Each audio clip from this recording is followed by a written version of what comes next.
He had been in the system for 6 months already and had even managed to draw a few high-level cards, but even now he was considered a loser. This time, he was offered a transfer. Lin Huan was 25 years old, and now he stared at the message on his phone with skepticism, thinking that the loser's reward was his reward. Nothing new.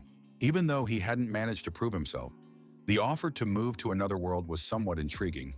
After all, he didn't really have anything to lose. On the other hand, it was completely unclear how the game would play out if the hero agreed, so he spent some time thinking about the possible consequences. Be that as it may, the guy pressed the confirmation button, and immediately the system notified him that he was now an official participant with his own number, and the cards would be dealt shortly. This infuriated Lin Huang, who had spent the entire past 6 months doing nothing but waiting to choose a card and complete a simple task. He tapped the screen at random. The clock began to rotate around the 12 rectangles laid out in a circle. Waiting for the result wasn't particularly enjoyable either. The young man waited humbly, realizing that nothing depended on him now, but still not losing hope of receiving a reward. A card appeared and the hero exclaimed indignantly that this must be some new kind of joke. What kind of black blessing card was this? The light from the phone shone directly into his eyes, making it nearly impossible to make out what was written on the screen. Lin Huang strained his eyes. Squinting, he managed to read that the system had made its choice, and the player would immediately be sent to a randomly selected world, and it would be Monster Paradise. Everything around him spun like a kaleidoscope, and the boy felt his body get caught in an energy vortex and begin moving through space. All that remained in the room was a bag of belongings and a phone that had shattered upon hitting the floor when its owner left his world. The system wished the hero a safe journey, but he could no longer read the message. The other world looked nothing like he had imagined. Immediately, statistics appeared showing the player's number and his new age. The young man found himself in the body of a teenager. He was now 15 years old. Thankfully, his name remained the same. The only items he had were his clothes, a pair of bracelets, and a saber. The young man immediately decided to test the weapon he'd been given. Fortunately, it wasn't broken. A week passed, and he still hadn't managed to activate the system, so the young man used his sword mainly for everyday needs. A message arrived stating that the celestial wheel of life had broken, and Lin Huang's time of existence was rapidly, by human standards, shrinking. The body he had received was simply amazing. At the School of Knights, the hero had received the highest recommendations, but now that was of little use, so he called his sister to the table. Without waiting for a reply, the young man flung open the door to Lin Xin's room, his only relative in this new world, where the girl was changing clothes. Shouting that he needed to learn to knock before entering, the beauty kicked her brother out the door, not holding back in her language, and even hitting him with a book. Unsurprisingly, the mood at the table wasn't exactly cheerful, but Lin Huang's cooking was still excellent. Suddenly, the Emperor's ring vibrated. Our hero looked at it with interest, expecting news, since the artifact was most often used for precisely that purpose. It also served as an ID in this new world, where documents and statistics were stored, letters arrived, and there was even a designated space for storing belongings. Lin Xin's ring also vibrated and reported that the Eye of the Abyss had been detected not far from where the girl was. It even provided the exact coordinates. Everyone in the vicinity should be careful. There was a very high probability of a monster invasion, and the girl grew anxious. Her brother reassured her that the message wasn't exactly fresh, and the monsters could have left long ago. Besides, their district was well protected. In reality, he was lying. The district's population was no more than 10,000 people, and everyone took care of their own safety here. There had been precedents. The hero sat down at the computer to check the information. If powerful monsters appeared, there would be no help coming, and the city would be doomed. Lin Xin said she would do her homework. The eye turned out not to be that strong. The knights were conducting a sweep. Killing monsters could prolong his life, but he hadn't fought in this body yet. His sister promised to wash the dishes later. The hero decided to go outside the city tomorrow and kill a couple of monsters left over from the sweep, but he was still afraid of dying. Having calmed down, he went to clear the table himself when suddenly a heart-wrenching scream rang out from Lin Xin's room. Lin Huang rushed down the hallway. He realized that a monster had appeared in their apartment, or that something even worse had happened. The girl kept screaming and calling for his help, so the hero kicked the door down to avoid fiddling with the handle and lock. Lin Xin had cowered in a corner, while some kind of green ghoul with glowing red eyes was trying to break into the room. It had practically crawled through the window, leaving scratches on the table and trails of dark, thick energy around its claws. Lin Huang grabbed the first thing that came to hand. It was his sister's school backpack. He ordered her to hold on to it while he figured out what to do about the vampire. As a diversion, he slammed the backpack into the monster's face, then scooped his sister into his arms and headed for the exit. He ordered Lin Xin to hide, while he decided to lure the monster out onto the street. Vampires were the weakest Iron Rank monsters, so it shouldn't be too much of a problem. In reality, things were far from that simple, but the hero couldn't let his sister get hurt. She was all he had left in this world. As expected, the vampire ran quite briskly after its potential victim. Lin Huang could barely keep up. There were literally just a couple of meters left before the exit of the building, but for some reason the bloodsucker stopped. The hero had to shout a couple of insults to lure him out. With a terrifying growl, the vampire lunged at Lin Huang. A flash of light erupted, as if from an explosion, perhaps from contact with the stairwell door. Our hero ran down the hallway again, realizing that the monster intended to catch up to him and destroy him. There was no time to waste. The monster left marks on the walls as it continued to growl. It turned out to be far stronger than anyone could have imagined. In the closet, covering her mouth with her hands to keep from screaming, Lin Xin trembled with fear, continuing to mentally beg her brother to come to her aid. He pulled out a pistol and took aim. Several shots rang out almost simultaneously, but the bullets seemed to hang in the air, and the enemy wasn't seriously injured. It only grew even angrier. The monster began to transform, releasing some kind of spikes from its body. It was clear that this process was far from pleasant. This frightened Lin Huang a little. He remembered that vampires could do something like this for self-defense, using the energy of blood. The young man broke into a run. He realized he could very well die. The monster's level was definitely not iron, but at least bronze. On its spider-like legs, the vampire quickly caught up to the young man, and he had to smash through a window to escape. The flight wasn't long. He even managed to land on his feet, but he had to figure out a way to make the monster leave. There was no point in even thinking about defeating it now. When the vampire attacked, it used a lot of energy. It was very powerful. The hero dodged, but sensed that something was off about the enemy. The realization came fairly quickly. Due to the transformation, the monster's strength and speed had diminished, and they were decreasing with every passing second. Suddenly, the bloodsucker turned around, revealing a huge wound on his chest. Now everything was crystal clear. The monster had fled from the knights who were hunting him. With a wound like that, it wouldn't last long, so he could try using the pistol again. If everything went well, Lin Huang would not only save himself and his sister, but also extend his life in this world a little longer with the reward for killing the monster. The guy jumped back again and started shooting at the vampire. Now his mood was much better than before. The monster continued to growl and made attempts to reach its prey with its claws. Fortunately, to no avail. The guy jumped back once more, but reminded himself that he needed to keep his distance if he didn't want to become lunch.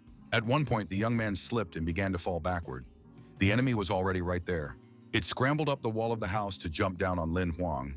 Our hero fired with his last ounce of strength, convinced he was already a goner. The young man fired a few more shots at random. It was a waste of ammunition because their trajectory didn't even come close to the target. But to die like this, confirming his reputation as a loser, was too much to bear. So the young man started shooting at the enemy again. This time the bullets hit the vampire and even wounded him. The monster, suffering from the pain, decided against attacking. The bullets struck the unprotected body one after another, allowing Lin Huang to get back on his feet. As the monster simply collapsed downward, it smashed through the asphalt, and all that was visible now were its hideous, spider-like claws. Our hero was glad the job was done, but the vampire leaped out of the hole in the ground in a single bound and was now preparing for a new attack. And yet it was seriously wounded, including from Lin Huang's shots, so he had to strike first and simply finish off this creature. The young man convinced himself that what stood before him was merely prey that needed to be finished off. He gathered his strength to complete what he had started. Suddenly, the vampire collapsed face first. Now all that remained was to finish him off with a shot to the back of the head, and the young man took aim. With the hope that it would die, our hero pulled the trigger. He was extremely pleased that everything had turned out so well. The job was done, and now he had to get home as soon as possible to make sure his sister was okay. A message appeared stating that the system had finally been activated. Lin Huang was congratulated on successfully completing his first mission. He was, to put it mildly, surprised. The young man couldn't believe he'd actually achieved any success in the game and opened the information window. He had indeed received a reward for the kill. Not only that, but the monster was of a higher level, So the young man received a level up and was also able to choose a new card. In response to the hero's surprised exclamation, he was told that everything was absolutely correct. Those were the rules of the game, and a strange monster appeared, quite cute looking. Lin Huang cursed in surprise. This seemed rude to the speaker, who asked him to communicate with his assistant in a more polite manner in the future. Then the creature got down to business, noting that in addition to gold, Lin Huang also had a special card for killing a monster. Looking in the indicated direction, the young man froze. Before him was his personal card with his name and stats. And those stats were utterly disheartening. Combat power and combat skills were completely absent. The game remained cruel and unfair. Meanwhile, the stats of the monster he had defeated were far higher. The vampire belonged to the 3rd combat level, green copper, and also possessed the skills of rebirth and blood magic. Our hero asked his assistant how to evaluate cards in this world. The assistant replied that white ones were common, green ones rare, blue ones legendary, and purple and orange ones divine. But Lin Huang only had loser cards. He slapped his hand and asked why he couldn't draw a rare monster card. Couldn't he just choose one himself? The assistant hit the guy on the head with something heavy, saying that he was actually quite lucky. Hadn't he looked in the mirror in a while? The young man nodded and began to shed tears, saying that he knew it himself. He was a loser with a terrible reputation. This reaction puzzled the assistant, but he was even more puzzled by the suspicious sounds nearby. It seemed someone had come here and was now slowly approaching. The assistant vanished and the guy froze in place.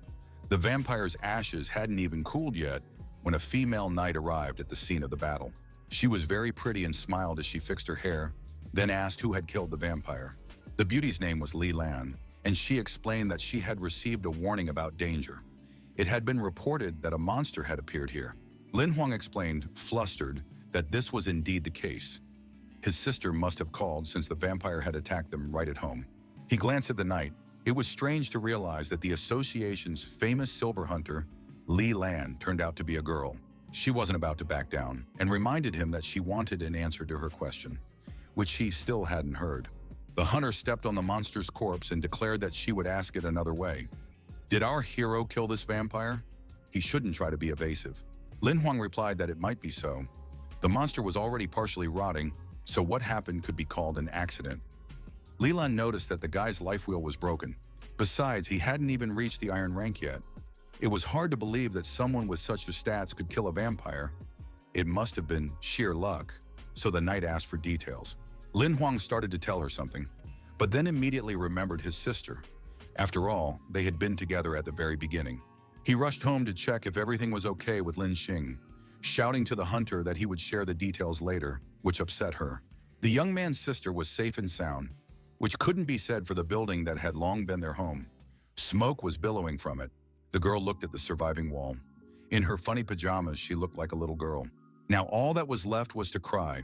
They would have to pay off the mortgage on this apartment for another 32 years. Just then, Lin Huang came running up. He was trying to catch his breath, but still called out to his sister. She rushed toward him with open arms, screaming that she'd been terrified and had been sure Lin Huang was dead. The hero tried to comfort his sister. Li Lan appeared. After assessing the destruction, she realized she had even more questions for the boy. He had managed to kill a monster of at least 3rd-rank copper all by himself. Lin Xin explained with delight and pride that her brother was the best student at the Night Academy. He asked her sheepishly not to spread the word about it, especially now. The little girl immediately changed the subject and asked Li Lan who she was and why she had come to them. The girl explained that she was a silver hunter and had come in response to a distress signal. While the hunter was scanning, Lin Xin exclaimed that she couldn't believe she was seeing this famous person with her own eyes. The little girl asked what kind of equipment it was. It turned out to be a gold-tier item that could record and document damage, and the association would pay the boy's compensation. Upon hearing this, Lin Xin was thrilled. Such a device meant that Li Lan was fabulously wealthy, and our hero fell into despair. Noticing that the girl had mentioned the life crystal with admiration, the hunter burst out laughing, declaring that she had plenty of them. Li Lan asked the little girl to close her eyes. Since she had called the heroine Big Sister, she would receive a small gift. The silver hunter gave Lin Xing a 3-year-old life crystal, a true treasure. Our hero thought that his sister wasn't as simple as she seemed. Meanwhile, the knight noted that since the vampire was dead, there was no need to dwell on the matter. Lin Huang simply asked what exactly she needed to know. The girl explained that even she would have a hard time defeating such a monster, and since the guy's life wheel was broken, special equipment had clearly been used. Hearing that the hunter wanted to buy this equipment, the hero was taken aback. He explained that there was nothing of the sort, and that, in fact, he had seen golden equipment for the first time in her hands. The girl replied that she was very sorry to hear that. It meant the guy had abilities and it was a shame his life wheel was broken. If he'd restored it, he would have become famous. Li Lan had already turned and walked away, wishing him luck and promising that someone would come tomorrow to settle his payments and arrange for free housing. Lin Huang apologized for the disturbance. Li Lan turned back and winked at him, asking him not to rush to die. They would see each other again someday. He waved cheerfully to the Silver Hunter in farewell, while Lin Xing was only concerned with where they would sleep tonight. They went into the nearest house where no one was home. The hero suggested they just get some sleep and deal with their problems tomorrow. Lin Xin started snoring before her cheek even touched the pillow. After all, she was still just a child. Looking at the sleeping little girl, the young man caught himself thinking that being a responsible older brother wasn't all that easy. Just then, Xiaohe appeared, saying that the little sister was simply adorable, but that Lin Huang himself was good for nothing. The young man jumped again in surprise. The hero said that his assistant had scared him, to which he received the reply that no one could see him except the player himself, so there was no need to worry. The guy replied that he really was too weak to protect Lin Xing, so he wanted to draw another card immediately. The assistant asked several times if he was sure he wanted to do this right now, as the consequences could be anything. All 12 randomly selected cards were laid out in front of Lin Huang. Now he just had to draw one of them. The young man reached out, saying that everything would be fine. In this new world, he was incredibly lucky. He pointed his finger at a rectangle, which immediately began to emit a very bright yellow light, a good sign. For a while, nothing else happened. The guy was already starting to lose patience, waiting for the result of his choice. Suddenly, the card rose into the air and began to spin. Images began to appear on it, and a glow emerged. The system notified the master that he had received congratulations for his choice of mission card. The message sounded strange. Lin Huang took the mission card in his hand and began to examine it closely, but this yielded absolutely no results. Then an image of a girl appeared, and she informed him that he needed to become a novice hunter within a month and obtain a correction card. Otherwise, the player would lose his blessing. The guy was outraged. You had to be at least iron rank to participate in the rookie selection, and you couldn't lose the blessing. The assistant told him to read the conditions again. Lin Huang flipped the card over and studied the task more closely, then clutched his head and cried out that he would be a loser for the rest of his life. He realized he had to complete the task, no matter what the correction card's value was, because without the blessing, he would simply perish. The next morning, the first thing our hero heard upon waking was his sister saying she was heading to school. He barely managed to dash out the door of their ruined house. The girl had already gotten quite far ahead, and the boy was left waiting for the workers. There were no monsters left in the area. Lin Huang caught himself thinking that his little sister, true to form, was running late for class, but he wasn't the least bit upset about it. The hero went inside and closed the door behind him. Well, it was time to get down to business. He simply couldn't put it off any longer. Xiaohui suddenly appeared. He looked a bit strange and was surrounded by a pile of various objects. The assistant didn't immediately think to say hello. The guy took him in his hands and said they needed to sort out the situation with the card. They had to find a way to complete the task at any cost. The little monster continued to lick himself, realizing that the chances of passing the selection were slim. Fate had played a cruel joke on the guy, since at least an iron rank was required. Lin Huang threatened to turn the assistant into dog stew if he didn't figure out a way to bypass registration. He had to take the novice hunter exam, no matter the cost, so now was the moment to really put his mind to work. The hero suggested he could disguise himself as a tamer to take part in the selection. He'd already received a level-up card, and the assistant praised the idea. Tamers are a rarity these days. A third-rank copper-class vampire should be a solid enough foundation. The main thing is that no one coats their weapon with blood-suppressing poison. The assistant was greatly surprised when he realized that his charge was actually going to use the level-up card. Lin Huang explained that he understood how wasteful this was, but he had no other options, so he asked for details on how to summon a monster using the card. Upon hearing that he had to present the card and then crush it for the monster to appear, the young man asked if anyone besides himself would see the card. Xiaohe replied that only the player, his assistant, and the monster could see the card, so he shouldn't worry about his trick being exposed. Our hero decided to test how it worked and presented the card of a defeated vampire with the rating Total Wimp. It immediately appeared in his hand. Then the guy crushed it. The shards began to glow and scattered in all directions, like moths. Many fell behind Lin Huang and began to turn red. Gradually, they formed the very vampire he had summoned, resembling the player himself. A whirlwind of blood-white light swirled around him, and the young man asked his assistant in surprise if there really was a vampire standing before him. Xiao Hui informed him that he could choose one of the summoned creature's skills, and the young man decided to take the camouflage ability. Then Lin Huang suggested using a level-up card on the vampire, which surprised the assistant. He reminded him that this could only be done once. Upon receiving the command to begin, the little monster took out a gold card of an advanced-level vampire and waved it in front of his master's nose several times. The process happened in the blink of an eye, and when it was all over, nothing much had changed, except perhaps for the summoned creature's appearance, which had transformed. Its hair had taken on a silvery hue, and our hero called it a real looker. After taking another look at the color of its hair, the young man announced that he had already come up with a name for the monster. It would be called Bai. Apparently, the system approved this choice, and a process of recording information began around the vampire's head. The card in Lin Huang's hand began to glow again.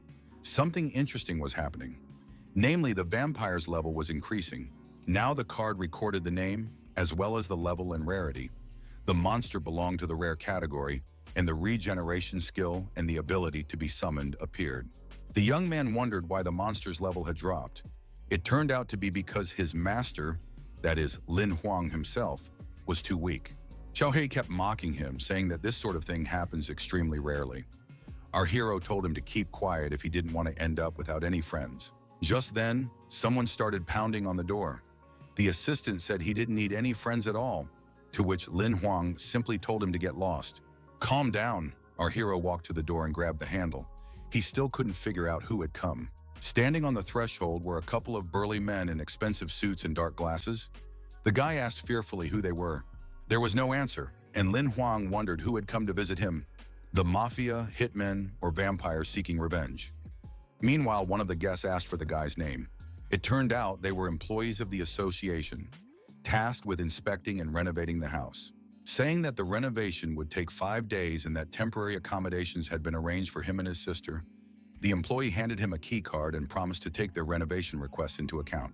As he took the key card for a luxury hotel, the young man listened to the apologies for the temporary inconvenience and could hardly believe his ears.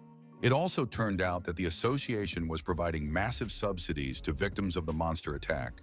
At the hotel entrance, Lin Huang remarked that he never thought he'd end up in such a luxurious place. His little sister happily announced that the school was also right nearby.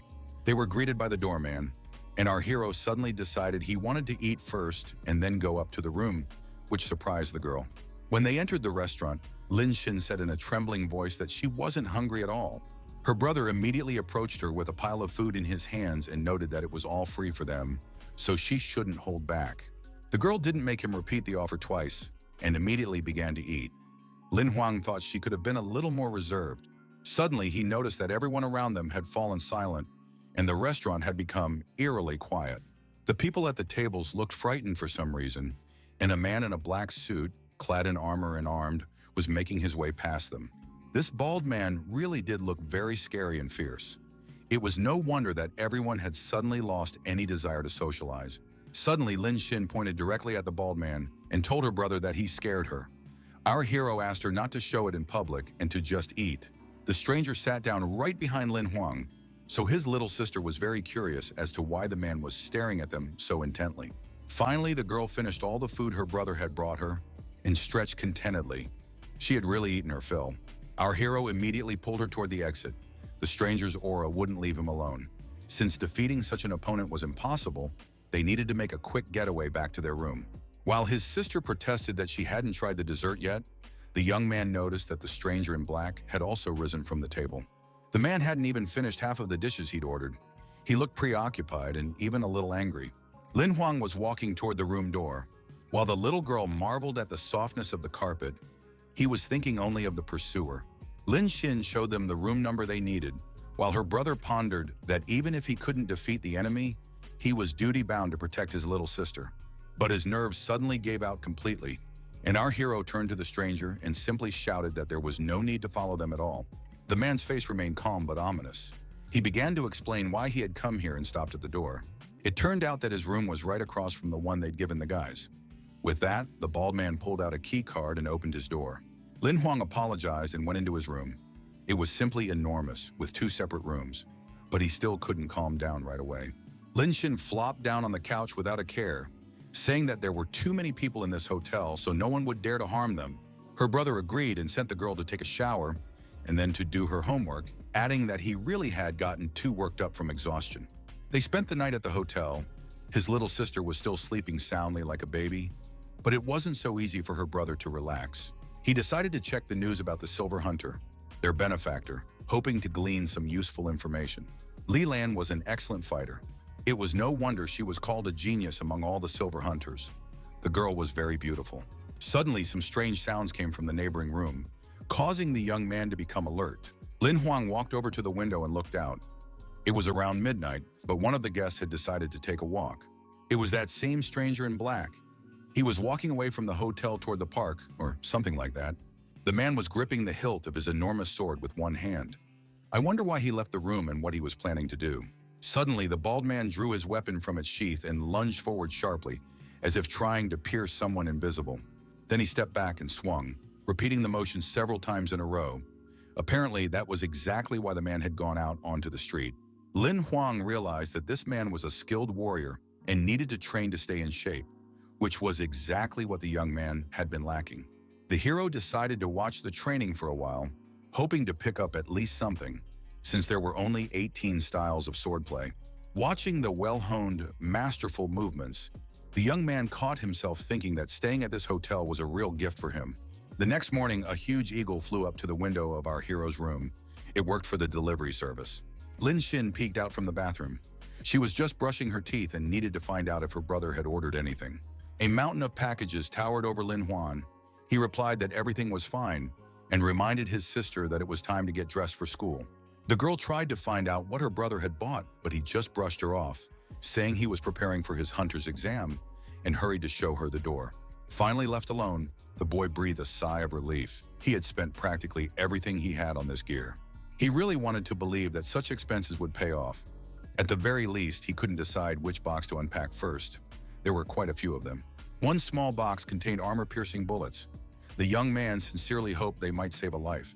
He had also ordered binoculars and a canteen, but his main weapon was a special sword, the weapon he handled best. A long blade made of black steel and well-balanced. Taking the sword in his hands, Lin Huang tried to recall all the techniques of the 18th style. He was confident he could execute them perfectly. He lunged forward in a flash, then swung from right to left and executed a few more attacking moves. Everything went perfectly. Immediately, a system message appeared stating that the player had received a new fragment of the sword map, which surprised him somewhat. The guy didn't quite understand what was going on, so the assistant explained that for every achievement, you could get a map fragment, and eventually they would all combine into an additional skill. Lin Huang was delighted that, if he worked hard enough, he could quickly collect all the fragments. But Xiaohei asked him to keep his expectations in check. It wasn't that simple. Simply practicing the moves wouldn't be enough to get 100%. Practical application in battle and good effectiveness were required, not just perfect technique. It turns out you have to move exactly like the man with the scars to get a fragment, and that goes for every single one of them. This further strengthened the hero's resolve to learn the necessary techniques and finally add a combat skill to his repertoire. The assistant announced that he was going to sleep. For about 8 hours, the young man diligently practiced the moves of the 18th combat technique without stopping for a single minute. After 9 hours, he simply collapsed onto the floor, completely exhausted and could only groan. Every muscle in his body ached. The system reported that the technique was about 20% mastered. Our hero could barely breathe, let alone say anything about it. Meanwhile, Lin Xin returned from school. The hotel manager, Ding Zhu, came in with her. He had intended to greet the guest but decided to come back later if the young man was busy. The young man invited the manager to sit down and offered him some tea, noting that he had just been training a bit and was perfectly capable of chatting. He just needed to catch his breath. Lin Huang thanked the staff and management for their hospitality. The accommodations were simply amazing. Ding Zhu asked him to contact him immediately if he needed anything. His sister remarked that the manager was quite modest yet understanding. The tea he'd offered helped the guy recover. The girl also added that the association had rewarded them for killing the monster and had passed something on to them. They needed to see what it was. Lin Huang was delighted. Since they'd managed to destroy the green copper vampire, they might have been given something truly useful. The box looked impressive and opened with the young man's fingerprints. There was clearly something valuable inside. It turned out to be the latest weapon, one of the association's newest developments. The Black Eagle pistol, capable of switching between sniper mode and full auto-fire. This black steel weapon was far superior to green copper-level guns. It was exactly what she needed for hunting. Lin Xin once again appreciated the capabilities of the association. The problem was that mechanical weapons required energy. Until a player reached the black steel rank, they couldn't use the pistol. She needed to level up faster. Her little sister started to worry that the hunter selection process seemed like a dangerous venture. Sure, her big brother was strong, but anything could happen. Lin Huang reassured the girl, saying that since he had promised to take care of her, he would do everything to be by her side, so she shouldn't worry. The conversation ended with the kids agreeing that Lin Xin should do her homework, while the young man would train a little more. The boy picked up his sword. After the tea prepared by the manager, he felt completely rested and rejuvenated. He honed his movements until he unlocked a few more fragments of his sword-fighting skill. In the process, the hero caught himself feeling like he simply couldn't stop. With each card, he felt his concentration and dexterity growing. This went on until morning. The water jug was nearly empty, and the boy was desperately thirsty, but he kept practicing his moves. Lin Xin came out of the room. She realized her brother had been training all night and was very surprised. Lin Huang replied that he was close to his goal. There was very little left. The girl snorted and said she was going to class. Meanwhile, her brother kept swinging his sword, now with maximum precision. The system sent a notification that another fragment of the new skills map had been obtained. At this rate, the plan would indeed be successful. The notifications came with a distinctive sound, making Lin Huang jump every time. But now the wild sword of nature skill was getting closer. And that was inspiring. All 300 fragments must be assembled together. This would unlock the corresponding option in this world's game system. When the signal sounded for the 300th time, the boy gained the ability to merge the fragments into a single whole. He was literally beaming with joy. He could already picture the entire map in his mind and was getting ready to press the confirmation button, humming a cheerful tune. The rare skill was a very tempting prospect, so our hero immediately selected the corresponding option and began waiting for the data to update. A new card immediately appeared in his hand, depicting Lin Huang himself with his sword. The rare wild nature skill was indeed available. He needed to look at the information on the top of the card to understand how to use the new skill. This was a rare gold rank weapon skill, a treasure obtained through hard work, now ready for use. Its power depended on the owner's level and grew along with it. The assistant explained that the wild nature skill had two sides. If fused together, they could yield a legendary level ability, but the second side had been lost. Since no one knew its location, Lin Huang decided that the scarred man might know something, since it was a technique he had seen him use. The decision was made in a matter of seconds, and soon the young man was already pressing the call button for the room across the hall. The stranger opened the door almost immediately and asked in a displeased tone why he had been disturbed.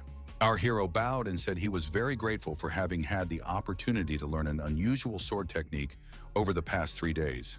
The man remained silent. Finally, he said that he hadn't taught anyone, so if the young man had picked something up and mastered it, that was none of his business. The door slammed shut with a crash. Lin Huang only managed to say that, whatever the case, he was grateful for the knowledge he had gained.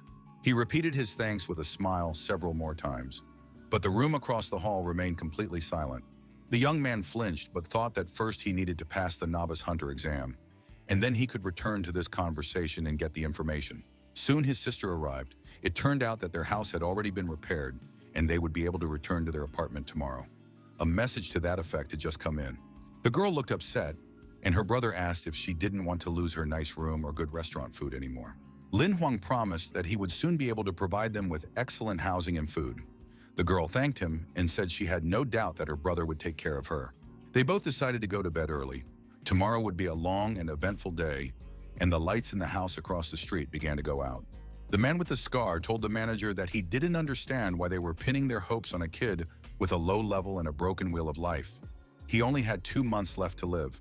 The man reminded the fighter, whose name was Gu Yi, that they had known each other for a long time. Could there really be any doubt about his knowledge and intuition? The warrior replied that he didn't doubt them at all, but asked why Gu Qin had decided to teach the boy a sword fighting technique that wasn't really suited for this world in the first place. The boss reminded the player that he too had interacted with the hero. He should share his impressions. The man replied that the kid was talented, but not a genius. He was far from Li Lang. The mentor asked with a smile how long it had taken Gu Yi himself to learn the upper part of the Wild Nature sword skill card. The bald man replied that it involved deep processes. He had practiced for 18 hours a day, over 103 days to master this technique. If such a brilliant swordsman spent so much time studying it, then Lin Huan would need about 2 to 3 years according to rough estimates. The manager, or whoever called himself that, held up 3 fingers and asked if the hunter was sure. The hunter noted that it might take even longer. The old man smiled and said that the young man had already studied and mastered this skill. It had taken him only 3 days. Gu Yi shouted that this was impossible, to which he received the reply that nothing was impossible. They should hurry up, as the young man had already started packing his things to leave. The man with the scar closed his eyes and nodded. He still couldn't wrap his head around how the master had recognized the young man's power so quickly. The next day, Lin Huang and Lin Xing headed straight for the neighborhood where their house was located. At the sight of what they saw, both of them were speechless. The kids couldn't even imagine that everything could change so incredibly in such a short time. The girl suggested they had the wrong address, but her brother assured her it was correct. This was their house, though now it looked more like a palace. A servant stood at the door and immediately prepared to open it, greeting the owners. The man asked with a smile if Li Huang was satisfied with their work. The hero asked in confusion if this was the standard for restoring houses destroyed by monsters. The association employee laughed and replied that they had gone the extra mile because the young man was a friend of Miss Li's. At first, the player didn't understand who they were talking about, but his sister hinted that they owed their new mansion to Li Lang, the Silver Hunter. The hero asked where the girl got so much money and influence. It turned out that Li Lang's father was one of the top 3 leaders of the Hunters Association, and her mother was a member of the district board. As he left, the man waved and wished them a pleasant day. Lin Huang thought he wouldn't want to run into him again. Let the house remain safe and sound in the future. Lin Xing noticed that they had been mistakenly showered with gold. Her brother declared that everything had its advantages, and now they would be living in a luxurious place. Watching his little sister jump around the living room in delight, the player decided that the first part of the plan, concerning housing, had been completed. Now it was time to focus on the main goal. In 3 days, the exam for young hunters was scheduled to take place. All participants would fiercely compete for a place in the sun. Lin Huang decided he simply had to be the best among them, or at the very least not lose face despite the broken wheel of life. But first, he had to overcome his own fear. A fear of heights that had tormented our hero for almost his entire life in the previous world. He had to take a short journey on a monster that was a cross between a lion and an eagle. It was often used for such tasks. The first few seconds were terrifying, but then the sensation of flight and freedom allowed the young man to relax and rein in his emotions. Quite quickly, this low-level monster transported the young man to his destination. It turned out that everything had been planned out. The speed was simply incredible, and by the end of the flight, Lin Huang was extremely inspired. He had done a great job. The city turned out to be quite large and crowded. He needed to find the registration office as soon as possible and report his success. Our hero thought of his sister. He had left her all his savings, so she would have to live on her own for a while. But she was more worried about her brother than herself. Just then, a guy with a suitcase appeared and shouted that he was looking for company to register for the exam. Yin Yihang was surprised that Lin Huang had decided to try his hand at it without even reaching the Black Steel rank. The guy was amazed by such knowledge. The new acquaintance suggested following the flow of people. There were both newcomers heading for their assignments and locals who had finished their missions. Lin Huang noticed that Yin Yihang knew his way around well. He replied that he had dreamed of joining the association his whole life and had learned everything there was to know about it. A beautiful woman came out to meet the guys, offering to escort them to the exam registration area. It was very kind and unexpected. When they entered the building, their jaws dropped in surprise. It should be noted that such a reaction was entirely justified. There were so many people wanting to join the ranks of the new recruits that the line didn't fit in the lobby and wound in a spiral. Lin Huang asked what to do next, and his companion replied that there would be an interview before the exam, where they would explain all the necessary details and rules for participation. He wanted to share rumors about what kind of test had been prepared this year, but a red-haired woman shouted that the hall must be quiet. The beauty's name was Yahello. She announced that everyone currently in the hall could proceed, while those who were late would automatically be disqualified from the exam. Yin Yi muttered in astonishment that their examiner would be the witch Yahello, and our hero asked what she meant by witch. The examiner announced that she would now explain the rules of the test. If anyone was inattentive or noisy, they had only themselves to blame. The exam site is 330 kilometers from the given coordinates in the Golden Flame Desert. It will take about 15 days to reach the final destination. The girl pointed out the coordinates on the map of the area, noting that they were not allowed to bring water or food with them. Such were the rules of the exam. Noticing that Lin Huang had marked the areas with monsters but hadn't written down the coordinates of the water sources, Yin Yi was surprised. But the boy replied that he feared the monsters more than he feared thirst. Yu continued to describe the route.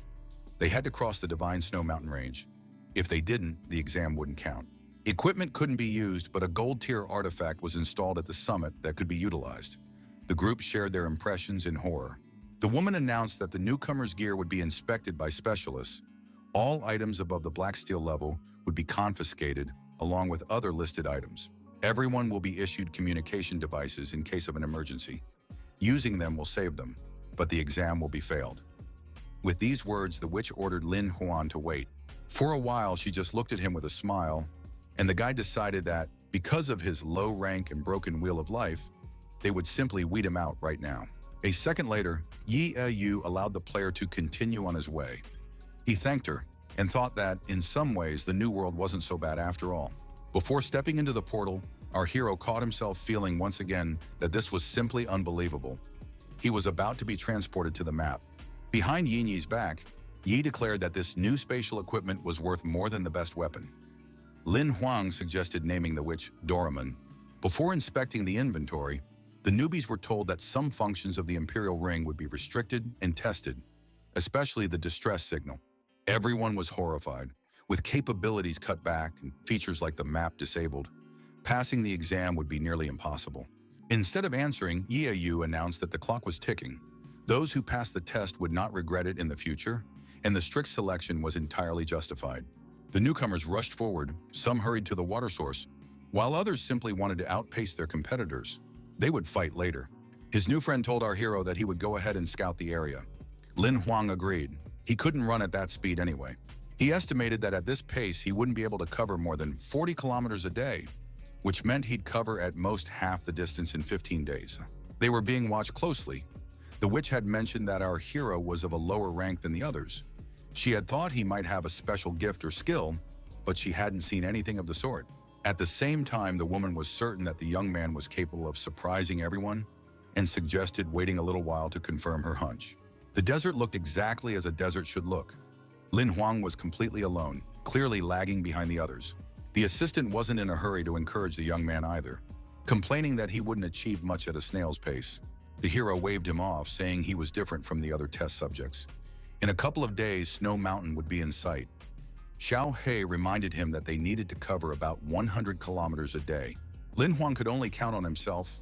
He carefully reviewed his notes to formulate a plan.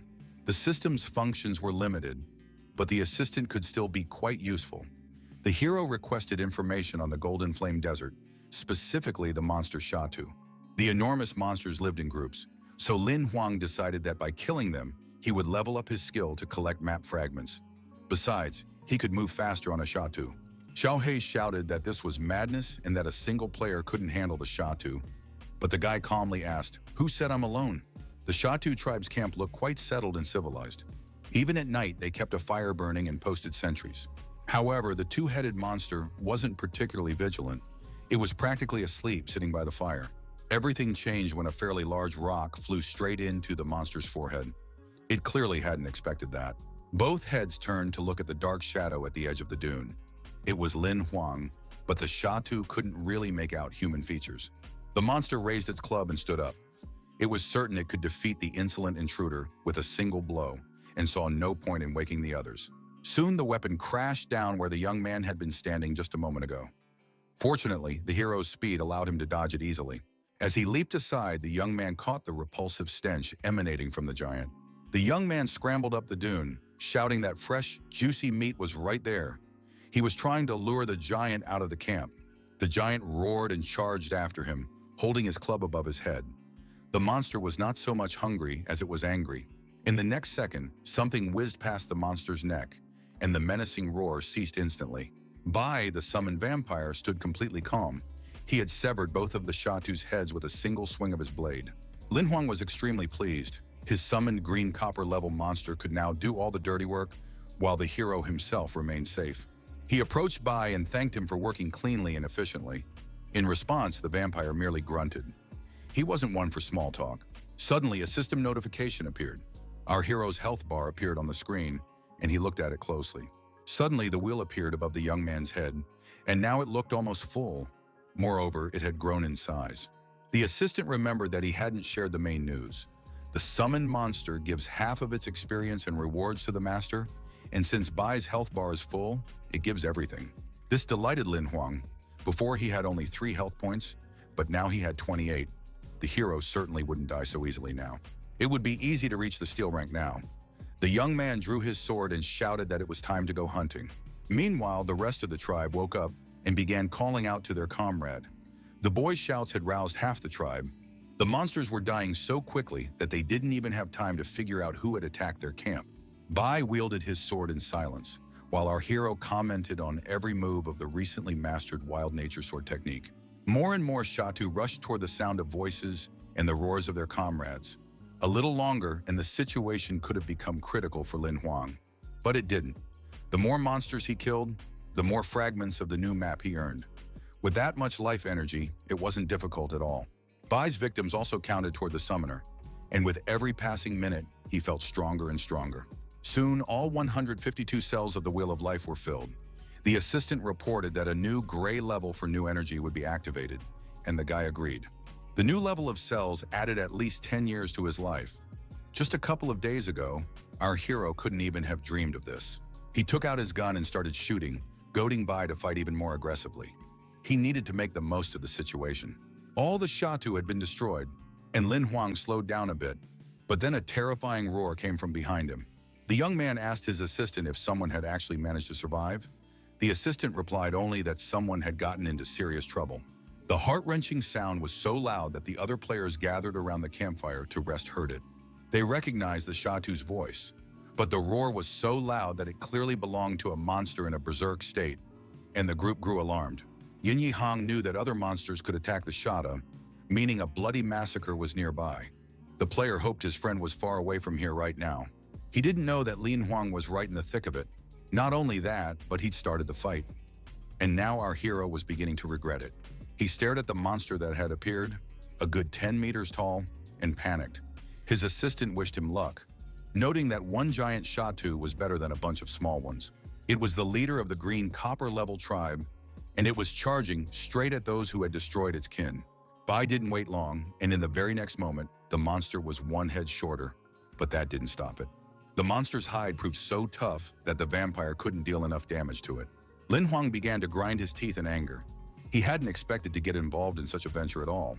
The leader of the horde continued to advance on the player, intending to punish him for his audacity and for all his kin. The guy pulled out his gun and took aim. The giant had excellent health and strength stats. If he wasn't stopped, everyone was doomed. The hero decided to shoot for the eyes to hit the most vulnerable spots. This gave them a chance to survive. Shatu didn't suffer much from this attack. He could simply close his eyes and avoid the damage. Besides, it wasn't easy to aim properly, especially with the constant barrage of blows from massive fists and clubs that he had to dodge. The young man fired a couple more shots and tried to run to the side, ordering Bai to attack from behind. The monster held out his palm against the pistol and thus stopped the bullets. His skin was indeed armored. But the tribal chief didn't yet know that a vampire, roughly his equal in power, was already flying at him from behind. The attack failed. The giant simply kicked the flame-engulfed opponent aside with a flick of his foot.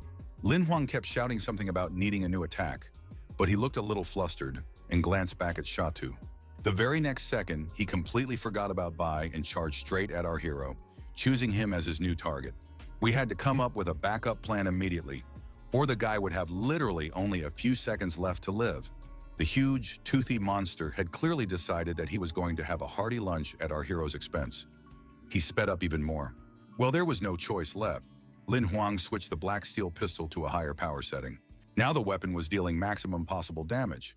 The guy wished his opponent a quick death and opened fire. This time the effectiveness was excellent. The system displayed a corresponding message about the new stats. The chief of the Shatu tribe, a massive berserker, collapsed to the ground. The assistant praised our hero for a job well done. Bai said nothing, but it was clear he was impressed too. The young man noticed that Xiaohei ran away very quickly whenever things got dangerous. He replied that he wasn't very useful in combat and didn't want to be a burden. A notification appeared about the slaying of a higher-level monster. For this, the hero received a Shatu map. It was a full set, and Lin Huang was overjoyed. It seemed that luck had finally turned in his favor. The Shatu's stats were simply superb. Although the game classified it as trash, the most important thing was that it could now be summoned. The hero took the card in his hand and explained that Bai wouldn't have been able to defeat this monster because of its special ability, so everything had worked out perfectly. The assistant started explaining something about muscle mass and increased health stats, after which he was told off for being too boring. After destroying the Shatu tribe and its leader, our hero now had 3 summonable monsters, a decent combat unit. Xiaohei explained that this wasn't quite the case. No matter how many cards a player had, they could only summon monsters one at a time. Lin Huang sighed heavily and said goodbye to Bai, thanking the vampire for a job well done. The chief of the Shatu tribe took his place, huge and fearsome, and the hero decided to name him Tyrant. The assistant asked if the player wanted to use the summoned creature as a mount. The young man replied that the card was too rare to be used that way. The young man sent this monster to rest as well, deciding that an ordinary Shatu would be far better suited for the task. This creature looked far more suitable for carrying a couple of people, and Xiaohei praised the young man for his quick thinking. The Shatu walked through the desert, while the assistant explained that monsters of the same type but of a higher rank could absorb lower rank cards and thus become stronger. The hero replied that he could do that later, after strengthening the tyrant, but for now he would simply use the Shatu for transportation, protection, and hunting. He gave the command to speed up, and the beast raced across the dune no worse than any racehorse. Lin Huang was in high spirits. On his own, he wouldn't have made it even a tenth of the way through the desert. Everything was simply wonderful until the Shatu stumbled. After all, it was quite bulky and clumsy. But that wasn't the issue. A taut chain was hidden in the sand. The boy landed in the sand and began to wonder who could have set this up. Then someone asked if the boy wasn't afraid of dying right there, in the middle of the desert.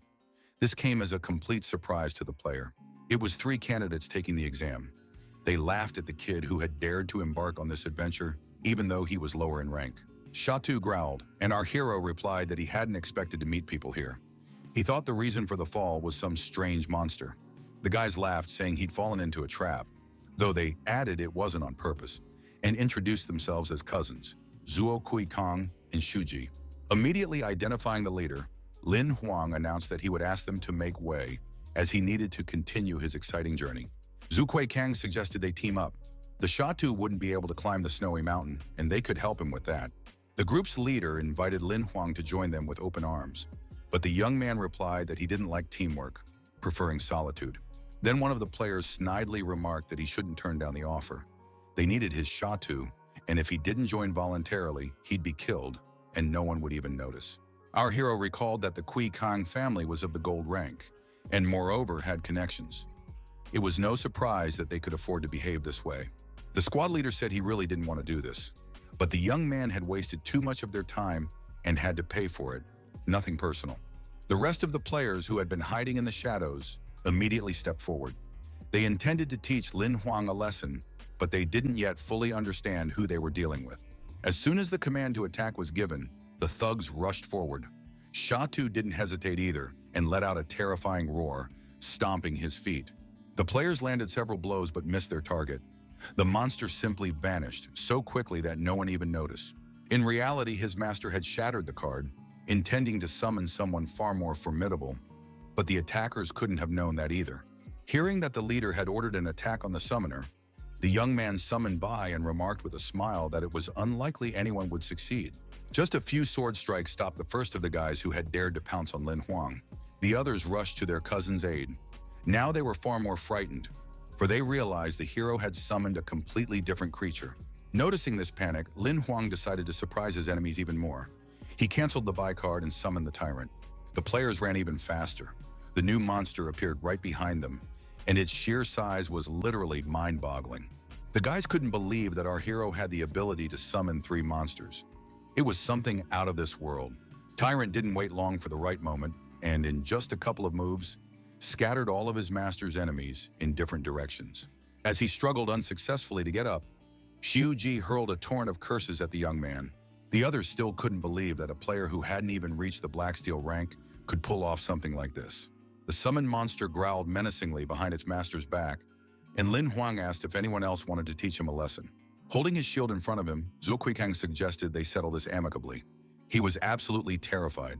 The squad leader understood that the monster summoned by our hero was at least green copper rank.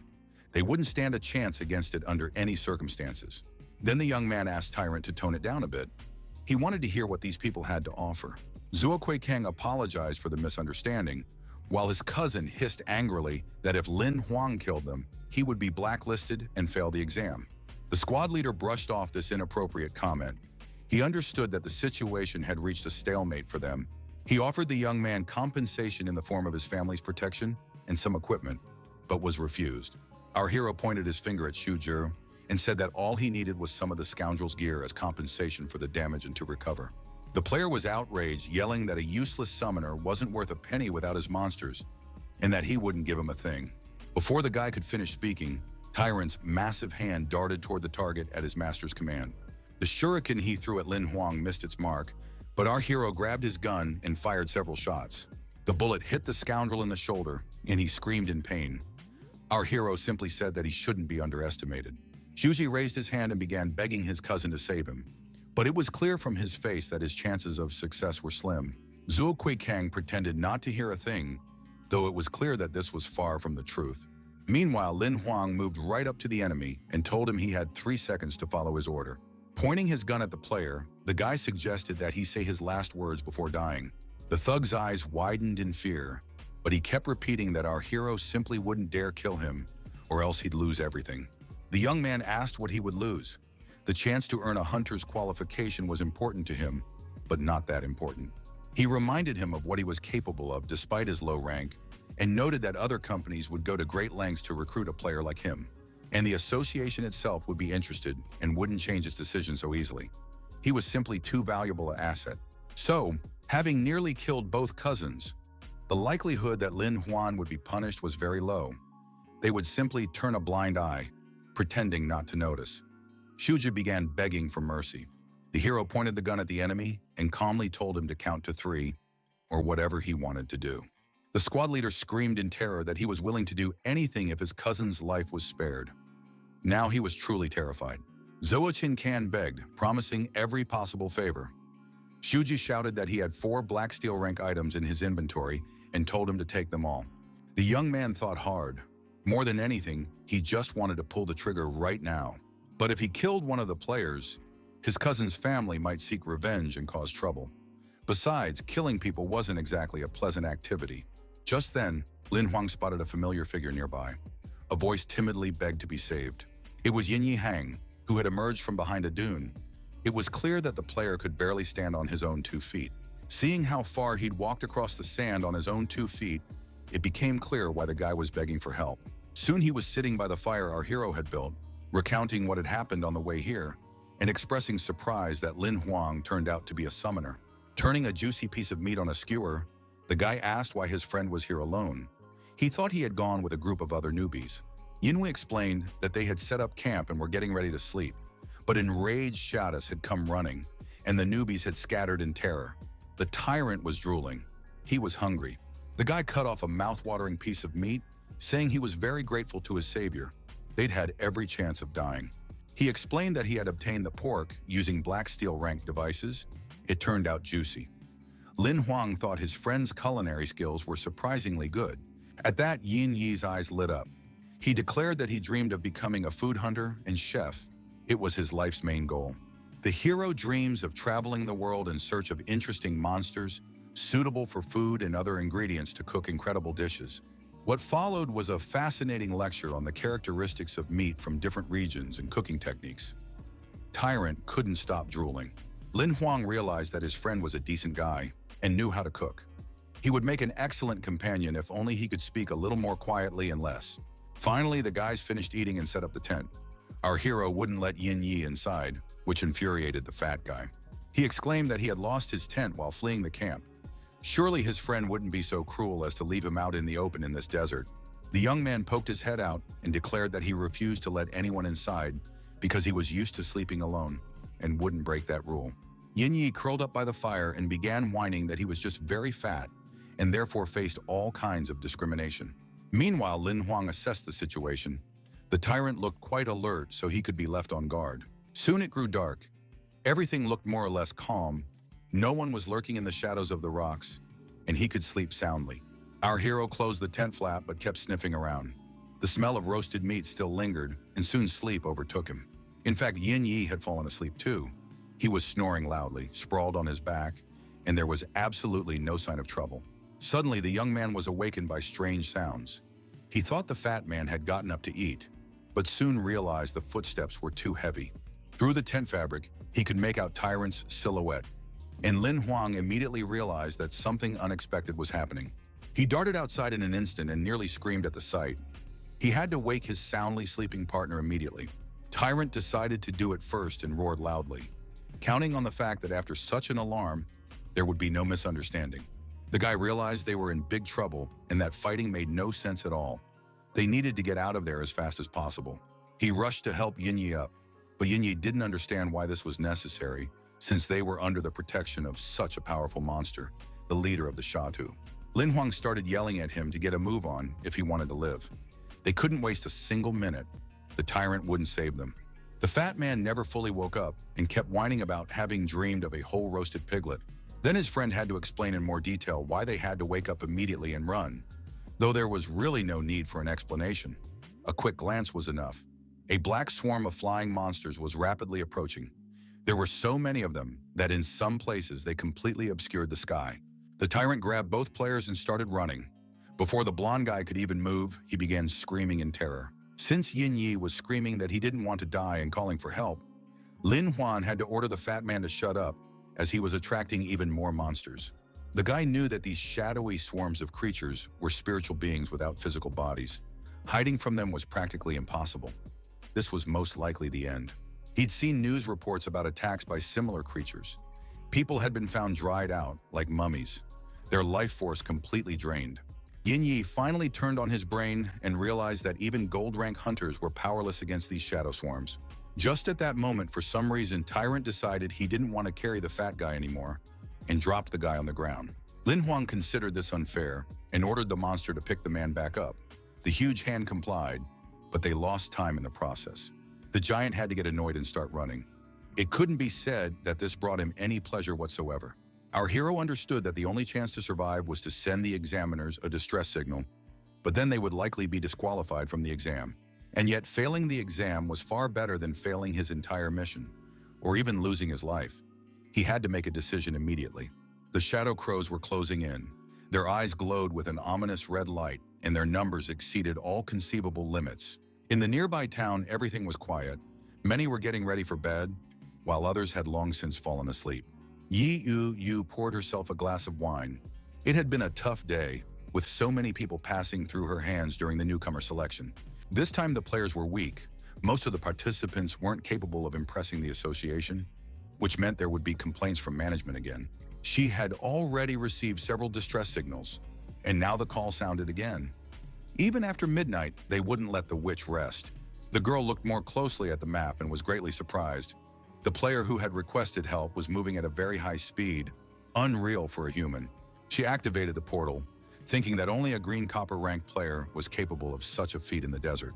Yi Shuyu stepped out into the desert, practically certain that some scum had been swallowed by a monster and was now calling for her to save them. The wind ruffled the witch's hair. She peered intently at the desert landscape but hadn't seen anything suspicious yet. Then on the horizon, the silhouette of Tyrant became visible, racing forward with all his might, kicking up a dusty sandstorm behind him. Two guys were sitting on the monster's shoulders, and Lin Huang shouted for the examiner to move them as far away from here as possible. The tyrant set the hero down, and he continued to shout that they needed to flee as quickly as possible. This time, Yi Yu herself. But the summoned monster didn't quite understand who those words were meant for, causing Lin Huang to curse loudly. The monster tried to escape through the portal and was now simply stuck in it, unable to move forward or backward. The young man smiled and apologized to his monster. He had completely forgotten to shrink it or simply recall it. But in reality, it wasn't Tyrant who needed worrying about. After running through the portal, the guy landed right on top of the witch, knocking her off her feet in the process. After grumbling a bit, the girl sat down on the couch and listened to the story about the shadow monsters. She couldn't believe that the players had been able to run from them for an hour and a half. She skeptically remarked that Shats couldn't possibly reach such speeds unless they'd somehow encountered a mutant. Lin Huang understood that his monster wasn't a mutant and that it was all due to the map's mechanics, but he didn't want to give himself away, and besides, he couldn't clearly explain what was happening. Still, Yahello decided not to punish the newbies. She said the shadow crows would be cleared out by morning and a request would be sent out right away. The hero thanked her. He apologized for the disturbance, already wondering where else they recruited hunters and held exams for newbies. The witch informed him that once the shadow crows were cleared, the players would be returned to the course. Lin Huang thanked her, but wasn't overly pleased. The wheel of life had been broken once again. He suddenly decided to return his cheat and began insisting that he hadn't called for help. It was a system error. The girl appreciated his quick thinking and suggested they rest for now, and then they would bring them back with the fat guy to take the exam. After waiting a bit, the young man pretended to be overjoyed and asked again if it really was that simple.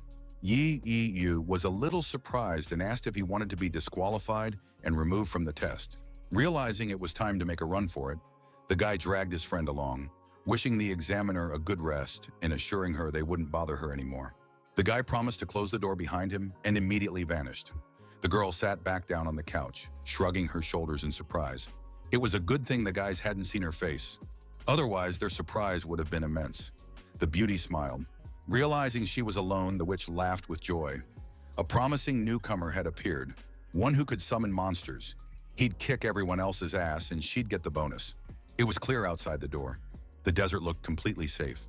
Lin Huang couldn't believe that so many shadow crows had been destroyed in literally a minute. Yahello proudly announced that they had sent their best hunters, so the guy should continue on his way and quickly raise his rank to at least Black Steel. Finally, she joked that if the player dared to call for help again, she'd bill him for the hotel. He replied that it was a reasonable warning. Yin Yi was glad they'd gotten off with just a scare and asked what the hero had been talking about with the beauty. Deciding it was a dirty innuendo, the guy ordered him to shut up or he'd go on alone. The fat guy got scared and apologized. They needed to figure out what kind of place this was. It turned out that Tyrant had run off about 60 kilometers yesterday, so now they were a little off course. To make up for lost time, the players would have to come up with some kind of trick. Lin Huang began to think about what that might be. The Tyrant carried the players again, but while Yin Yi whined about the heat, our hero tried to find the path to Snow Mountain with the fewest losses. A building appeared ahead. Judging by the map, it was the very house where the examiners had prepared a supply of food for the participants. The fat man shouted that they needed to hurry to the shelter and rest until lunch. But Lin Huang reminded him that there might be other newcomers inside, and since they were enemies, they could attack. Inside, they found supplies of food and water. While his friend rejoiced, our hero continued to urge caution. Upon discovering a stash of his favorite chips, the fat guy started insisting that his companion try them immediately. The guy replied that they would take only what was necessary. They shouldn't break the rules set by the association. Then he noticed signs of other players' presence in the corner of the room and grew wary. It seemed someone had indeed been there before. Within a 100-kilometer radius, this was the only shelter and food storage area. I wonder who they could be. Yin Yi replied that he didn't see anything strange about the situation. Lin Huang objected that it all looked suspicious. Valuable items were just lying around, as if they'd been left in a hurry or thrown away because they were no longer needed. Most likely, the players had encountered danger and were forced to flee. The fat man asked not to scare him with such a speculation. Just then, Tyrant's menacing roar echoed from the street. It seemed there really was something to fear here. It was impossible to figure out what was happening, so our hero suggested they leave the place as soon as possible. The Tyrant grabbed them and ran off again. Strange sounds came from underground, and the movement of something enormous was clearly audible.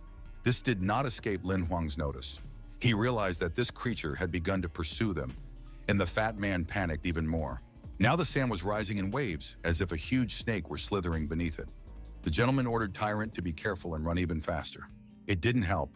A second later, the monster began to sink into the sand, and the people nearly fell off his shoulders from the jolt. The Shatu chieftain's fist struck the ground, as if summoning whoever was there to come out. It was a rash decision. A huge sandworm rose halfway to its full height, baring all its terrifying teeth.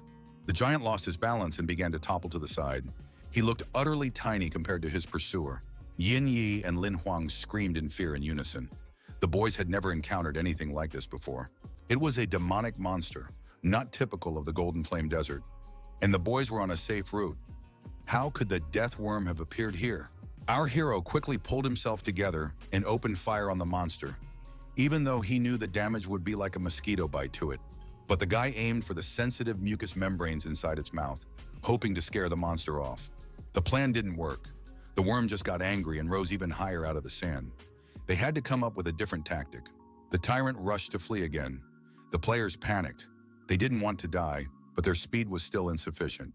Suddenly, Lin Huan had a brainwave. He suddenly became serious and calm, ordering the summoned monster to stop and not move. The fat man kept wailing, and his partner ordered him to shut up and stay still too. It was unexpected. The player remembered that the monster had no eyes, no ears, or any other senses. It reacted only to vibration and movement. The blonde guy moaned that he hadn't come across such information in any book about monsters, but soon fell silent anyway. If they didn't move, there was a chance the players would stop being the worm's target, but if it continued to pursue them, they were doomed. Then another good idea came to Yin Yi's mind. He reached into his bag, thinking there might be a way to increase their chances of survival. He tossed a few pieces of meat to the worm to distract it. This would allow them to escape, or at least buy some time. Lin Huan didn't like the fat guy's actions very much. He ordered the kid to freeze and not move. The deathworm's enormous maw froze right above the hapless blonde. He wanted to curse, but he couldn't. Suddenly, Yin Yi felt himself losing his grip on Tyrant's shoulder and slowly sliding down, as if down a mountainside. The next second, the young man simply fell down, causing his companion to scream in terror at the top of his lungs. It seemed their plan had failed. Having kicked a ton of sand into the air, the fat man stood completely still for a moment, frozen with fear. But worst of all, he was buried up to his neck and now couldn't move even if he wanted to. He began trying to free himself, but could only free his shoulders and arms, after which he simply started calling out to his partner for help, the monster looming directly above him. There was nothing else to do, so Lin Huang ordered Tyrant to save Yin Yi at any cost. He understood perfectly well what that meant, and the monster roared. And yet he carried out the order, lunging straight at the worm and attacking it with his foot. The blow was very powerful and distracted the monster from the player. The huge maw was now aimed at the Shatu leader, and Lin Huang shouted with all his might for his comrade to run. But first he had to free himself from the sand. The player screamed in pain and terror, but still began to gradually free the lower half of his body. To buy him time, our hero began jumping and shouting on Tyrant's shoulder so as not to lose the worm's attention. Meanwhile, the fat man had freed himself, but for some reason he wasn't in a hurry to run. He sat on the ground, nearly in tears, realizing that his partner had sacrificed himself. Meanwhile, Tyrant, with Lin Huang on his shoulder, raced forward at top speed. The monster kept pace. At some point, the guy ordered the summoned monster to drop him and keep running alone. The command was obeyed. After making sure that his master was now far enough away, the Shat sighed and continued to flee, drawing the pursuer after him. As a farewell, our hero waved to the monster. He understood perfectly well what fate he had condemned it to.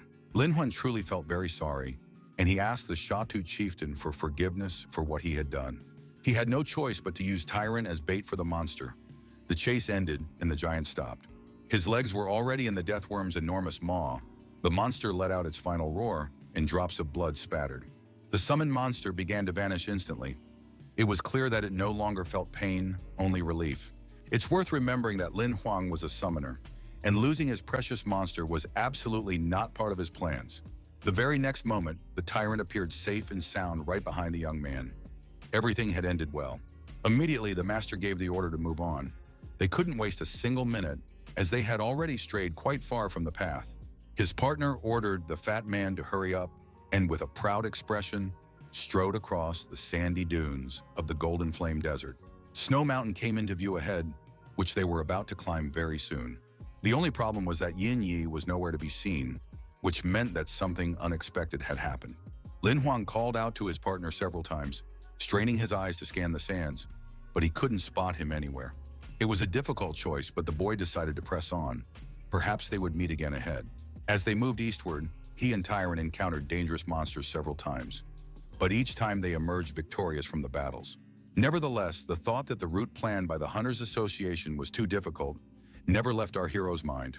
The monsters were strong and came in vast numbers. Ever since they were attacked by giant wolves, the young man began to suspect that something was clearly wrong here. Everything was very strange. Nevertheless, they made it to the divine snow mountain and began the difficult ascent to the summit. Although it wasn't easy to make that decision, Lin Huang made full use of all the abilities of the summoned creatures at his disposal. The tyrant's size proved unsuitable for climbing the icy cliffs. The heroes suggested to Bai that they share their life energy to help with this difficult task, and the vampire nodded in agreement. He tied a rope around his waist and climbed up first, as if belaying the young man following behind him. But climbing on ice was very difficult for the player. Physically, his body wasn't yet ready for such trials. He constantly told himself to keep going, because this was an opportunity to level up and improve his skills. But these intrusive thoughts disrupted his concentration, and at one inopportune moment, Lin Huang's foot simply slipped off the foothold. He only managed to shout Bai's name before he began to fall, stretching out his arms as if trying to grab at the air. The vampire reacted in time and managed to grab the ice firmly with one hand, while holding on to the rope with the other, preventing the boy from pulling him down after him. That sudden jolt nearly shook the very soul out of our hero. Fear made his heart pound like a madman's, and yet he found the strength to pull himself together. Saying he'd been scared to death, the young man began to climb up after Bai, who was waiting humbly. The vampire could think of nothing better than to hoist Lin Huang onto his shoulders to ensure this wouldn't happen again. And although the player protested and shouted that he didn't want to be a backpack and could climb on his own, no one listened to him. There was nothing left to do but resign himself to the situation and let the summoned monster solve the problem on its own. When it got dark, they decided to stop for a rest and set up camp. They managed to find a suitable ledge on the mountainside. Our hero warmed up some meat cooked by the fat man over the campfire and began to wonder what had happened to Yin Yi. Taking a bite, Lin Huang asked his companion, wherever he might be, not to die. He really wanted to try some more of his dishes. Just then, the guy noticed the vampire moving toward the cliff and asked if he wanted to eat too, more out of politeness than in hope of a positive answer. Before the man could finish speaking, Bai vanished from sight with a huge leap. It seemed something had caught his attention. A short while later, a strange, fluffy, white creature appeared right in front of the player, somewhat resembling a fur pom-pom with sad eyes. It was this creature that the vampire had been chasing, and now he had brought it to his master as an amusing trophy. The guy was delighted. It was a snowball, a harmless, valuable, and rare monster whose value was on par with green copper rank equipment. Lin Huang asked Snowball why he had come closer, simply because he was hungry or because he had caught the scent of meat. The little one made completely incomprehensible sounds, but happily opened its mouth when the young man decided to feed it a little. The hero decided the creature was very cute. No wonder girls loved them so much. But the vampire was a little nervous, even though Snowball looked completely helpless. Meanwhile, the little monster pounced on the food and devoured Lin Huang's entire dinner in an instant. He turned out to be surprisingly nimble and voracious. The guy didn't get angry, but simply patted the little one on the head, telling him that now he could go home. There was no more food. Snowball kept begging and even tried a bite of Lin Huang's pant leg as if it might be edible. Then the monster started dragging the young man aside, as if intending to show him something or give him something. The vampire grew even more wary. The little one was hopping up and down and kept squeaking playfully. Now the young man was very curious to see what it was all about. The little white fluffy ball jumped off the cliff, and our hero told Bai he wasn't busy, so he'd go check it out. Catching up to the little one wasn't so easy. He was making his way through the snow quite nimbly with huge leaps. A snow tunnel appeared ahead, and Lin Huang shouted for Snowball to be careful. If he got buried, it would be hard to dig himself out. The monster didn't listen and went even deeper, after which he completely disappeared from view. The young man hesitated for a long time before deciding to follow him further. Suddenly it dawned on him that this was a passage leading somewhere deeper, and the white ball knew this path well, which was why it acted without fear. And so it turned out. After taking a few more steps forward, the player discovered a portal. Whether to step through it or not, that was the main question. Beyond the passage, which looked like an icy wall, There was clearly something interesting, and curiosity got the better of him. Lin Huang suggested to Bai that they go see what was there. He was the first to step into the portal.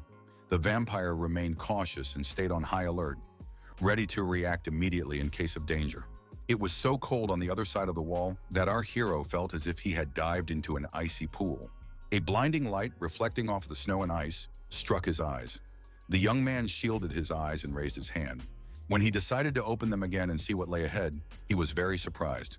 Lin Huang was completely unprepared for this. A snowy mountain landscape unfolded before him, bearing no resemblance to the mountain that the novices were supposed to conquer. It was completely unclear what kind of place this was. But the strangest thing was that Bai hadn't followed his master. It was completely unclear why. Lin Huang muttered in surprise that this couldn't be possible. But Snowball suddenly spoke up and explained that only humans could enter here, not monsters. The hero was very surprised that Snowflake was able to speak human language. But Snowflake didn't think it was anything special. The young man explained that the creature's voice didn't quite match its appearance, which was what struck him as odd.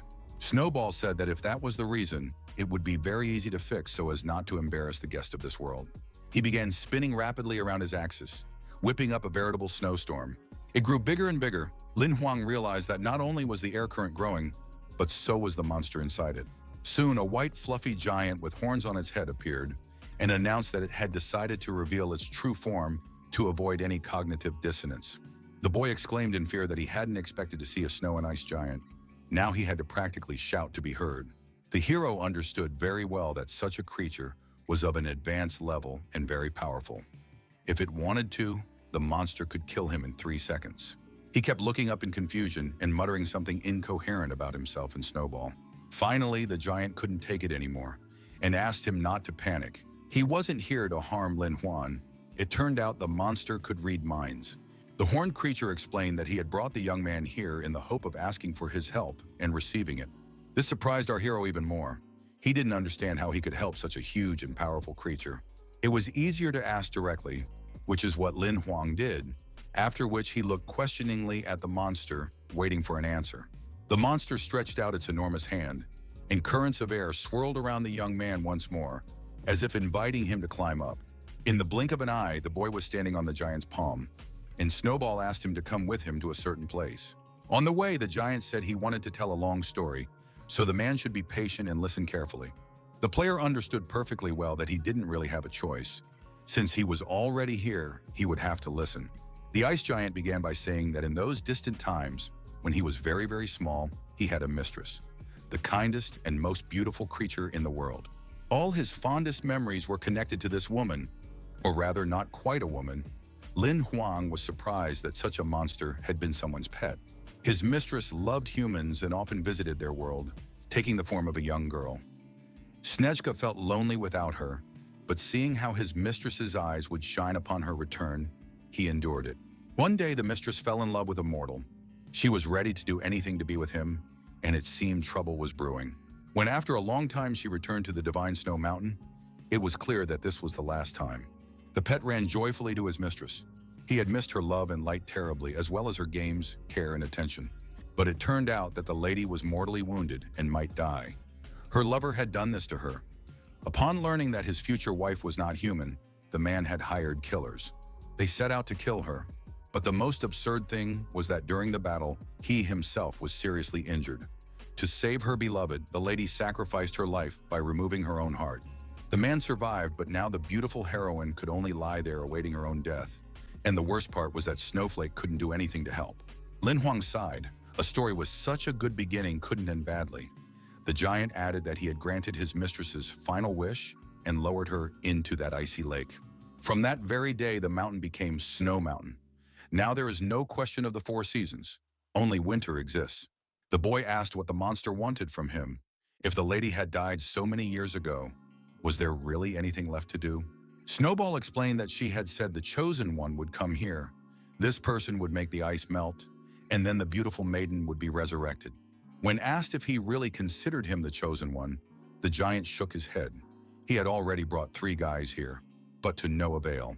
The young man asked if the monster brought everyone here indiscriminately and was told that in thousands of years, only 4 young men with kind hearts had come along, and he had risked trusting them. Realizing that he was the fourth, our hero was moved and asked what he must do to melt the ice. The giant replied that a single drop of blood would suffice. He would let the hero go in peace regardless of the outcome, but if it failed, he would erase his memory of this place.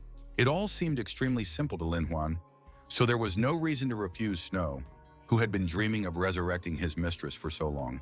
Turning to the invisible girl, the player dripped blood onto the ice, saying that he truly hoped she would be reborn. The drops shattered into tiny spatters, as if a beautiful red flower had bloomed on the snow. The young man asked what to do next and was advised to simply wait and see if it worked.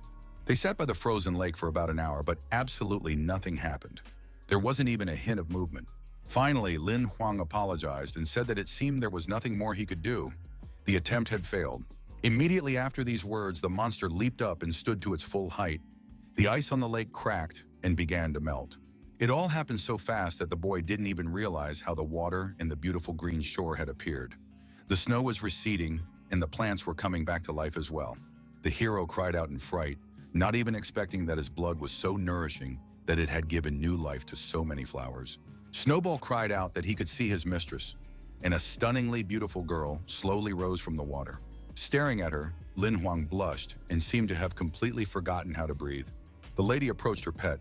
She called him the Ice King and added that she had missed him very much. The girl thanked the monster for guarding her all this time, and then her chosen one, after which she introduced herself as Shuluo. The hero replied, somewhat embarrassed, that there was no need for thanks. She could just call him Lin Huang. An awkward pause ensued, and the young man apologized for his rudeness, but still ventured to ask if the beauty was a monster. The monster roared that this was unacceptable, but his mistress simply replied that she was of the race of gods who lived 3,000 years ago. The young man only remembered the invasion of the gods 800 years ago. The beauty explained that these self-proclaimed gods were merely servants who had received the pitiful remnants of the blood of the gods to whom she belonged, but they were not weak either. She realized the hero didn't believe her and decided to demonstrate to him the true power of the divine race to which she belonged. Streams of energy began to approach Lin Huan. He had absolutely no idea what to do, whether to try to defend himself or just wait. He began to feel something strange, and then suddenly realized that his broken life wheel was fully functional and restored. The goddess smiled and said she had noticed the hero's little problem and decided to help him out a bit. When asked if divine power was truly that great, the beauty replied that it was far greater. She had a particularly valuable gift for Lin Huang. When the energy surges subsided and the system notifications stopped flashing, the young man read that he had received the full Wild Nature Sword skill card. Unbelievable. It was a very valuable and rare skill. No one had managed to obtain it in its entirety for many years, and the hero appreciated the goddess's magnificent gift. Suddenly, the beauty giggled and remarked that although the player was mortal, he wasn't as simple as he seemed. This puzzled him a little. Finally, the Ice King placed Lin Huang on his palm and promised to return him to where they had met. The young man was extremely pleased. Setting him down on the ground, Snowball said that as soon as our hero left these lands, he and the lady would also leave as far away from here as possible. The goddess explained, somewhat sadly, that she intended to return to her own world and had no plans to let humans in there anymore. She asked the young man to take care of himself and be careful. He would encounter many more monsters on the Divine Snow Mountain. The beauty warned that the Golden Flame Desert had now become particularly dangerous because exceptionally powerful monsters had awakened underground. They all serve the super monster, which is why all these swarms of creatures are by no means random. We need to stay on our guard. Lin Huang wanted to ask why this had happened and what people should do now, but the goddess chose to remain silent. As a farewell, the boy waved his hand. He was sure he would meet these two again. They parted as friends. When the goddess disappeared, our hero was on the verge of tears. At the very least, he really hoped he would see her again at least once. The Divine Snow Mountain remained just as cold and forbidding as it had been before the player left it. After passing through the barrier, Lin Huang continued to feel the deadly cold, and dawn was approaching. At the entrance, he saw a vampire with a pile of snow already piled up on his head. Don't tell me Bai had been waiting here all night. The guy felt full of energy and announced that they should move on immediately. He was confident he could climb the rock face, and so it turned out. Now the hero could move on his own. He had become much stronger after restoring his life wheel, reaching the black steel rank. They had climbed almost to the very top and were set to make it just in the nick of time before the exam's allotted time ran out. Suddenly, they heard some strange sounds like the quacking of ducks and the croaking of frogs at the same time. Bai grew wary. Around the bend appeared several geese that looked quite good-natured. They were slowly striding toward our heroes. Lin Huang hadn't expected to see geese or swans in the snowy mountains. He didn't know much about local birds, but he still understood that they had no business being there. Nevertheless, the hero suggested to Bai that they take a couple with them. If they roasted them over a fire, they would turn out quite tasty. Suddenly, one of the geese opened its beak, and it became clear that these weren't exactly ordinary creatures. And they certainly didn't feed on grass. Inside was a row of razor-sharp teeth. The monsters immediately began to attack, and the guy had no choice but to run for his life, urging the vampire to hurry up. While Bai scrambled up the sheer cliff, dragging the player behind him on a rope, the player fired back at his pursuers, though there were simply too many of them. The entrance to a cave came into view, and the vampire thought it would make a good enough hiding place. He climbed in himself and began pulling in Huan, who kept firing his pistols non-stop. With one final tug, Bai finally dragged his master inside. The man hit his back hard and stopped shooting. Suddenly, the monster geese let out frightened cries and began scattering in all directions, ceasing their attack on our heroes. It turned out they had been frightened by a huge black sparrow, at least a green copper rank. Now they could relax a little. The bird targeted one of its smaller kin, but it was clear that this was nothing more than an appetizer for it. At first, the player was frightened. He had never seen such a huge sparrow before, but then he began to rejoice, for the geese's attack no longer threatened him and Bai. The joy was short-lived. The monstrous bird's eyes glowed red. Apparently, it had set its sights on a human or a vampire for today's lunch. The monster began circling the cave entrance, and the young man realized they were in for a real fight to fend it off. Huge claws dug into the rocks to widen the passage into the cave and finally reached these appetizing guests of the mountain. Bai looked up resolutely, but Lin Huang told him not to even think about fighting the monster. It would be suicide. It was much safer to attack from a distance, and the boy began firing his cannons again. To his utter amazement, the bullets didn't wound the monster. They didn't even ricochet, but seemed to dissolve upon contact with its feathers. This fact greatly upset the young man. He realized he might very well die, practically right after finishing the exam. Bai muttered something, and this gave Lin Huang pause for thought. Perhaps things weren't so bad after all. While the huge monster kept pounding against the rocks, trying to get at our hero, he managed to come up with a decent plan. He warned Bai that they had to act very quickly and that he should distract the monster's attention the moment he gave the signal. When the monster tried to peer into the cave again, the guy shouted that now was the time. The vampire enveloped the creature in streams of his energy, preventing it from simply flying away and escaping death. Lin Huang rushed forward with all his might to carry out his plan as quickly as possible. He raced like the wind. He had to aim very carefully because the only vulnerable spot on this giant sparrow with steel feathers and iron bones was its eye. And that eye looked fearfully at the man approaching it. The monster seemed to have realized that the final moments of its life had arrived. The next moment, several explosions thundered, and the sparrow let out its death cry. That was the end of its story. The claws clinging to the rocks loosened, and the monster began to fall slowly downward. Now it no longer made much sense. Lin Huang watched it fall, realizing he had used his last 3 bullets, all of which had gone into the bird. Apparently, the sparrow was finally dead, having crashed into the rocks far below. Immediately, an alert sounded. The system reported that a monster superior to our hero in many stats and of a higher rank had been destroyed. As a reward, the hero received a map fragment. It meant that instead of one map, there would be a double map. The assistant explained that rewards are usually distributed randomly, so what happened could be considered a lucky coincidence. A double card meant that everyone the player defeated within the next hour would grant double experience points and loot. Xiaohei remarked that finding a suitable monster wouldn't be so easy. Man, what bad luck, the guy brushed it off, saying he wasn't in the mood for jokes. Suddenly, the Emperor's ring vibrated, signaling that the trial was coming to an end. Lin Huang snapped out of it. They'd wasted too much time and needed to finish the climb as soon as possible so they wouldn't be late. They climbed upward quite briskly, but with every new ledge, another one appeared higher up the slope. Looking ahead, the young man decided he had practically no chance of finishing the trial on time. Then a voice from the shadows declared that for losers, life always seems too unfair and difficult. A young man appeared, dressed in shades of blue and light blue. Even his hair shimmered with those colors. It was strange that neither the hero himself nor Bai had sensed his presence nearby. Lin Huang asked who he was, to which he received the reply that he was a test participant just like the player himself. He stepped closer and asked why the young man had killed his Black Sparrow. Our hero was surprised. He realized that his new acquaintance was also a summoner. He had to explain that it was self-defense. If the monster hadn't attacked them, it would have remained safe and sound. The stranger snorted and replied that he had sent his pet out to hunt for food. If it had decided that their party would make good prey, then so be it.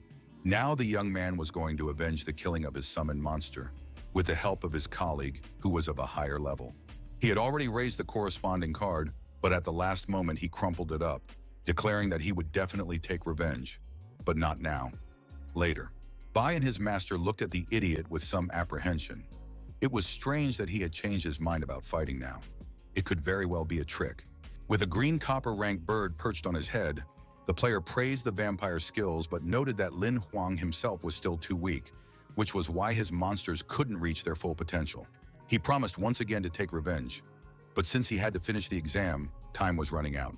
With those words, the summoner ordered the bird to fly away, which finally infuriated our hero, but in turn gave him a brilliant idea on how to finish conquering the summit. More precisely, his vampire, who continued to look down on the gentleman a bit, was starting to drive him crazy. And yet the spread wings of the enormous bird reminded Lin Huan that Bai could fly too. He immediately pulled a chain from his inventory and chained himself to the summoned monster. The creature clearly didn't like it, but disobeying the order was out of the question. Bai spread his demonic wings and rose into the air, carrying his master with him. The young man was breathless with excitement. First, there was hope that they would make it in time, and second, an incredible sight unfolded below. Skyscrapers came into view. It seemed our hero had indeed arrived at the right district, whose coordinates were marked on the map as the final destination. Landing on the roof in front of the examiner, Lin Huang thanked Bai. The girl greeted the player and remarked that she never would have thought he'd arrive first. You congratulated him on passing the exam, and added that as soon as everyone had finished the test, he could register as a reserve hunter. What he heard greatly surprised our hero. He hadn't expected to be first, let alone to be hired by the association so quickly. The girl didn't understand why Lin Huang was puzzled, and he explained that he was sure the player on the bird with the face of a rich fool would beat him to it. He clarified that the bird was a blood-red dragon. Yu reported that the guy's name was Bai Yang, but he didn't count. Then why was this person among the newcomers? He isn't taking the test, but simply completing a quest, apparently. The beauty explained that the player was passing the trials, but he didn't need an exam. This was a special case.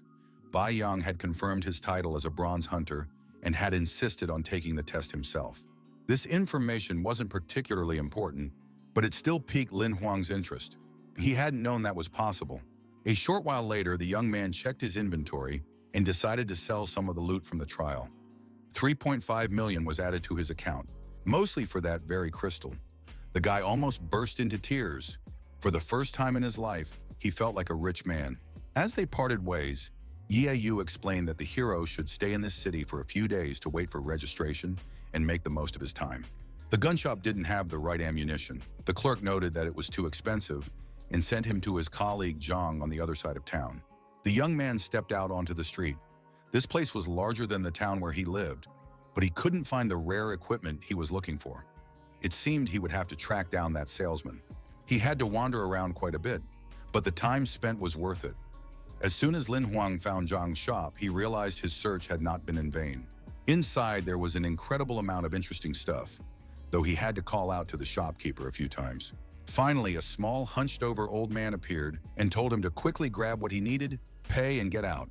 Our hero explained what he had come for. He doubted the shop would have the right ammunition, but Zhang just asked how much he needed. The guy replied that he needed 3,000 rounds and 300 explosive rounds. The shopkeeper chuckled, saying the hero must be rich. Soon, a beautiful and rather heavy box appeared. It became clear that Zhang wasn't just joking around. The total came to 135,000, and the old man asked for payment right away. Lin Huang agreed and mentioned that he'd come back a little later to place another order. Zhang narrowed his eyes slyly and remarked that he already had enough. But if the young man was interested in other rare items, that wouldn't be a problem either. He should just let him know. The young man thanked him and promised to come back next time. He hadn't expected the seller to be this kind of person at all. Suddenly, a terrifying alarm sounded. When asked what was going on, the old man explained that this was how the association sounded the alarm in case of danger. Saying goodbye, Lin Huang hurried to the exit saying he'd be back soon, but couldn't continue the conversation right now. The salesman merely watched him go with a keen gaze. It was clear that figuring out this new customer wouldn't be so simple. The huge white church trembled as if it were about to collapse. Its silhouette against the blue sky looked very ominous. Lin Huang began to make his way through the crowd. The exam wasn't over yet, so the city was full of residents and players. Yahello was trying to calm the crowd. A super monster had appeared in the desert, summoning waves of smaller monsters. Many players were in trouble, but measures were being taken. Our hero immediately realized that what the goddess had warned about had happened. For everyone's safety, they were asked to wait out the threat in the city.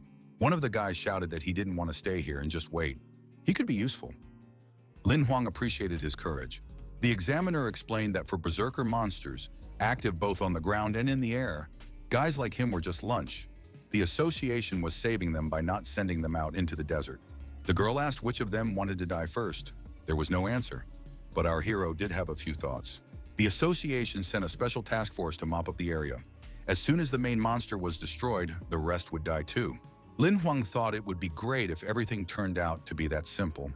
In that case, there would be no need to worry. Then Bai Yang appeared, saying that another super powerful monster could very well be lurking behind the first one, in which case the squad's strength wouldn't be enough.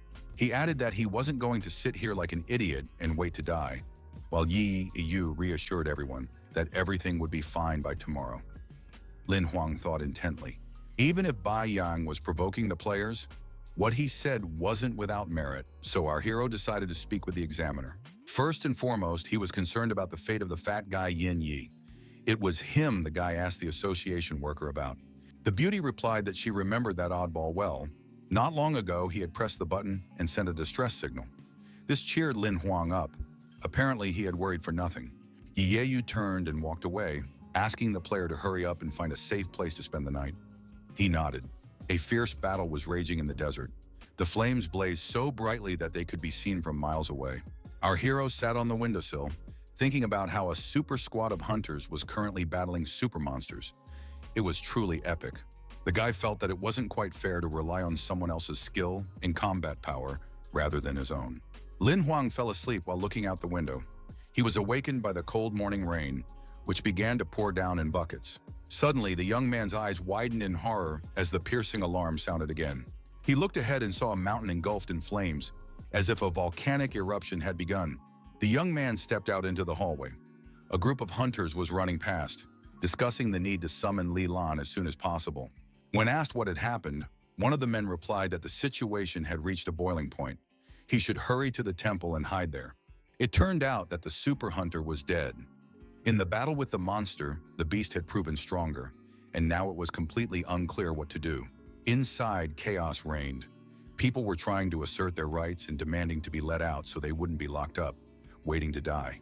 Our hero preferred to keep quiet and just listen as Yahello explained that it was the player's duty to protect the population from monsters, and there were a lot of monsters right now. Many newbies started begging to leave. They were afraid they'd be ordered to fight alongside the other hunters. Lin Huang told them to shut up. He was tired of listening to this cowardly whining, and the young upstart didn't like the request. Our hero told them about the monsters he'd encountered in the Golden Flame Desert. They'd all been summoned by a super monster, so leaving the building was too dangerous. The guy asked how long Yahello would last outside. She was roughly gold ranked and clearly the most competent of those present. She replied that at best until tomorrow night, because there were many dangerous monsters in both the desert and on Snow Mountain, and their numbers were growing. Then Lin Huang announced that he himself wouldn't last even 3 hours, so the rest of them should sit tight and keep quiet. One of the newbies declared that he was a lucky guy and was sure he'd survive simply because he was born under a lucky star. Our hero finally lost his nerve and decided to take control by jumping up onto the platform next to the examiner. He shouted that even if they all consecrated this place right now and prayed to the gods with all their might for help, nothing would come of it. As soon as the monsters roll over the mountain, every single one of us here will be doomed to certain death, so running away isn't an option. The guy pointed at a few newbies and asked what they personally could do to help the Hunters Association. He suggested joining forces and working together to defend the Snow Mountain area from the monsters that continue to advance. Several men immediately jumped on board with this idea and began chanting that they would protect their families in the Snow Mountain area. Bai Yang turned around and headed for the exit, muttering that a bunch of idiots had decided to commit mass suicide. Lin Huang noticed this and called out to the player. He clearly remembered that this guy was of a much higher rank than the rest of the people here. Yahello hugged our hero and thanked him for the idea of joining forces. Now they really had a chance of winning. The order was given to go get their gear and then return here to register for the raid. Lin Huang was about to jump down from the platform to go and get ready as well, so he warned the examiner about it. She asked the young man to wait a moment. It seemed things were far from as simple as they might appear at first glance. The young man looked questioningly at Yahello. It seemed he was about to hear some truly important information. The hunter explained that she could transport no more than 50 people at a time, so her first priority was to send away those under the age of 20. Lin Huang was outraged. After all, she had supported his idea to fight, but it turned out that was only to calm people down. Soon this place would turn into hell, and no one would survive. The beauty shouted the last sentence so loudly that it became clear she herself could no longer control her emotions from the horror. Yahello explained that the association had mobilized all its resources to hold back the monsters, but even that would last for 10 hours at best. After that, the monsters would destroy both this place and everyone who didn't manage to teleport in time. The girl explained that she herself would die here, defending the organization's honor, but before that, she would evacuate the young blood, the players who would become the association's bright future. Hearing that people like him would survive at the expense of the others, the young man shouted that he wasn't going to leave this place either. He shouted that everything he had said was serious, not just to calm people down, because he really would fight.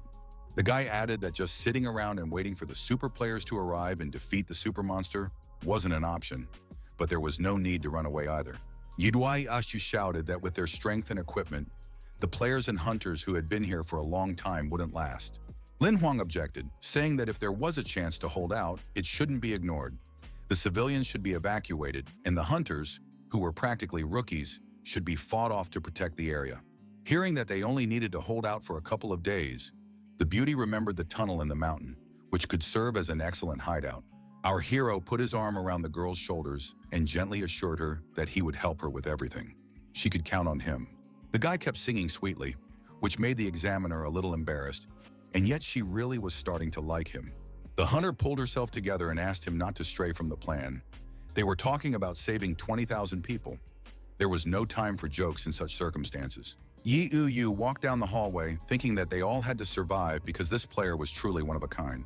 Soon, a crowd of thousands made their way through the gorge into the mountains to take shelter in the very hideout the examiner had mentioned. Many were nervous, but they were reassured by the fact that there were hunters here capable of protecting the civilians. Our hero stared intently ahead. Julie Yuguang and Wang Lina had skills well suited to organizing the operation, as the newcomer walking ahead reminded them. All three of these players nodded happily.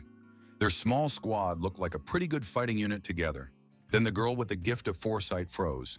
When asked what was happening, she replied that she was trying, but could see only horror. They pressed forward. Everything around them was littered with the remains of monsters. There were so many that every step brought a new discovery. The newcomers discussed how the professional hunters had really gone all out, leaving them no chance to encounter any monsters. It seemed they were very strong. Lin Huang asked the guys not to be too careless. According to his information, new monsters were appearing constantly, and they shouldn't let their guard down. They needed to distract the monsters so that the evacuation of civilians could proceed as smoothly as possible. He hadn't even finished speaking when he lunged forward and shielded his colleague with his body. It seems someone had decided to attack this group of players, but the others hadn't reacted in time. Right where Julie had been standing just moments ago, an axe was now stuck in the ground. The weapon clearly hadn't fallen from the sky.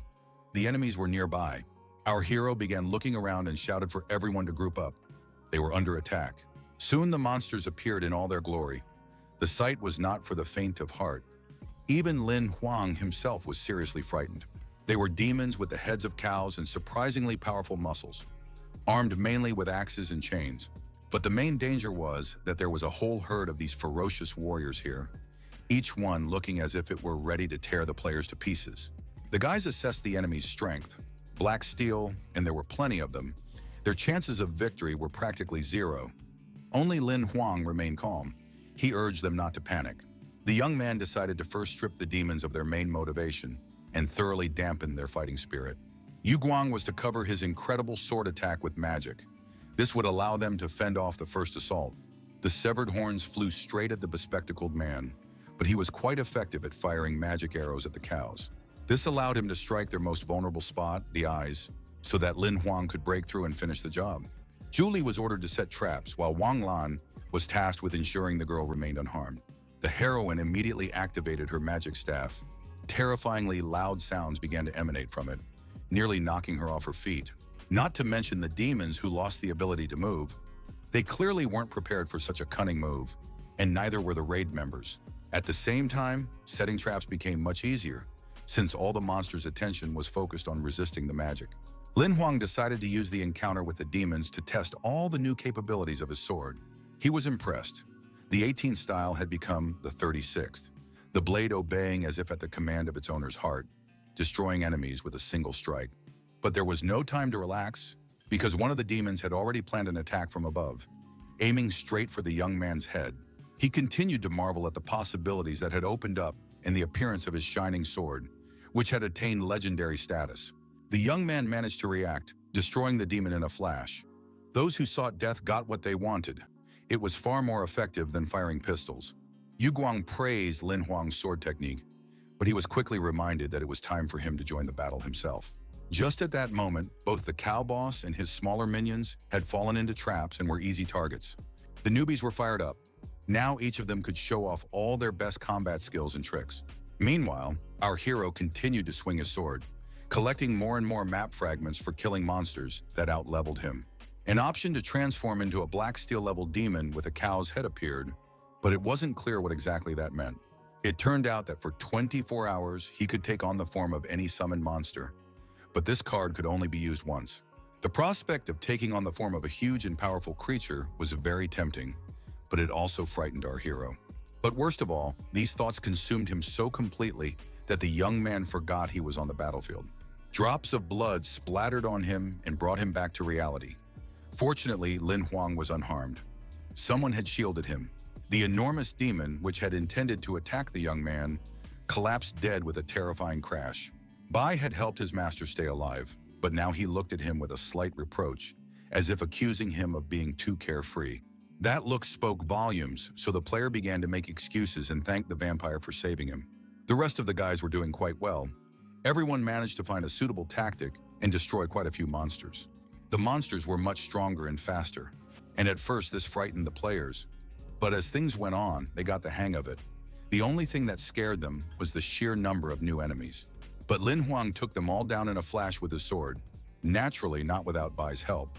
The guys were impressed. 20 demons in a couple of seconds was an incredible feat. The hero noted that this wasn't the time to relax.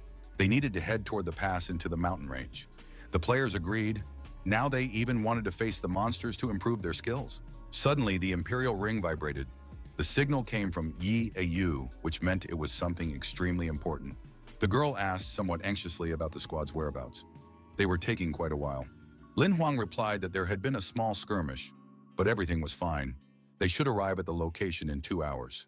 The others were surprised by his manner of speaking to the examiner. His smile did nothing to reassure Yahello. She remained tense and informed them that they had only 1 hour to arrive. The monster invasion was gaining new momentum, and if they didn't make it in time, they were guaranteed to die. The situation at the entrance to the gorge was extremely tense. Too many monsters and demons were appearing, and even the best hunters couldn't neutralize them all in time. Yahello fought like a woman possessed, swinging her whip and killing several monsters at a time, but even that wasn't enough. Less experienced players were dying practically right before her eyes, just a few meters away. A colleague with a rifle shouted that they wouldn't last long. Too many people were seriously wounded or killed, and the girl ordered them to retreat. The man pointed out that as soon as they retreated and blocked the entrance to the gorge, the people outside would be doomed. Yahello replied that she would stay here until the end, with those who chose to remain. A bloodied hyena came out to meet the hunters, and it was obvious that its pack would soon follow. The players recoiled in horror. Going up against monsters of this level was pure suicide. The examiner was determined. She shouted that they had no choice but to fight, but a colleague remarked that even she was in over her head. The girl gave the order to advance. Her colleagues shouted that they wouldn't let her, the squad leader, die. In truth, no one wanted to die. Suddenly, half the pack of hyenas froze in place. The beasts had caught a new scent and turned their attention to it. When Yahello looked in the right direction, she was overcome with incredible joy. Now there was a chance to escape. It was Lin Huang with Tyrant. The young man had not only survived but had also arrived in time to come to their aid. Our hero immediately rushed into the attack, but the bloodthirsty hyena clamped down on his sword with such force that there was no way to free the blade and fight. The hero shouted for Yu Guang and Wang Lan to tend to the wounded, while he and Zhu Li would deal with the monsters. The others agreed. The player had already managed to retrieve his sword and was now chopping down the hyenas like cabbage, while his comrade and Tyrant covered the leader from the attacks of the other beasts. The third-level Black Steel hyenas seemed like an excellent opportunity for our hero to improve his sword-fighting technique. He mentally ordered the pack leader to come closer. In this battle, only one of the two was destined to survive. The beast seemed to have heard his thoughts and lunged into the attack, making an incredible leap. The man did not frighten it at all. Lin Huang was a little surprised. He noticed that the hyena's rank was gradually changing, randomly rising and falling. The enormous monster pounced on our hero and pinned him to the ground with its clawed paw, intending to have a hearty meal. The guy remained calm. The only thing that bothered him in this situation was the huge hyena's foul breath. His partner wanted to help the boss, but another monster attacked him. There was absolutely no room for distraction. Julie dealt with the small hyena fairly quickly. He was already quite confident in taking down these creatures, but he was still worried about Lin Huang. Yahello kept a cool head. She suggested that the player deal with the smaller hyenas first and only then take on the pack leader. Our hero had already freed himself and continued fighting the blood hyena. Tyrant was also actively helping to destroy the enemies. The pack leader was not only strong and fast, but also intelligent enough to retreat at the most opportune moment. Lin Huang noticed that intelligence wouldn't save the monster from certain death. As a summoner, he had studied monster psychology well. He played a card, and a bright blue glow instantly destroyed several hyenas. It seemed the right skill had been activated. The young man summoned by again, and now the fiery whirlwind killed one hyena after another in literally a matter of seconds. The vampire and the main monster also took a hit, but the blood hyena was a very strong opponent, so it didn't die right away. When it finally happened, Lin Huang realized he had outsmarted and overpowered it. He received another fragment of a rare skill card. The other players were thrilled. It was incredible. The examiner was now smiling, praising the sword technique the boy had used. The girl began to praise the hero, but he reminded them that they should hurry before the blood hyenas recovered. His companions thanked the young man with smiles. He had made it in time, otherwise no one would have survived. Yahello ordered everyone to move toward the entrance of the gorge, heal up as much as possible, and boost their stats. They needed to be well prepared. Suddenly, Lin Huang noticed a new group of enormous monsters approaching them. He asked to be woken up if this was a dream. They were giant spiders, and there were so many of them that it was impossible to count them. The examiner replied that it wasn't a dream. Unfortunately, the super monster continued to spawn new creatures. A new wave of the monster invasion was approaching, and by all accounts, it was far more dangerous than all the previous ones. If the spiders kept moving at the same speed, the hunters would have no more than 10 minutes to prepare. Panic set in. Many decided that the easiest thing to do was to flee, because fighting in this situation was simply madness. Lin Huang reminded them that escaping this way wouldn't work anyway, and that they needed to fight the monsters. Yahello supported him in this decision. Their teammates realized they could be useful and decided to stay and fight as well. They were confident that, together with our hero and the examiner, they had a chance. Julie suggested that he could organize a retreat into the gorge and cover the others while our heroes dealt with the creatures. They could also drop rocks on them. The leader liked the idea and the fighting spirit, and she gave the appropriate orders. They had to act immediately. Lin Huang promised he could handle it. Yahello didn't want to leave the players without support, but the guy reminded her that she was the only commander here and had to take care of everyone else. She couldn't leave 2,000 locals unprotected. The girl was on the verge of tears, but agreed that he was right. Calling on everyone who wasn't afraid of death to follow him, the young man charged forward at the spiders to buy Yahello some time. The girl watched them go, as if seeing them for the last time. It was quite possible that this was indeed the case. But then the beauty pulled herself together and ordered them to hurry. They had little time, and their comrade's sacrifice must not be in vain. Her thoughts were gloomy, but still, if there was a chance to carry out their plan, they had to try not to let it slip away. Lin Huang had already brought his sword down on the first monster, shouting that he wasn't going to die here over such nonsense. The young man dealt with the first wave of spiders and immediately summoned Yahello. He needed to consult with him. The assistant appeared, saying he was being summoned in a critical situation. As always, the hero replied that he wanted to use the card he'd received for the blood hyena. The assistant carried out the order, reminding him that the card might activate randomly, so he couldn't guarantee the player's safety. The decision was made and Lin Huang immediately activated his transformation skill. Everything around him was flooded with green light.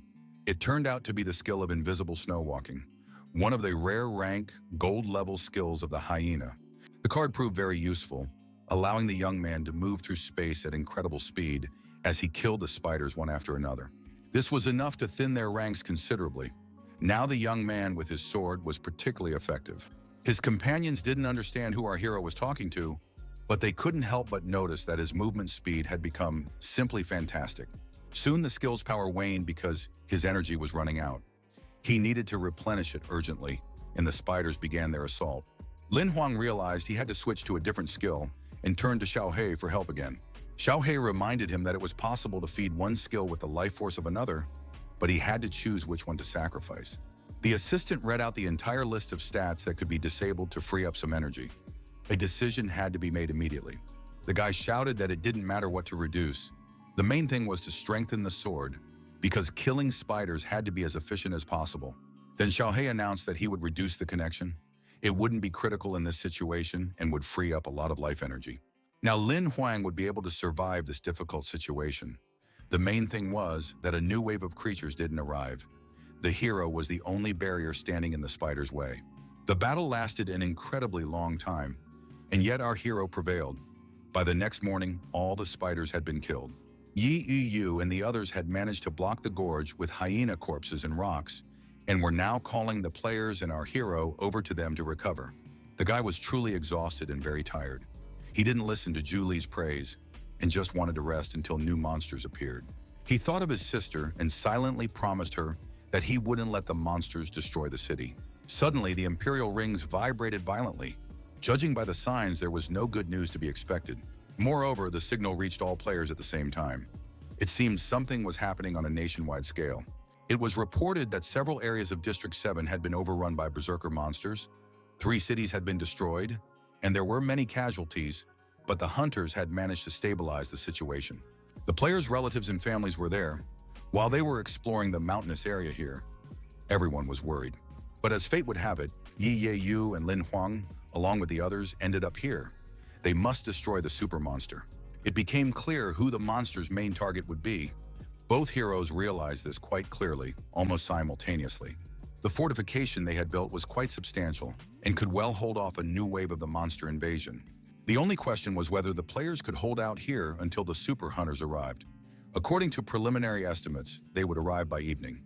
Yi Yu angrily declared that she had not feared death since the moment she became a hunter, but she was terrified by the thought of civilian casualties.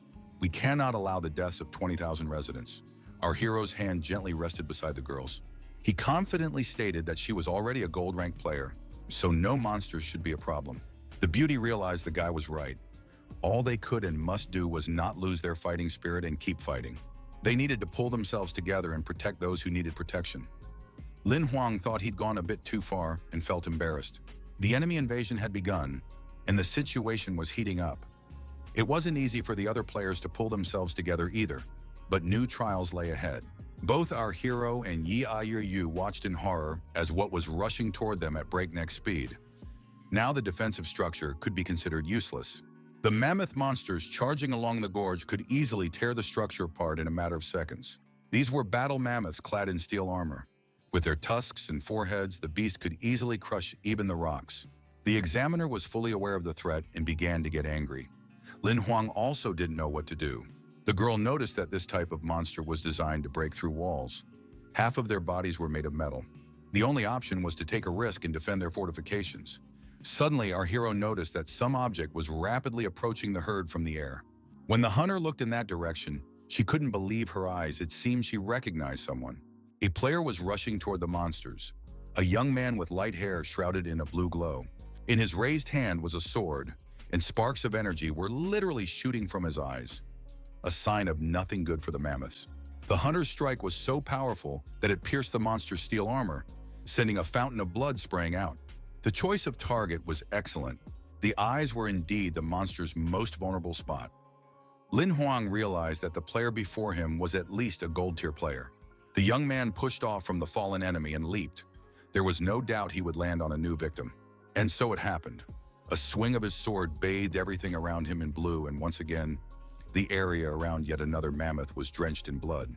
The number of dead monsters was rapidly increasing, and Yi Yu explained that this was Yi Cheng, not just a gold-rank hunter, but one of the 11 geniuses, practically a super hunter. As soon as the warrior destroyed one mammoth, he immediately switched to the next. The creature's glowing red eyes made for excellent targets. The enormous giants crashed to the ground with a terrifying roar, sending tons of dust and rocks flying into the air. Yijing flew from one to the next like a circus acrobat. It seemed he knew neither fear nor fatigue. Soon, the player swung his sword one last time. It seemed the threat of the fortifications being destroyed had been eliminated. Yahello rushed toward the young man with a smile, greeting him as if he were an older brother. Lin Huang realized they knew each other. But getting too close was dangerous. The last mammoth could very well have crashed right onto the beauty. She waited until the carcass had fallen and Yijing had safely climbed down, then ran to the young man. The girl didn't hide her joy, but the hunter just sighed heavily. It seemed he knew more than our heroes did. Finally, the guy turned and said that the danger wasn't over yet. They wouldn't be hearing the all clear anytime soon. In the rays of the sun, a group of new monsters appeared on the horizon, and there were a great many of them. It seemed this was yet another wave of the invasion. They were spiders again, but this time much larger, apparently a special species, and their sheer number was literally mind-boggling. Yahello explained that these were black sand spiders, and our hero recalled that they create special webs. Yixing explained that they weren't particularly strong opponents. Apparently, the super monster wanted to use their sturdy webs to bring down the walls. The hero noted with regret that a single massive cannon would be enough to wipe out this entire army of monsters. Unfortunately, there was no suitable weapon to be found in this area. The examiner replied that it was too early to panic and immediately activated her inventory. A yellow glow flared in her hand. A second later, a gigantic rocket launcher appeared in the beauty's hands, so heavy that even holding it aloft required effort. Her colleague expressed doubt that the girl had a certificate for handling heavy weapons. How had she even bought this weapon? Lin Huang simply gazed at her in awe. Yi was replied that if you have the money, anything is available on the black market, even a gold-rank cannon. But this wasn't the time to be a bore, it was time to act. At that very moment, the hunter activated the weapon and fired. The recoil nearly knocked her off her feet. For some reason, the rocket didn't hit the spiders but struck the rocks instead, leaving a trail of flames in its wake. It exploded immediately and everything shook. Yijing laughed and said that, as expected, the beauty had missed her target. She suggested they just watch what would happen next. The rocks cracked, then began to sway, and soon streams of snow poured through them, a veritable avalanche. The spiders were simply buried and crushed. They didn't have time to hide or save themselves by releasing their webs. Yijing was very serious and asked Lin Huang to remember forever that one must never underestimate women, but it's better not to get involved with them. The guy immediately understood what he meant. While Yahello was glad that no one would be lecturing her now, shadow crows appeared through a gap in the rocks. Many shadow crows. The guys rushed forward to get a better look. Both cursed. Now the situation was rapidly escalating. The more intently the players peered into the distance, the more terrified they became, because this time there were far more monsters, and their weapons were powerless against them. Lin Huang decided that the apocalypse had begun. So many shadow monsters simply wouldn't leave a single living soul in this world. But the most terrifying thing was that, along with the crows, other incorporeal monsters were approaching.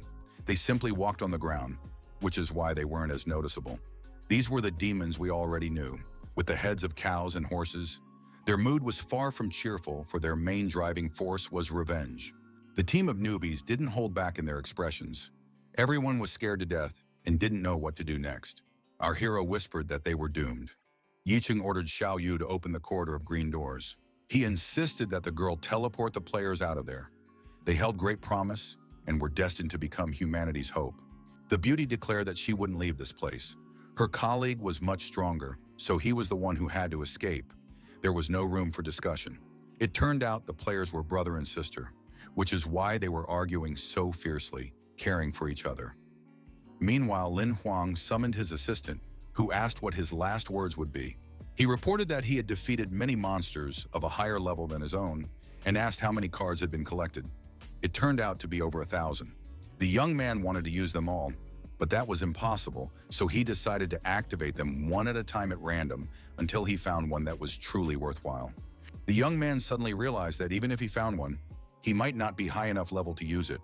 The thought of that was unbearable. And yet Lin Huang announced that since all roads lead to death, he intended to take the risk and activate all the cards at once. The assistant carried out the order, and now a whole wheel of glowing yellow rectangles had unfolded around him.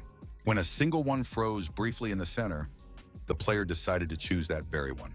He shouted that it didn't matter what card it turned out to be, the assistant must use it immediately. A message appeared stating that the owner had played all 1,245 of his cards, and a single small unidentified card appeared. All other unplayed rewards were reduced to 0. The card began to approach the young man's forehead, and a fireball appeared around it, constantly growing larger. Soon the entire player was engulfed in flames. Fueled by his life force, the ball grew larger and larger. The players couldn't see a thing. The blinding light was agonizingly bright, as if it were capable of destroying all life. But in reality, its target was the shadow monsters and demons. They all froze in place, staring at this ball, which was larger than the sun. Very quickly, the searing flame reached them, sweeping away everything in its path in a flash. The land demons were the first to perish in the torrent of light, followed by the shadow crows. They crumbled to ashes. The players screamed in horror as the light touched their skin, but they still managed to open their eyes. The glowing sphere began to gradually shrink, but it still shone just as brightly, the last monsters disappearing in its rays. Yi Oyu was still expecting death. She squeezed her eyes shut tightly and clenched her teeth, but with every passing second, she realized she was still alive. Finally, the beauty risked opening one eye, because it had become surprisingly quiet around her, and she hadn't felt any pain. It was all over. Then the girl's eyes widened. She looked toward the center of this radiant apocalypse. Now there was only our hero, who was so exhausted that he had to lean his hand against the ground. The examiner called out to Lin Huan. Following her, the other players began to repeat the boy's name. They were very grateful to the young man for saving them and admired his strength. Our hero paid no attention to the crowd's enthusiastic shouts. All he cared about was the chance to use that incredible card once more. His thoughts were interrupted by Yi Ayu's passionate embrace. She didn't hide her emotions, which thoroughly embarrassed the player. Yijing asked if Lin Huang had really just used a divine spell. Lin Huang hesitated, not knowing how to explain what had happened. His sister asked the hunter not to jump to conclusions. He shouldn't look down on anyone capable of surprising him, just as no one doubted Yijing's strength. For a while, both were silent. The pause was quite tense, but family ties had done their work. The beauty laughed, and the young man noticed that she had changed lately. Lin Huang was puzzled. Suddenly, out of the corner of his eye, he noticed movement among the rocks. A strange energy was emanating from that spot. Yi Yu also looked in that direction, sensing the strong, dark aura of a creature among the rocks. There could be no mistake. Yixing sighed. Their main enemy had finally revealed itself. It was that very super monster that sent forth monsters. The hooded demon snarled maliciously that he never would have thought he'd encounter a true descendant of the gods in a place like this. Lin Huang was stunned. For a moment, he didn't even realize they were talking about him. His girlfriend had warned him to be careful. Their enemy was treacherous. The super monster's presence was sapping the player's vitality. It had become hard to breathe. Why had the super hunter been gone so long? The villain smiled, saying it didn't matter how strong the super hunter was. No one could compare to him.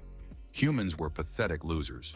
He looked at Lin Huang and the brother and sister, who had assumed fighting stances, and declared that he could give these kids a chance. If they handed over our hero to him, he would spare the lives of everyone present. It was a simply magnificent deal. Let them agree. For a while, the enemy stood there watching the players, waiting to see what decision they would make. The people remained silent. Then he reminded them that trading one person for the lives of 20,000 others was a very tempting offer. Yi Yu didn't know what to do. Her brother explained that if Lin Huang, the heir to the divine race, were eaten by the demon would gain all the power of the gods and merge it with its own.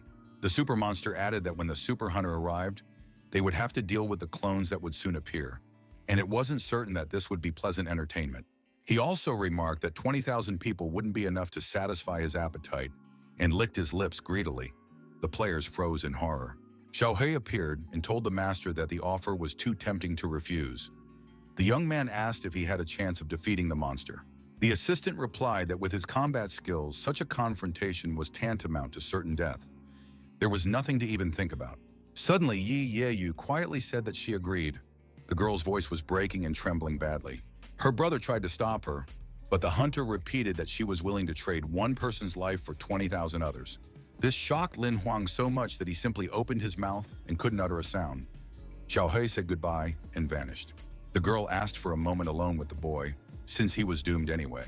The monster agreed because he wouldn't let her pull any tricks right under his nose. The examiner asked her brother to go with her as a cover.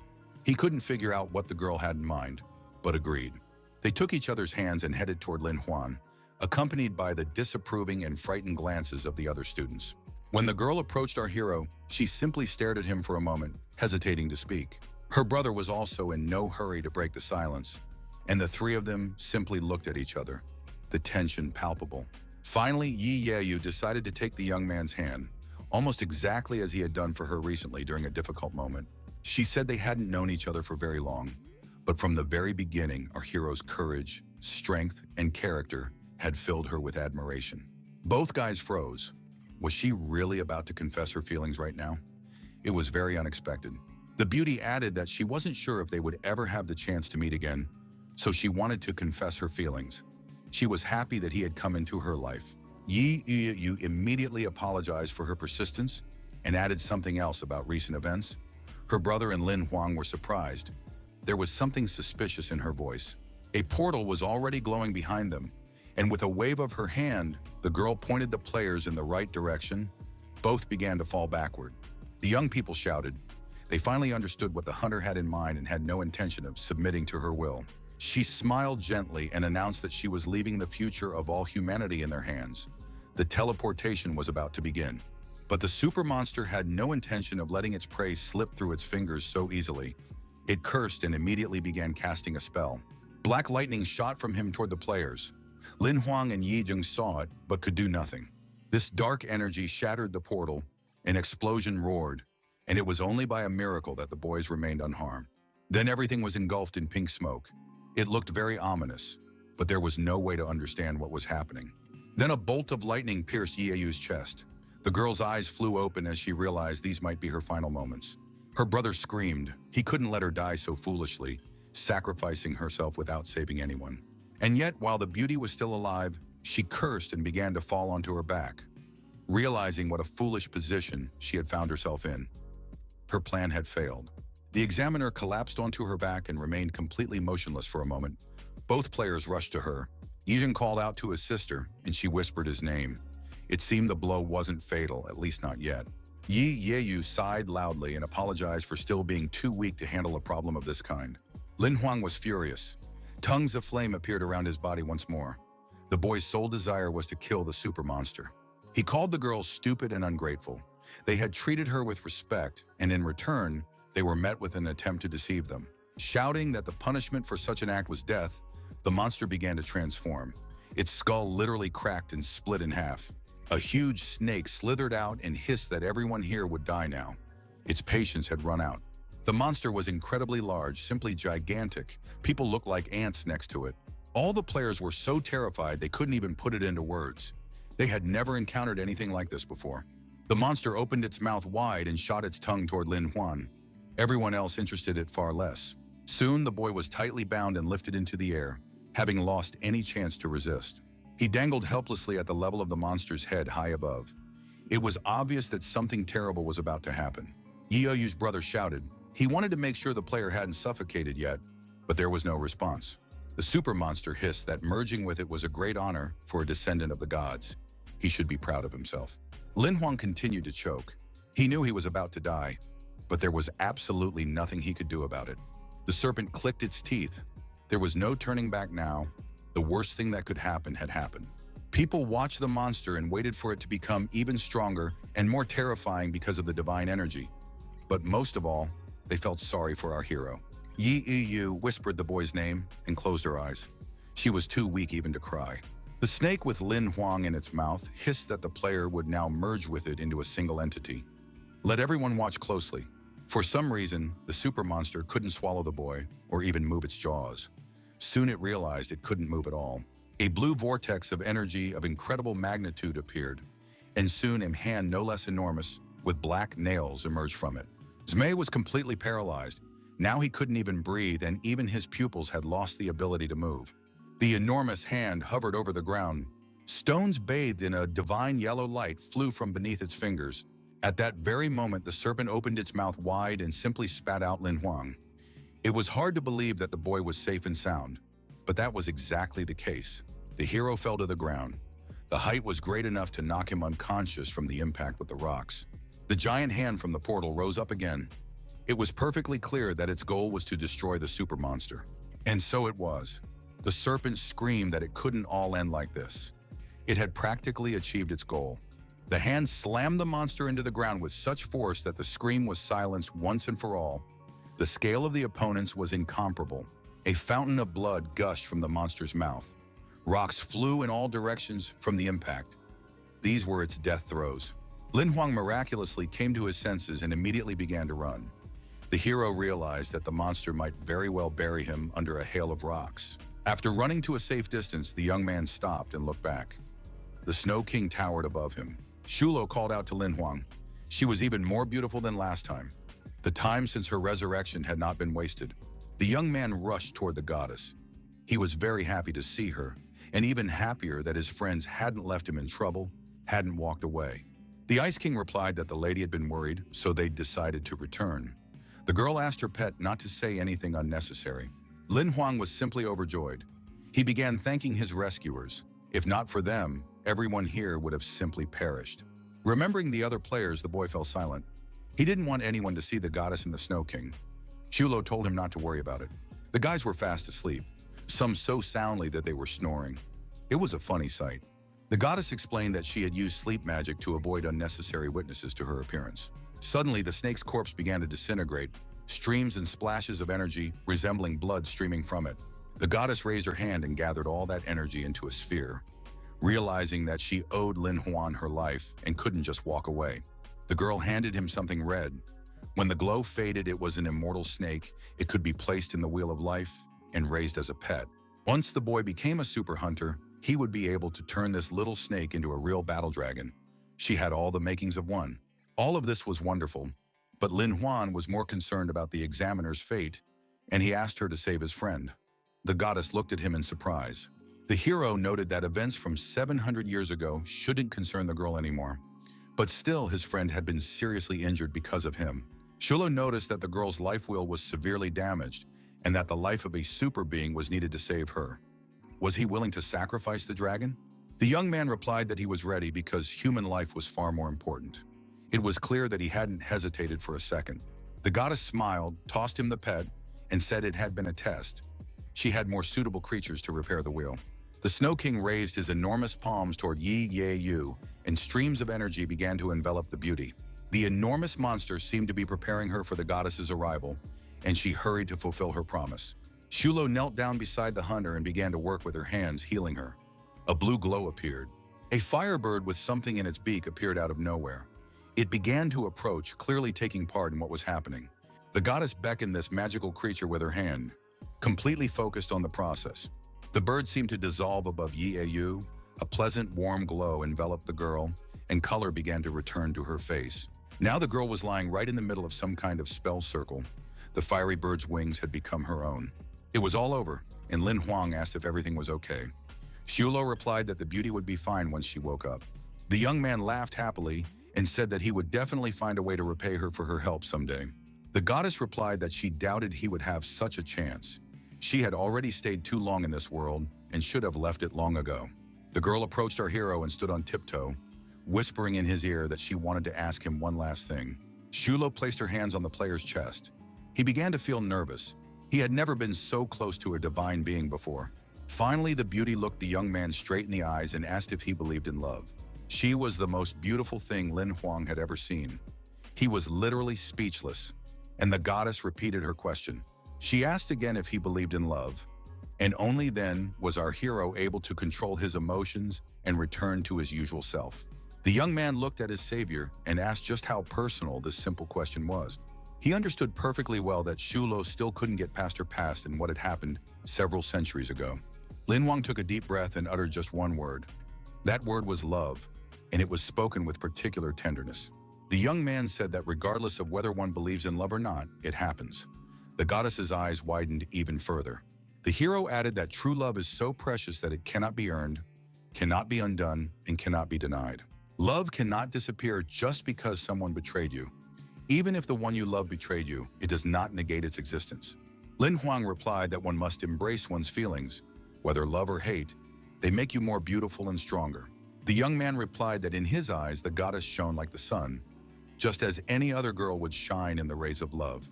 At that, Shulo's expression changed. With a suspicious tone, she asked what Mr. Lin meant. He didn't answer. The goddess stepped back slightly, adjusting her hair, and said that his words had given her pause for thought. Shulin replied that there was nothing to regret and that now she owed him another favor. The hero laughed and replied that he was the one who should be thanking her, not the other way around. The Snow King appeared and announced that the preparations were complete. This man had come here to help them, but had been attacked by monsters, and he was holding a player in his hand. The goddess announced that she had altered the memories of everyone present, so that this man would be regarded as a savior. Lin Huang realized this was done for safety's sake, so that people wouldn't conclude he, the heir to the gods, was the cause of all the disasters. The goddess began to leave. She repeated several times that she was leaving, and that Mr. Lin should take care of himself. The girl rose into the air and was now at the height of her enormous pet's hands, which now looked quite good-natured. Our hero looked at Shulo one last time and said goodbye to her. To be honest, he was on the verge of tears. The beauty turned around and called his name once more, then said goodbye herself, this time forever. A blue whirlwind of energy swirled around the Snow King. A portal was opening that would take them away from this world. Lin Huang just stood there watching. The other players were about to wake up very soon, but the hero wanted to delay that moment. He whispered once more that they most likely wouldn't have a chance to meet again, and then fell silent once more. As soon as the goddess and the Ice King vanished, Yahello opened her eyes and gasped for air. The other players woke up too. Yiding was the first to ask the girl if she was okay. The guy was glad that the super hunter had arrived in time and destroyed the monster. Fortunately, no one was hurt. The beauty replied that she felt as if she had died and been resurrected. All the players were happy about the battle's happy ending, but Lin Huang stepped aside and turned away. Yahello looked at him and her colleagues and couldn't figure out what strange feeling was keeping her from calming down. The girl felt as if she had forgotten something very important and couldn't remember it no matter how hard she tried. She continued to watch our hero. Everyone returned safely from the snowy mountains, and Lin Huang also hurried home. He was very worried about his sister. He stopped at the door to her room, filled with joyful anticipation of seeing her. It was so nice to be back. The young man gently pushed the door open. The girl was asleep. He decided not to disturb her tonight. She would wake up early for school anyway. Completely calm and happy, the young man collapsed onto the bed. He hadn't felt such bliss in a long time. Shohei appeared immediately, saying he hadn't expected to see the hero alive. The hero replied that he wouldn't be himself if it had turned out any other way. Smiling, Lin Huang reminded him that he had completed his hunter registration by the deadline. Where was the promised reward? The assistant snorted and said he'd hoped the hero would switch to serving someone else, but since that wasn't the case, here was the card. It turned out to be an excellent card that restored the owner's body and Wheel of Fortune, healing any damage, though only once, and could very well save a life. And although Xiaohei claimed that it might come in handy at a critical moment, the young man replied that he had other plans for the card. The assistant tried to explain that with this card, one could recover from any damage. Wasn't it a shame to waste it on something else? The young man replied that Xiaolo had already improved his Wheel of Fortune and physical condition, so there was no need to worry about that. The buy card had appeared in his hands. Lin Huang decided to increase the vampire's resistance to sepsis, so that he would be much more effective in future battles. As a summoner, you need to invest not so much in yourself as in your monsters. Xiaohei confirmed that there was some sense to this. Then our hero used the buy card he'd received as a reward without a moment's hesitation. He really wanted to level up the monster. Shards of energy began to fall on the vampire. It was clear that he was pleasantly surprised and perhaps even grateful. Immediately, his wings glowed with renewed strength, and his physique seemed to become slightly more robust. It appeared the plan had worked. The assistant was very curious to see how the effect would play out. He had never encountered such a technique before.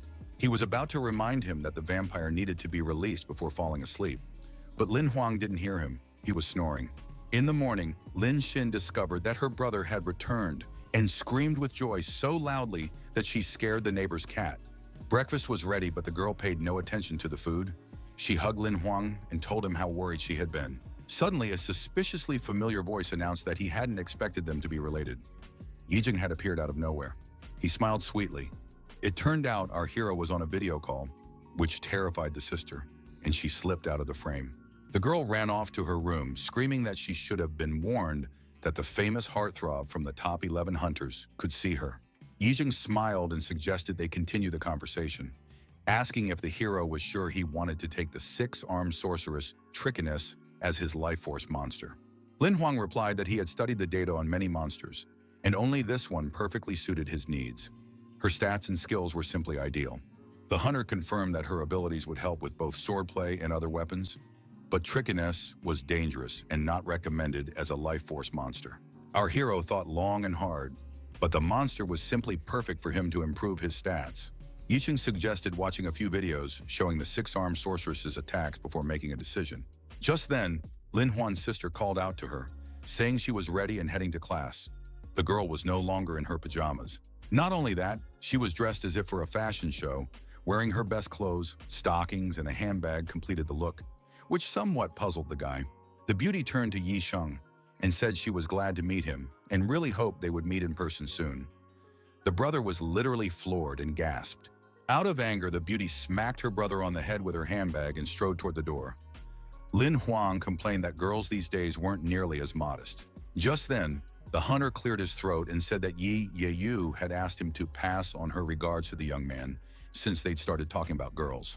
Lin Huang wondered why the examiner hadn't called herself, while Yijing said he was busy, told him to watch the video and that they'd talk later. The call ended, and our hero pondered for a while longer what Yi Yu could be so busy with that she hadn't contacted him personally. He'd even lost his appetite. Since that was the case, there was nothing left to do but watch the six-armed sorceress in action, so the guy hit play. What he saw was so horrific that it was impossible to believe the association would recommend such videos. It wasn't just a battle on the screen. It showed horrific injuries and even the deaths of many players. Trickens held a ball in each hand and wielded them with the efficiency of a meat grinder. The hunters were practically powerless. Lin Huang stared spellbound at the monster, striking at completely unpredictable spots at incredible speed. The six-armed sorceress took down an entire squad of 6 hunters in less than a minute. The monster's face was hidden by hair, and it was impossible to tell what Trickness looked like, but she was clearly no fairy. Then the monster turned, revealing a sinister, satisfied smile. It was a true spawn of hell. Lin Huang tensed up. Now he was no longer sure of his choice. Defeating such an opponent was a very difficult task. After some time, the young man found himself in a town called Tiranora, which definitely deserved our attention. The guy walked down the street, still undecided on which path to take.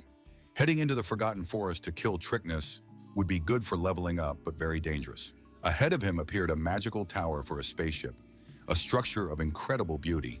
He needed to go to the Forgotten Forest to obtain a special crystal to activate a skill. This could be done on the ship, and Tiranora was just the right place. Suddenly, a gust of wind hit the young man in the face. Taken by surprise, the hero shielded his face with his hand and winced. A huge ship appeared completely out of nowhere and immediately hovered over the tower. The sight was simply magnificent. Soon the ship began to descend to dock and open the entrance for passengers to board. A stream of people began moving up the stairs. Against the backdrop of the ship, they looked like specks of dust on an old dresser. Lin Huang was also boarding. An incredible journey lay ahead of him, one that would help him become not only strong, but also successful. Once on board, the young man found the right deck and walked down the corridor in search of his cabin. Inside, with a blissful look on his face, he immediately collapsed onto the bed. It seemed everything had gone smoothly, which was a relief.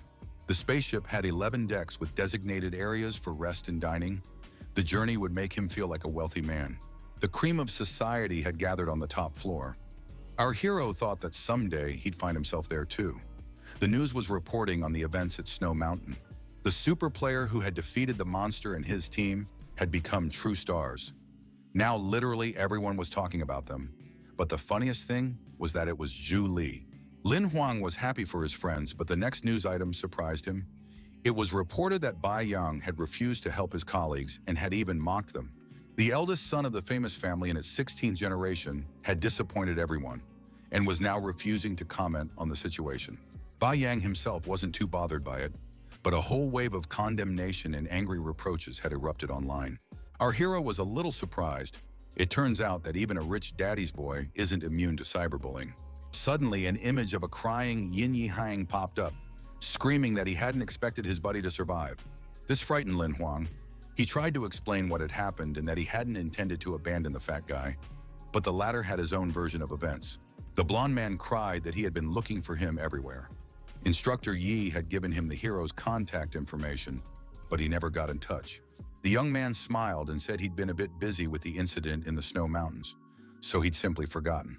The fat guy sobbed that he'd missed him, that he'd thought about him every day, and had even erected a monument. Eventually, Lin Huan got fed up and just told Yin Yi Hang to get lost. The blonde man said sadly that Yi Yeyu had said the guy had chosen the six-armed goddess as his life force monster, and asked if that was true. Our hero replied that he was already aboard the magic crystal spaceship and planned to be in the Forgotten Forest as early as tomorrow. The fat man reminded him that this was the strongest monster of the Black Steel rank, one even the Copper Hunters couldn't handle, but Lin Huang replied that he'd seen the videos but decided to give it a try. The blonde guy got even more upset. It seemed to him that his friend was acting too rudely and arrogantly, even though he had put himself in danger. Yin Yi Hang noted that it was the examiner who had told him to warn the hero about the danger, and he was surprised again as to why the girl hadn't done it herself. It turned out that at first the heroine had asked her brother, but he hadn't been able to talk Lin Huang out of it, and she decided she wouldn't be able to do it herself either, so she sent the fat guy. Suddenly, there was a deafeningly loud noise and the young man cried out in surprise.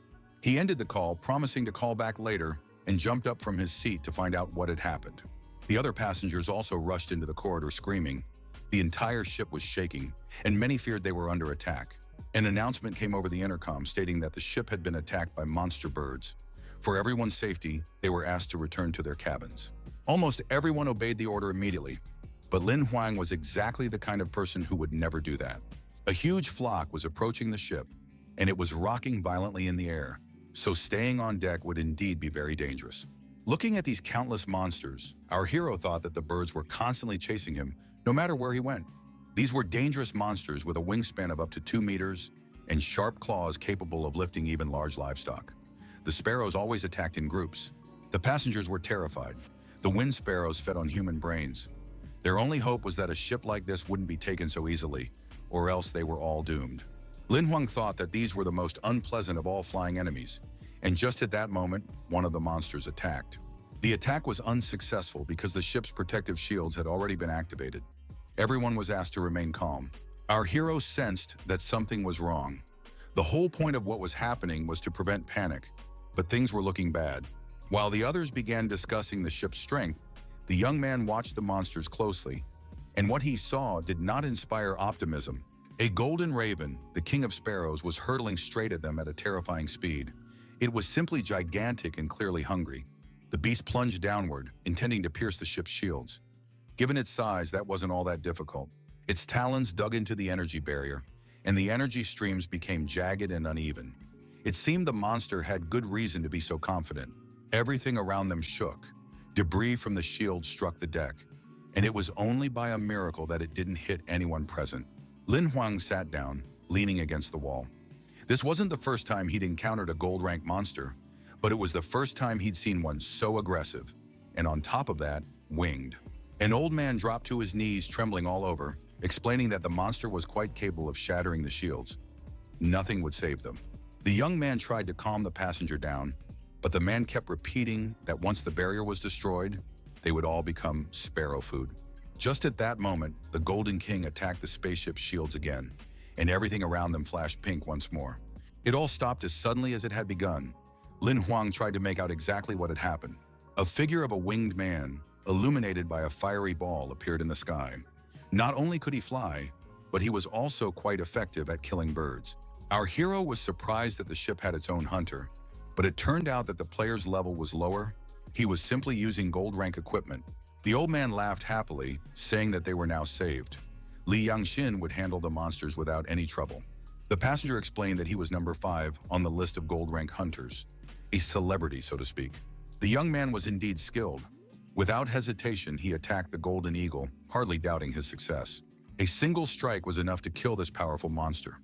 The eagle immediately began to fall. A few more swings and the smaller birds followed their leader. The hunter didn't stop. The sparrows fell one after another. The scene was somewhat reminiscent of a harvest or even a reaping. A minute later, the surviving beast flew away from the spaceship. Li Yangxian watched them depart with satisfaction.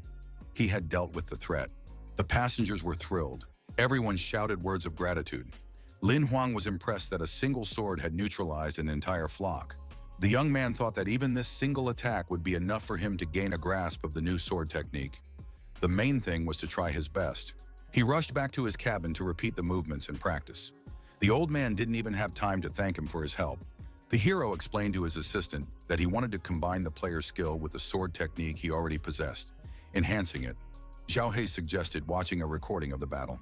Then Lin Huang began to repeat the movements he had memorized. It was a shame he didn't have that soothing tea from the hotel here, but you never know until you try. The young man closed his eyes and replayed the finest details of Li Yangxian's battle in his mind. He had to concentrate as much as possible. Lin Huang struck the first blow, saying that if that wasn't enough, he was ready to repeat the movement 10 more times. As expected, he didn't succeed, so he began refining his strikes further, realizing that if 10 weren't enough, he would repeat the move 100 times. If even 100 repetitions didn't yield the desired result, the player would train for as long as it took to succeed. The hunter paused briefly to catch his breath. He had long since broken out in a sweat. But that was precisely his method of survival. Lin Huang's eyes burned with passion, and he was deeply inspired. 5 hours later, an assistant appeared and suggested giving up on this endeavor. The gentleman had been swinging his sword for far too long. Then our hero decided that simply swinging the sword was pointless. He needed to try the battle simulator. He closed his eyes and visualized the 6-armed sorceress. Her attacks are usually quite haphazard, but every strike poses a deadly threat. His wild sword technique is quite good, but in this case, it won't be very effective. He needed to distract trickiness with a few strikes and then come up with something better. For example, increase his own speed enough to wear down his opponent so much that she loses her reaction speed. And then the right moment would come to use the summoning card and thus defeat the enemy. Bai will inflict several serious wounds. The main thing is that he doesn't land the final blow. The master must do it himself. It is precisely this final blow that must succeed in the new technique. The young man decided to focus as much as possible and execute it. To release his pent-up emotions, the young man let out a victorious battle cry. It was quite impressive. Then came the strike that nearly took Xiao Hei's life, if, of course, it's even possible to take the life of a magical assistant.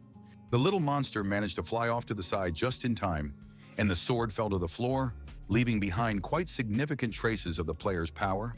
Lin Huang beamed. He had succeeded, and the system had issued the first fragment of a new sword technique. The boy immediately asked Xiao He if he would receive the card after collecting all the fragments. An affirmative answer followed, and the decision was made to continue training. Soon the ship arrived at its final destination and docked at an equally magnificent tower. Lin Huang had to shell out a hefty sum for the damage to the cabin, but Xiao He reassured him that the card he received was worth it. He decided not to go into the Forgotten Forest alone. There was a small town along the way where he could find some partners for backup. Moreover, the players had to be high level. At least one silver-rank veteran was required. The hero went to the agency with a request, saying he was looking for a team to spend a week in the Forgotten Forest. The girl replied that he was very lucky. A team with a gold-rank hunter was heading there today. If that didn't work out, he'd have to wait 11 days. She added that for a certain fee, she could arrange other escorts, but the guy had already spent too much on the spaceship. The hero signed the contract.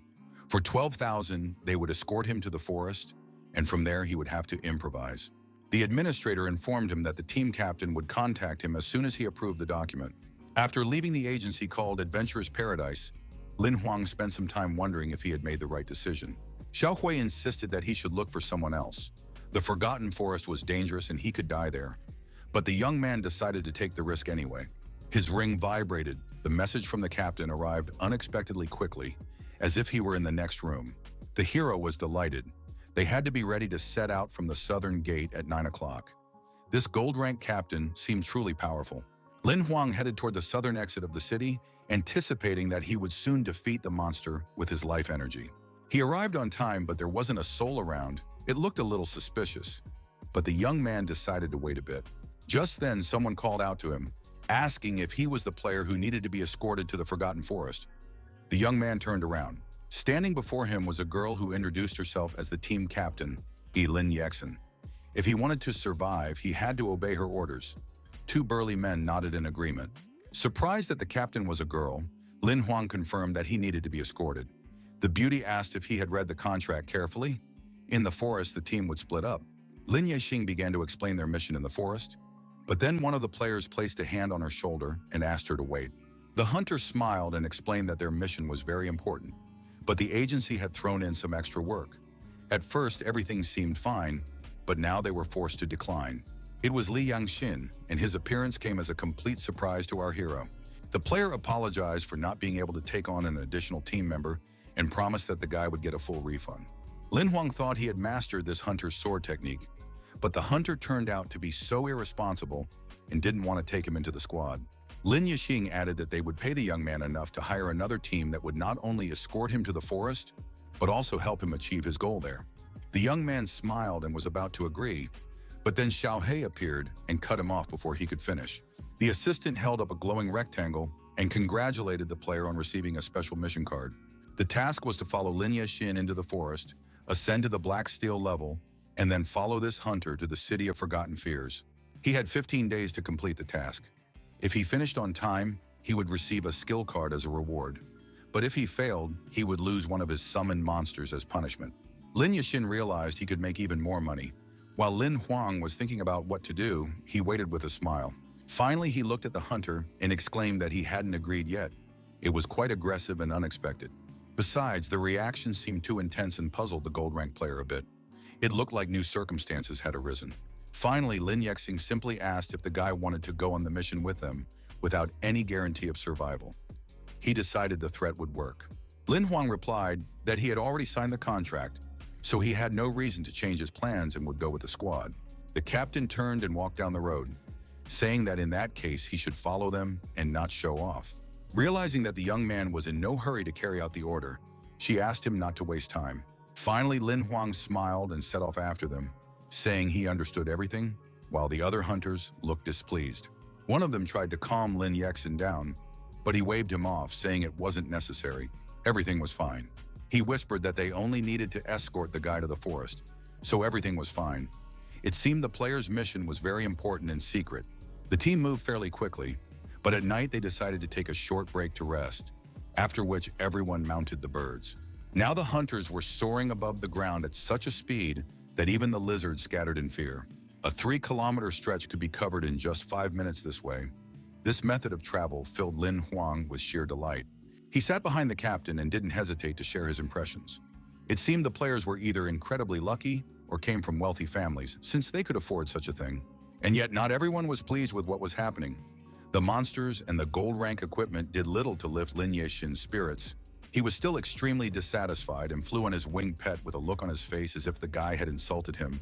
For some reason, the player had decided not to use his own wings. Everyone was curious as to why Miss Li Lang was looking after Lin Huang, so the commander decided to find out why he needed to go into the forest. The young man replied that he wanted to raise his level to the Black Steel rank, and for this purpose, had chosen a 6-armed sorceress as his life energy monster. This information shocked the girl. She asked why trickiness specifically, since with Lin Huang's combat skills, he was powerless against her. It was certain death. The hero then explained that if the plan didn't work, they could try with another monster. Li Yangxin replied that once their paths parted, the player's fate would be in his hands. Lin Huang laughed and thanked the captain for her support. Their conversation made Lin Yexing extremely jealous. Soon, the edge of the Forgotten Forest came into view right in front of the team, and they had to start slowing down. The players hadn't even had time to start when they heard a blood-curdling roar coming straight from the thicket. Judging by the intensity of the sound, only a gold-rank monster could produce such a roar, so they needed to prepare thoroughly for the encounter. After landing, the hunters began scouting the area. Judging by the sound, the source wasn't far away. The players reminded the captain that they had completed half the mission, and it would be better to continue without the kid. The girl replied that as long as they were on the same path, there were too many monsters here that Lin Huang couldn't handle. The hunters tried to protest, but were told that it was safer not to split up for now. There was no need to argue. Orders were not to be questioned. Suddenly, Lin Yexing backed the commander, saying she was absolutely right. That would be the smarter move. Li Yangxin said they shouldn't waste time and should keep moving, while our hero thought that the team wasn't as simple as it might seem. They hadn't gone 100 meters before they spotted that very roaring monster. It resembled a dinosaur in some ways. It turned out to be a mutated gold-rank dragon, better known as the red gold armored dragon. This beast commands other gold-rank monsters and is worth a fortune. It's a shame they don't have a tamer on the team. Otherwise, they could have sold the dragon and struck it rich. Lin Yexin added that a weakling who hadn't reached the black steel level wouldn't stand a chance against this monster. It wouldn't even bother with such a trifle. The players reported that the monster was stronger than 100 gold-rank hunters. Only Miss Ling and their young master could stand a chance against it. While the young man thought the guards were just another meal, Lin Yexin noted that since they couldn't tame the dragon, there was only one option left. The young man's eyes flashed, and he loudly proposed killing the monster immediately. It was clear the hunter was confident of victory. The monster instantly spotted the people, rose to its feet, and roared again, smashing rocks with its tail. The power of its roar was so immense that Lin Huang couldn't even move, let alone attack. Ling Yangxin wanted to step forward first, but the young gentleman declared that he would not let the girl fight and would handle everything himself. That would be the gentlemanly thing to do. Lin Yishang activated his sword and asked them to wait a moment. He would handle it quickly before they could even blink. Meanwhile, the lizard had already lunged forward. Its speed was extremely high, and its roar didn't stop for a single second. The hunter didn't hesitate and also flew straight at the monster. His face was completely calm and even cheerful. The team couldn't move and could barely speak. A bite or a strike from the dominant dragon was deadly. Could Lin Yexin really handle it? The captain noticed Lin Huang's despair and asked him not to panic. He explained that he couldn't, since this was a gold-rank dominant monster. The girl shrugged and explained that the dragon wouldn't be a serious problem for Lin Yexin. The player was very skilled. The hunter waited until the monster got as close as possible so he could teleport and attack from behind. Lin Huang guessed that the player had used teleportation. He wondered what else he was capable of surprising them with. The young man's eyes flashed. It was clear he had gathered the maximum amount of energy for the strike. The sword shot straight for the dragon's neck. By all accounts, the monster had next to no chance of survival. And so it turned out, our hero was impressed. The hunter had once again proven that sometimes a single sword and a single strike are enough to kill an enemy of nearly golden rank. It all happened so quickly that it was impossible to make out the details of this brief battle. The dragon collapsed to the ground. Lin Yexin walked toward the team through the dust, while Lin Huang couldn't understand why this man was so strong. It seemed as though he was even too strong, since this wasn't a super hunter or a high-ranking official. The player, brimming with self-confidence, walked past the young man. It seemed the tension between them had only grown since the incident. Lin Yexin realized that the young man's legs were still numb and advised him to take a couple of steps forward. His attitude infuriated Lin Huang to no end. Looking at the defeated monster, the guy thought sadly that he still couldn't take down a dragon. And that was a real shame. And yet he didn't give up hope of someday obtaining the dragon's card and adding the monster to his collection of summoned creatures. Suddenly, the system announced that drops of blood from the mutated dragon had landed on the hero, and now he could form a card fragment. He was offered the chance to merge the monster's souls to obtain the dragon, and the young man found the idea tempting. He waved his hand at the others to move ahead. He'd catch up with them soon. He needed to use the restroom. The captain was a little worried. It was dangerous here. But Lin Yexin reassured the girl with a smile that he would go first. The players laughed, saying the kid wanted to take something from the dragon to sell, since he was poor. Both knew that the monster's blood was deadly. Meanwhile, Lin Huang stepped closer and asked Xiaohei what needed to be done to trigger the absorption. The assistant explained that he needed to touch the corpse and allow its soul to merge with the snake given by the goddess. The hero raised his hand but didn't place it on the monster's skin. A faint glow appeared immediately. Apparently, everything was correct. The young man felt the immortal magical soul of the dragon, or rather, the serpent they were about to become, grow stronger. Meanwhile, the defeated monster began to crumble into fragments, and a whirlwind of energy swirled above it. These particles swirled into a spiral and rushed toward the young man in several streams. Lin Huang screamed in pain. The fusion of the dragon's soul and the mystical creature bestowed upon him was taking place, and the sensation was far from pleasant. But the reward turned out to be beyond praise. A card depicting a young dragon materialized before Lin Huang. The young man couldn't believe his eyes. He rejoiced like a child. The card was blue, meaning it was a monster of the legendary rank. It was an immortal young dragon with stunning stats that could be easily leveled up. It was a powerful creature that, moreover, grew stronger thanks to dragon blood and had the potential to reach its full potential. The monster was very powerful and rare, and could well grow to become a king and then a god. This information stunned our hero. The boy recalled the goddess's words that this dragon would rise above all other creatures. It seemed there was truth to that. The assistant suggested creating the skill right away, otherwise he would go to sleep. Lin Huang shouted that he would do it immediately. Our hero really wanted to win enhanced regeneration for his pet, but the randomizer assigned absolute protection, or rather invulnerability, to the card. Xiaohei muttered something about how if you're unlucky in everything, but it was clear the player was just overreacting. He was actually pleased. In close combat, such stats would be very useful, so there was no need to joke around here. Lin Huang set off to catch up with the squad. It was just a pity that he wouldn't be able to summon the little dragon until he reached the Black Steel rank. It turned out the players had advanced quite far, and the young man had to shout to call them over. The commander asked them not to stray from the group anymore. This was a dangerous place, and Lin Yexin continued to be tormented by jealousy. At that point, the hero decided to ask Miss Lin whether the black and red dragon was a carrier of the dragon lineage, of dragon blood. The girl explained that no, but after being killed, this type of monster could mutate and eventually even turn into a super monster. This meant that if such a dragon appeared again, it could have enhanced characteristics and become a blood dragon. At this point, Lin Yexin pushed Lin Huang aside, saying that he knew a lot about this, and that even demigods barely managed to handle monsters of this type.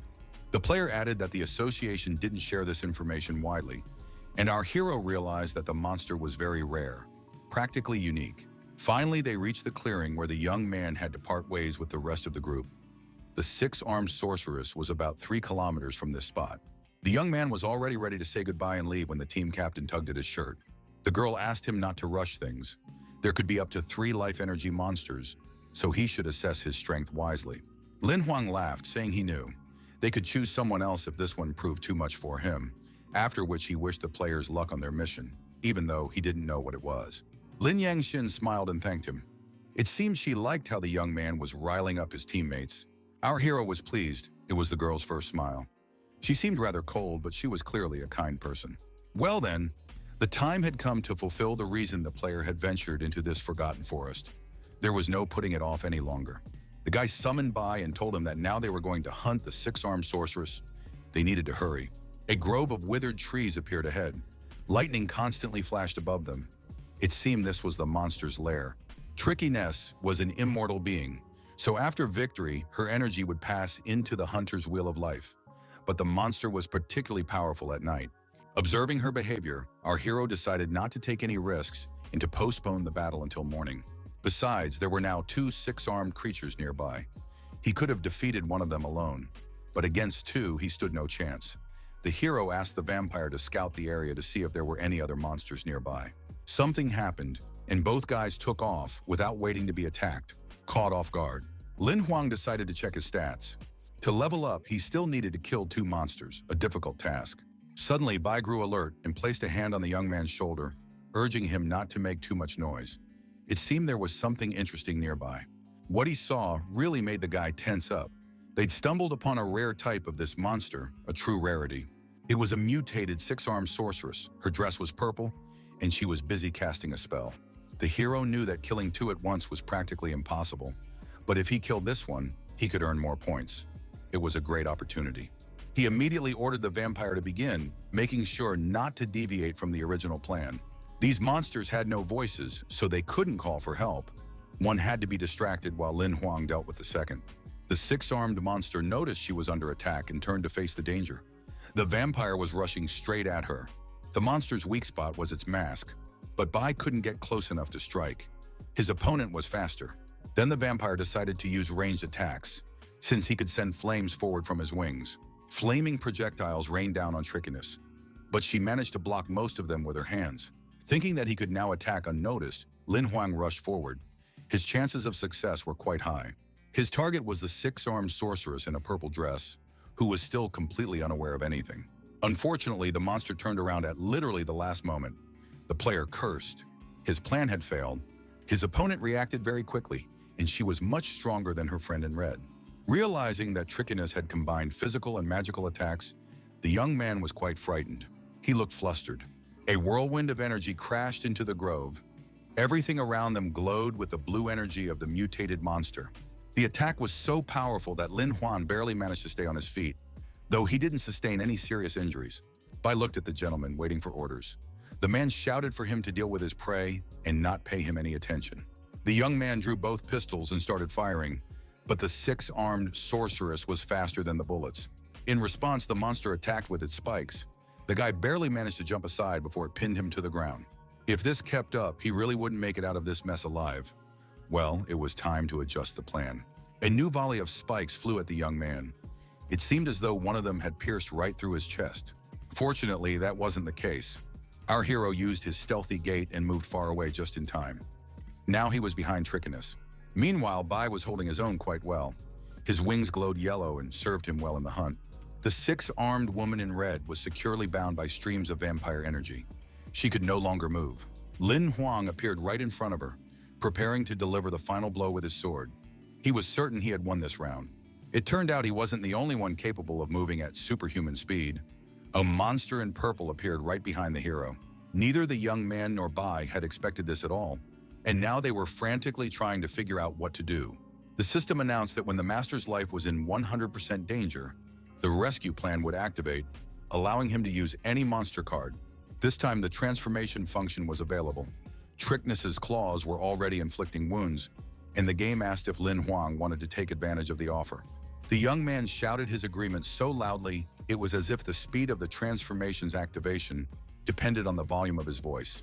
He was instantly thrown backward, and now the six-armed sorceress no longer posed a deadly threat. Lin Huang crouched down. Only his dark silhouette and glowing red eyes were visible, a sight not for the faint of heart. Two glowing yellow wings sprouted from the boy's hunched back, exactly like those of the monster he had summoned. He opened his eyes, his appearance had transformed, and power filled his body, the true power of a vampire. The sensations were unlike anything he had ever experienced. The young man felt simply overflowing with energy and power. Well, there was no need to delay, he attacked instantly. A yellow and blue wave of magic crossed paths but did not mix. It was clear that Trichinus hadn't expected anyone to try to outsmart her, but the monster was very fast and adapted easily. But not to something that could kill her. The first blood could very well have marked the beginning of the end of the battle. Suddenly, the monster's lower jaw dropped a bit too low, and a glowing projectile appeared from its mouth. Soon, a surge of energy engulfed Lin Huang entirely. It became very difficult for the player to move, and he literally froze in midair. His trusty sword helped him withstand the onslaught, but he urgently needed to figure out what else he could do. Suddenly, an idea struck the young man, and he immediately wanted to put it to the test. He didn't have time to do so, because the six-armed sorceress had transformed as well. Her mutation hadn't stopped yet. Now the energy streams of her attack had become even denser and more powerful, sweeping away absolutely everything in their path. Our hero noticed that the passive skill he'd received from the dragon had activated. It was called Absolute Protection, and at least allowed him to avoid dying on the spot. If all his existing skills remained available after the transformation, he could certainly make use of a couple more of them. First and foremost, the traceless snow walk to instantly move beyond Trichinus's range. As soon as the boy jumped back, the monster stopped its attack. It even looked a little confused that it hadn't killed its prey. Lin Huang realized that the next attack was imminent and activated his Sword of the Wild to absorb that wave of energy. It turned out that Trichinus had no intention of attacking, but something else. A heart-wrenching scream burst from her open mouth, surprising the young man.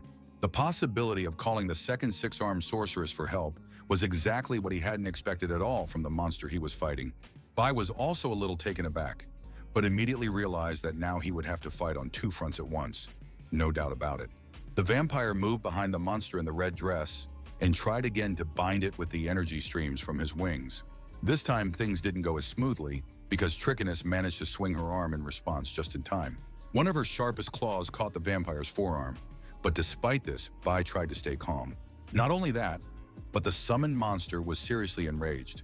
It had been a very long time since anyone had inflicted significant damage on him. The flames tightened their grip around the six-armed sorceress's neck, nearly choking her to death. Cracks began to appear in her mask. When the monster's life force finally left her, she began to fall to the ground like a doll. Lin Huang praised Bai for his excellent work. The young man was a little concerned about the vampire's wound and asked if there was anything he could do to help. Bai said nothing in response. Meanwhile, the purple-clad trickiness turned and attempted to flee. At least, that was the impression he got. The guy shouted at Bai to hurry up and not let the monster get away. Bai nodded in agreement and rushed after her. The diagram showed that he was very close to reaching the black steel level. This six-armed creature would be the icing on the cake. The vampire was fast, but the flames on his wings were even faster, leaving the gloomy gentleman far behind. Contrary to expectations, they failed to bind the monster. She managed to deflect these streams of energy by spinning around her axis, but Lin Huang was already right there. He was flying straight at Trichinus, raising his sword for the decisive blow. In a split second, the powerful monster's life was finally over, at least in this physical form. Our hero landed on the ground with the clear realization that he had just cut the six-armed sorceress in half. Her mask became completely still, energy was leaving her body through the gash, and her eyes lost their evil glint. Finally, Trichiness collapsed to the ground, and the young man stepped aside. He needed to return to his true form. A notification appeared stating that Lin Huang's body had strengthened its life wheel and absorbed a new type of energy. Global changes began, associated with reaching a new level and mastering the newly acquired life force. A glowing sphere slowly rose from the monster's chest. It swayed in the air for a moment, then moved toward our hero. He realized that this was the very life force itself. The system was analyzing the cards and all his stats. Soon a new card materialized and Lin Huang reached out to take it and examine it more closely. It was the Trichiness card, but whereas the energy indicators had previously been at 10%, they now reached 20%, apparently the power of the violet mutation. There were no more doubts, and our hero activated this amazing card without hesitation. Trichiness's skills were practically at the gold rank, meaning he had made 80% progress, and the young man had significantly improved his stats using her skills. Now the monster of his life energy was a six-armed sorceress, and the corresponding abilities had appeared. But the best part was that he could now summon two monsters at once, so Bai would have much less work to do. Well, now it was time to comb through the Forgotten Forest. Besides, it wouldn't hurt to find the players who had accompanied the guy here and complete the quest. But first, he needed some solid advice. An assistant with foam on his head appeared. He was about to take a shower and go to bed, so he was grumbling discontentedly. It turned out that Lin Huang wanted Xiaohei to take a look at his first summon after leveling up. The young man chose an immortal dragon, which was now supposed to be a little stronger as well. Our hero gently stroked the black monster. He had expected it to remain red, but this wasn't bad either, so the hero decided to name it Hei Tang. The young man raised his finger. There was very little left before this creature's historical rank would rise to legendary. He ordered Xiao He to use the upgrade card, but his assistant wasn't thrilled with the idea and advised him to think it over. Lin Huang didn't understand what the problem was, since he had such a card. It turned out that rare monsters required not one, but two. But even if the necessary cards were collected, it was better not to use them right away. This information came as a surprise to the hero. It turned out that after reaching the legendary level, Lin Huang would have too little personal energy to control such monsters. He would first need to raise his rank. The player pulled out his pistol and declared that in that case, he would make the most of the opportunity to level up in the Forgotten Forest. He fired a shot and ordered Bai and Heitan to follow him deep into the thicket. There was plenty of work ahead of them. Their first prey was a white eagle with a purple eye, or rather, a whole flock of them. They didn't have to search long for monsters. Next, Lin Huang and his summoned creatures encountered feathered wolves, which were no trouble to deal with. Map fragments quickly piled up. After collecting a whole map, the boy was delighted. Such speed-boosting skills could very well come in handy in the future. This monster granted additional points to strength and also activated the Blood Hunt skill. It wasn't rare and belonged to the copper rank. The young man decided to acquire one of the monster's skills. The system randomly selected Blood Hunt, which gave him greater ability to track prey by scent. Well, he had to try it out to see how it worked, so the player immediately decided to continue clearing the forest. 7 days later, Lin Huang had noticeably improved his stats and those of the monsters he summoned. In the evening, he was roasting meat over a campfire, getting ready for bed. Shohei appeared, and the guy invited him to join the meal, but the assistant was more interested in what kind of activity he had been up to. The life cycle had shortened again. It turned out that by using life energy, just like a magic crystal, one could raise their level. The communication level had now peaked and plateaued at 70%, so he had to make sure it didn't drop again. When Haitang and Bai kill monsters, their energy also flows into the player's wheel, so there's a chance to rise to the 3rd steel rank. Lin Huang reminded him that he would soon need to track down Li Yangxin and the others, and then return. As long as his level was Black Steel 1, that wouldn't be enough. Xiao He praised the idea. Nevertheless, the assistant decided to show the player the current stats to wrap up the hunt. The young man was satisfied. He had become much faster and stronger. Nevertheless, Xiao He informed him that he had nothing to congratulate him on. The young man ignored these words. He turned his attention to the meat and asked for the statistics on the collected cards and fragments as well.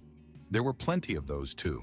Suddenly, the assistant stopped reading the stats and announced in surprise that a new mission had also been received. It turned out that the previous mission had been revised. They needed to find Li Yangxin and escort him to a safe place, helping him return to the city. They were given 20 days to complete it. Lin Yehang was mentioned as the one who must leave the forest. In case of failure, 2 summoned creatures would be confiscated, and in case of success, a special map would be received. Our hero announced that he was refusing this mission. At his level, venturing deep into the forest was too dangerous. The assistant reminded him that refusal was not an option. He could admit defeat, but then the punishment would be activated. The young man didn't want to hear that. Then Xiao He narrowed his eyes and asked if the gentleman agreed to have a historical level card taken away. This angered the hero even more, but the assistant reminded him that the mission could not be cancelled, though he could count on his support in carrying it out. Xiao He pointed out the location where the squad captain's imperial ring had last been detected. From there on, he would have to search on his own. The young man made his way into the depths of the forest, reflecting on the fact that everyone has their own path, but monsters that simply cannot be defeated might stand in his way. Suddenly, he came upon a large rock with strange marks on it. He wondered if they had anything to do with the girl he was looking for. Well then, it was time to apply his blood hunting skill and use his prey tracking abilities. Even if the target in this case was somewhat different, the activation was successful, and now Lin Huang's eyes had become much sharper and more alert. He needed to find the trail. His sense of smell had sharpened just as much. Among thousands of scents, the hero found the one he needed and set off along the squad's route. He was practically crawling on all fours, but he still caught the scent of Li Yangxin's perfume. The vampire pretended not to find it amusing. After a while, the young man stopped in front of a majestic waterfall. The scent faded at this spot, likely because of the water. There was no cave or passage in sight, so the question of where the players had gone remained unanswered. A hunch came to him suddenly and was quite crazy, but it was still the only possible option. The new monster card he had absorbed came in handy again, and the young man activated it immediately. It was a shadow ghost he'd obtained not long ago. It could penetrate places a physical body would never dare to go. For example, underwater near the waterfall, Lin Huang ordered a search to see if there was a hidden cave or passageway. He explained to Bai that the only reason the scent had disappeared was because it had gone deeper. An hour and a half had passed, but the shadow spirit still hadn't resurfaced. This meant it had found some path and was following it forward. But the guy started to get nervous. The shadow couldn't have drowned or been attacked by another monster, and besides, it was immortal. So why hadn't it returned? A few minutes later, the ghost's head appeared above the water, and the player immediately stopped shouting. He was interested in the information he had obtained. The problem was that the shadow couldn't speak, so it simply listened to the man's questions. Finally, the player realized that the team was supposed to use diving gear, but he didn't have any. Although, come to think of it, he could find a way out of the situation by using special skills, and that's exactly what the young man decided to do. He used the transformation card again and calmly dove in. All that was needed now was to follow the shadow ghost. As expected, there was a cave underwater. For some reason, the summoned monster wasn't in a hurry to go inside. But Lin Huan himself became very curious to explore this place, and he rushed inside. Being in the body of an immortal creature turned out to be very convenient. There was no need to worry about breathing or anything like that, and the player swam forward like a fish. Soon he managed to reach the surface. It was a small chamber with an opening to the outside in the ceiling. Our hero decided to remain in the form of an immortal being for the time being. This would help him move forward under any circumstances. Lin Huang looked around carefully but saw no signs of Lin Yexin's team members. After a good 100 meters, the guy suddenly saw one of the group members, a blonde man. Judging by the looks of it, he was dead. A grimace of pain and horror was frozen on the player's face. Judging by the look, his death had been very quick, but not sudden. The guard was lying face down toward the water, which meant he had been killed while trying to make his way back from here. The wound on his back was large and looked like a burn and a puncture wound all at once. There was no way to tell how it had happened. Lin Huang hadn't received any reports that the mission had failed or been revised. At the very least, the team captain was still alive. The guy moved on, but another surprise awaited him there. One so shocking that his eyes involuntarily popped out of his head. It was a huge purple jellyfish with countless eyes and venomous tentacles. That was how the player from the team had been killed. But worst of all was that the monster's aura left no doubt. Standing before Lin Huang was a super monster. Our hero clutched his head. Another super monster was just too much. I wonder if its appearance was connected to the previous one in the snow mountains. Bloodstains appeared nearby. Since there were no other people or corpses, he had to keep searching as he moved forward. The young man guessed that the players had been wounded, but had managed to escape from the jellyfish. The cave turned out to be more dangerous than he'd expected, and moving forward blindly was risky, so Lin Huang activated Blood Hunt again. He hadn't even finished casting the skill when one of the tentacles lunged at him, opening its hideous maw. This was bad. His presence had been detected, and now, just to survive, he would have to put in a lot of effort. To hide, the young man squeezed into a small crevice in the rocks. He hoped the cover would help him weather the attack, but the tentacle rushed after him. Fortunately, it had no eyes, so the player managed to avoid taking damage. But to say he was scared would be an understatement. If it weren't for his shadow ghost form, the guy would have clearly been in trouble. But as it was, he managed to get his bearings in time, and the cover came in handy just in time. He decided to leave this place as soon as possible and return to his normal state later. It's easy to provoke a super monster. Death wouldn't be long in coming, and that wasn't part of our hero's plans. The young man ran forward, making sure to mark where the bloodstains were. That way it would be easier to find the team. Soon, two figures appeared ahead. The players were helping each other walk, but it wasn't clear which of them was injured, the captain or Lin Yexin. It turned out the young man was the one who had been injured. He had been poisoned by a jellyfish's tentacles and told his girlfriend that he wouldn't last much longer, even though she was trying to help. Lin Huang decided that if he showed up right then, it would be hard to explain everything, so he decided to wait a bit and watch. Lin Yangxin was extremely worried and kept asking how to save her partner. They didn't have an antidote. The player said that a blood exchange might help, but the captain didn't understand what exactly he meant. Lin Yexing explained that they needed a sample of her blood to replace the poison, so they could make it to the city.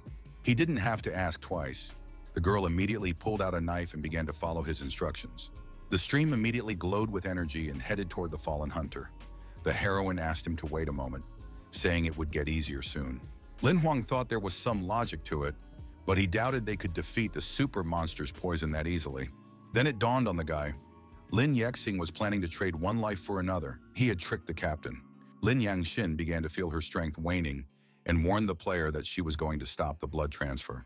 He agreed, but it was clear that this was just a diversion to lull her into a false sense of security. A knife appeared in Lin Yexin's hand. When our hero saw this, he wanted to intervene immediately, but he was too late. The scoundrel had already plunged the blade right under the beauty's ribs, and she gasped in pain and surprise. Li Yangxin whispered that this couldn't be happening. Her partner called her stupid. How could she not understand that he could only survive by killing her?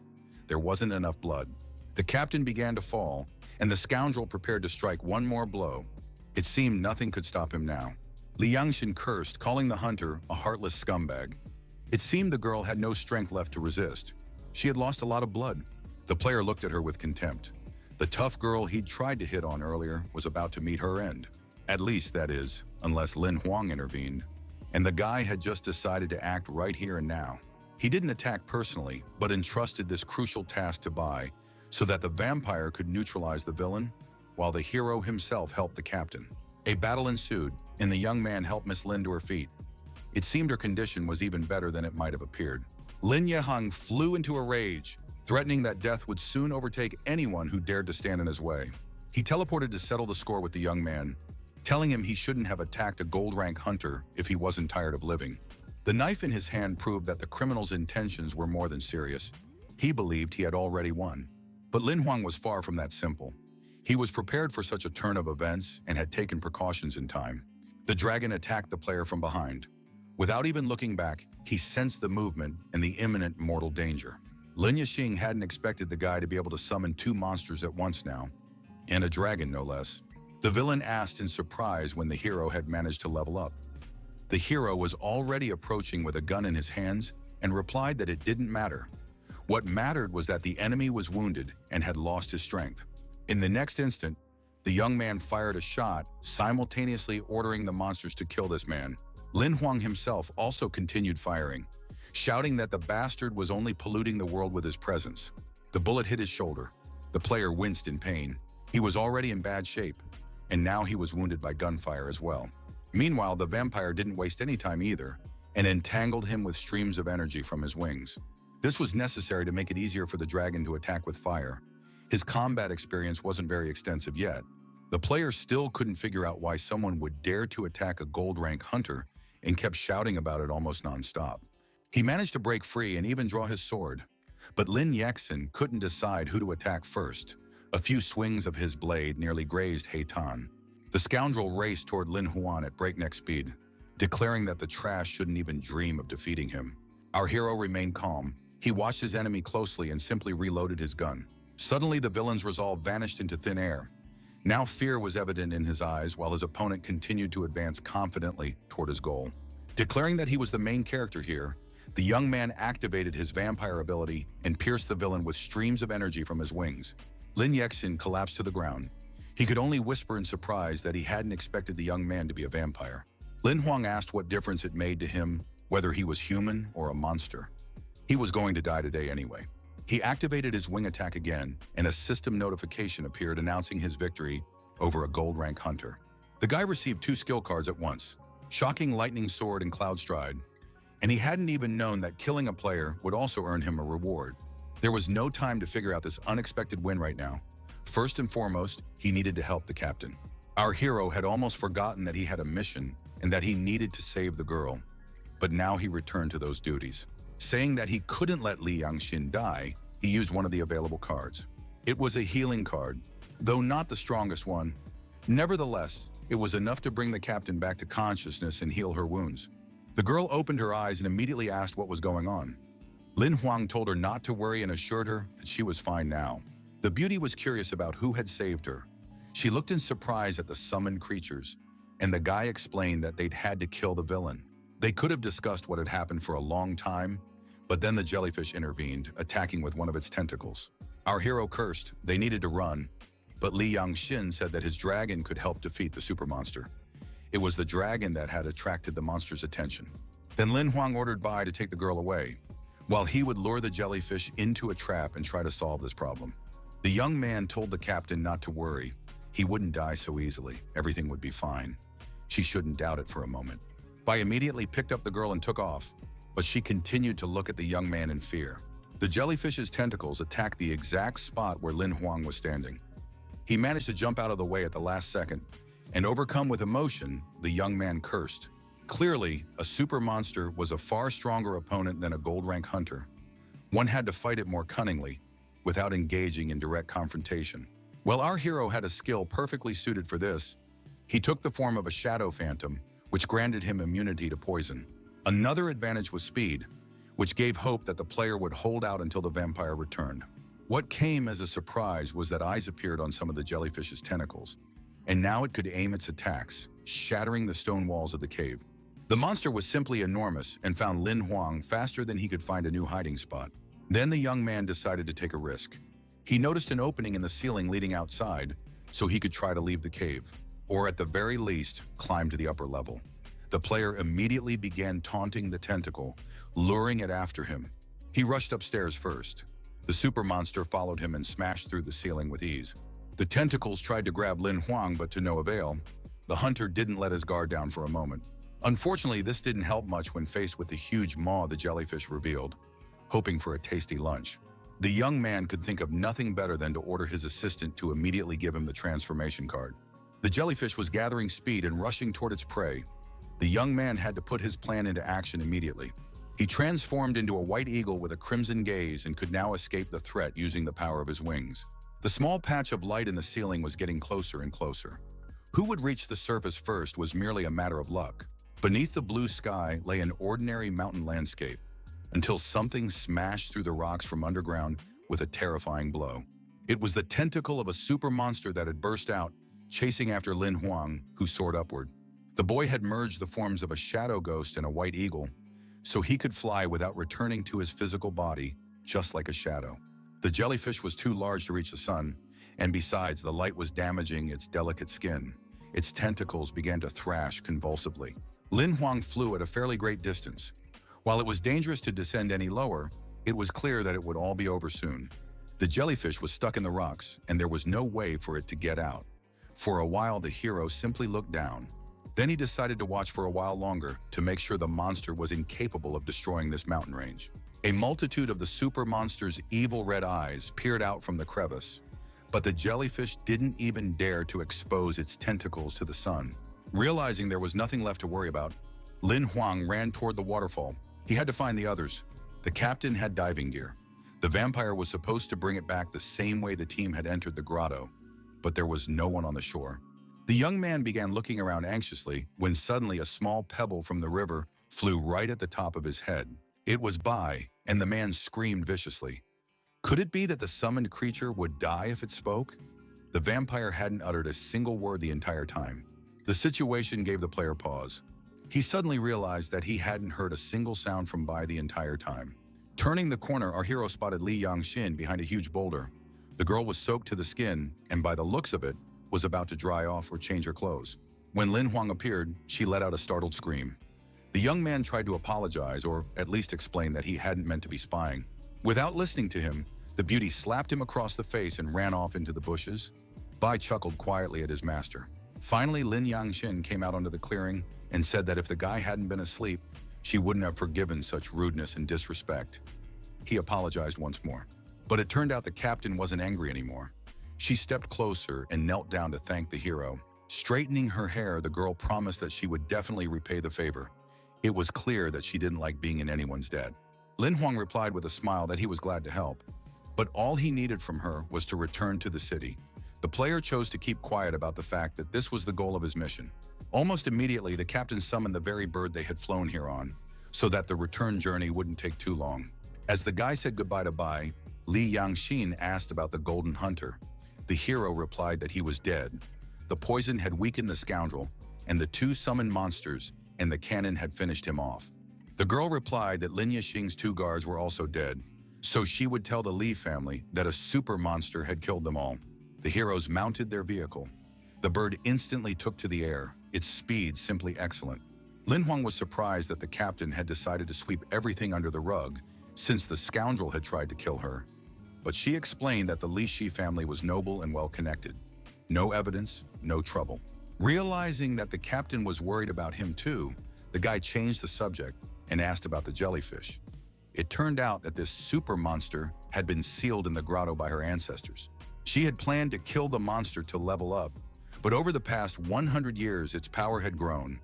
Not its combat skills, but its strength, speed, and the danger of its venom. So the plan had failed. If Lin Huang hadn't come, all the players would have been killed by the jellyfish. When asked why he had come to save her, the hero replied that she was a pleasure to look at. The girl gave him a look full of warmth and gratitude, and a smile returned to her face. On the way to the city, the captain told him that she knew the player was hiding a lot, but she wouldn't ask unnecessary questions, since she owed him her life. It was evening in the carefree city. Many had already turned on their lights, and everything was proceeding according to its usual routine. Li Yangxin's bird landed on the roof of one of the buildings on the outskirts. Continuing the flight wouldn't have been very practical. When Lin Huang stepped onto solid ground, he was completely exhausted and very tired. He couldn't believe they had left the forgotten forest. Suddenly, the captain turned to him and sternly asked him to give her the thing that needed to be given. The young man asked in surprise what she was talking about and what exactly he was supposed to give her. The girl explained with a smile that their enemy's imperial ring had been locked after his death, so he should return it since he had taken it by mistake. The hero was embarrassed and said he had completely forgotten about it. The beauty promised to return the loot to him by mail as soon as she settled all matters with the administration and Lin Yexin's family. After that, the captain said goodbye, noting that their paths were parting ways for now, but she would be happy to meet again in the future. Lin Huang smiled and said goodbye as well. A message appeared stating that he had completed the quest and received an inventory card and an upgrade card. A long journey home lay ahead of him. When the boy returned, he just wanted to lie down and sleep, but there were still things to do. He opened a can of cola and asked his assistant to show him all the available cards while Lin Xin was still away from school. The list was impressive. There were still recovery cards and others in reserve, but most importantly, the player had accumulated 4 level-up cards. All the transformation cards had been used, but in return, he had obtained 19 non-monster cards and 5 monsters. The raid had been a success. The lightning sword and missteps were the most valuable trophies, rare skills that the boy had received from Lin Yexin. Lin Huang nodded, but he was more interested in the life force storage card and the unlimited card. Some explanation wouldn't hurt. Xiao Hui explained that this way, one could accumulate as much energy as in the Wheel of Life. Essentially, it would result in a double wheel, an incredible cheat. The hero shouted that they needed to activate the card immediately. The assistant continued, explaining that unlimited meant you could have an infinite supply of one thing, ammunition, for example. This seemed very interesting to the guy. If you can constantly refresh something for an unlimited amount of time, that's very convenient. And this wasn't about bullets. The hero pointed at Xiao Hui and declared that he was using the card on him. Lin Huang asked if that was allowed, or if an assistant didn't even count as an item. The assistant assured him that it did. Then, with a triumphant look, Xiao Hui folded his arms across his chest and immediately activated the card. First and foremost, the life energy storage card. For some reason, a window with numbers popped up. Looking closer, the player noticed that it was about money and accumulated points. The young man couldn't use most of the expensive artifacts and weapons. It seemed he simply hadn't reached their level yet. The hero asked if he could trade the ability to activate an item using 2 cards instead of 1. But Xiao Hui pointed out that it didn't work that way, only with monsters. Then Lin Huang decided to simply raise his own level to copper. But then the assistant shouted that he had to warn him about something. The assistant explained that the first few months would be very difficult until consolidation occurred, meaning that his health would drop sharply. There was even a chance that the wheel would break, and the young man would be killed. Upon hearing this, the guy was surprised that things were so serious and asked if the process could be sped up. It turned out there was a way. He needed to practice cultivation and life magic. It was quite difficult, but it could very well help. Lin Huang decided to consult someone else, and couldn't think of anything better than to call Yizheng, who responded happily. Upon hearing that the player was planning to get a good night's sleep, the guy apologized and explained that he was the only person who could help him. His senior comrade replied that it was an honor to be of service to a player who had defeated a 6-armed sorceress and leveled up so easily. First and foremost, you need to choose a life spell that matches the hero's attribute. Since most people don't have an attribute, you have to do this wisely. Since the player's primary weapon is a sword, Yizheng advised him to cultivate the high-rank spell, Soldier's Sword. Lin Huang wondered why he should start at such a high level right away. It turned out that this made it easier to achieve success in a short time. Out of 9 levels, Soldier's Sword is at the 6th. Still, the young man decided that with Xiao Hui's help, he could easily skip 6 levels to achieve his goal. All that interested the young man now was the price of the Soldier's Sword and whether he had saved up enough credits. Yiheng raised an eyebrow in surprise and asked if our hero really hadn't received the delivery yet. The latter clarified what kind of delivery he was talking about. It turned out that after defeating the monster in the snowy mountains, the player had sent the guy a magical crystal of the Soldier's Sword. It was strange that he hadn't received it yet. Just at that tense moment, Lin Xin returned home. She threw her backpack on the floor from the doorway and rushed to hug her little brother. The girl sniffled. Lin Huan had been gone so long that she'd decided he must have died or something like that. He asked her not to overreact, to which the little girl replied that she had only one close relative. Who else was there for her to worry about? The young man smiled and promised he wouldn't die just to put her mind at ease. He realized that, aside from his sister, he didn't have anyone else in this world either. He struck a cool pose and announced that since tomorrow was a day off, he was inviting Lin Xin on a trip aboard the magic crystal ship to the city, where they would have a blast. The girl rushed down the stairs to pack her bags. She needed to find the skirt that would fit her figure best. She looked back and said she needed to ask for advice. She'd bring the clothes to her brother's room right away. Instead of skirts, 2 boxes appeared before Lin Huang. It seemed this was the very delivery from Yi Heng and another one from the Hunters Association. It turned out there was no sender information, so Lin Huang simply lifted the lid off the smaller package. Under the lid was something neither our hero nor his assistant expected to see. They needed a moment to collect their thoughts. It was a storage ring. Inside was a card with numbers, apparently a password to open it. A pleasant scent filled the room. The player realized it was a greeting from the captain. The perfume was exactly the same. The area covered 100,000 square meters, most of which was filled with artifacts. The young man was surprised that the imperial ring could hold so much. Thousands of life crystals and gold rank equipment came in very handy. But then Xiao He and his master spotted something even more interesting. It was Lin Yexin's incredible sword, as well as his equipment. Even if Lin Huang couldn't use them, these items were worth their weight in gold. At the thought of money, the young man immediately wanted to see how much the villain had in his account. The system had merged Lin Huang's account with that of the player he had defeated, and now the hero had over 300 billion. His eyes nearly popped out of his head. The assistant was very surprised that the captain hadn't taken anything from the loot for herself. Our hero remarked that nobility was a terrifying thing and even a little frightening. The guy declared that he now had enough credits and 4 upgrade cards, so he needed to level up by Tyrant. Xiao He replied that it would take some time. Lin Huang unpacked the box and listened as he was told it was best to level up summoned creatures far away from the association and super monsters so that the energy surge wouldn't be noticed. The second package contained a bronze token from the association. Now the hero was officially a hunter. There was also that very magic crystal for cultivating combat techniques. Xiao He advised him to activate it by infusing a little life force into it. Instantly, a beam of blue light, like from a projector, shot straight out of our hero's palm. Gradually, it grew denser and denser until it transformed into an old man who looked like a martial arts master. For a while, the stranger and Lin Huang simply stared at each other in silence. It was impossible to read their emotions. A minute later, the old man attempted a kick, but the young man managed to react in time. Nevertheless, after the jump, he landed right up against the wall and nearly fell backward. The assistant didn't have time to explain anything. The martial arts master tried to figure out where the person who had activated the magic crystal had gone. He had a hard time finding his way around unfamiliar living quarters. Lin Huang assessed the precision of the old man's movements. Each of his strikes could be critical, but it remained unclear exactly what combat technique the magic crystal was teaching. The easiest thing to do was to ask him directly, so the player coughed a few times to get his guest's attention and start a conversation. The old man explained that it was a deadly close combat technique. That was its name, and that this martial art was suitable for hunters up to the gold rank. Demonstrating the next move, the master explained that it would be a bit difficult for a beginner, but with each level, the range of possibilities would expand. Lin Huang began to mimic him, listening as he explained that he would first reach the second level of cultivation, then channel that life force into the third, and so on. The old man spoke of the 12th level, which grants incredible abilities, but our hero felt it was a waste to expend his life energy on combat skills. As one ascends higher and higher, one can obtain a lightning-fast vortex, comparable in power to an entire army. A small hurricane of energy appeared on the young man's arm, but he understood well that in the future, its scale could become simply incredible. Only now did the young man understand why military technology had so many admirers.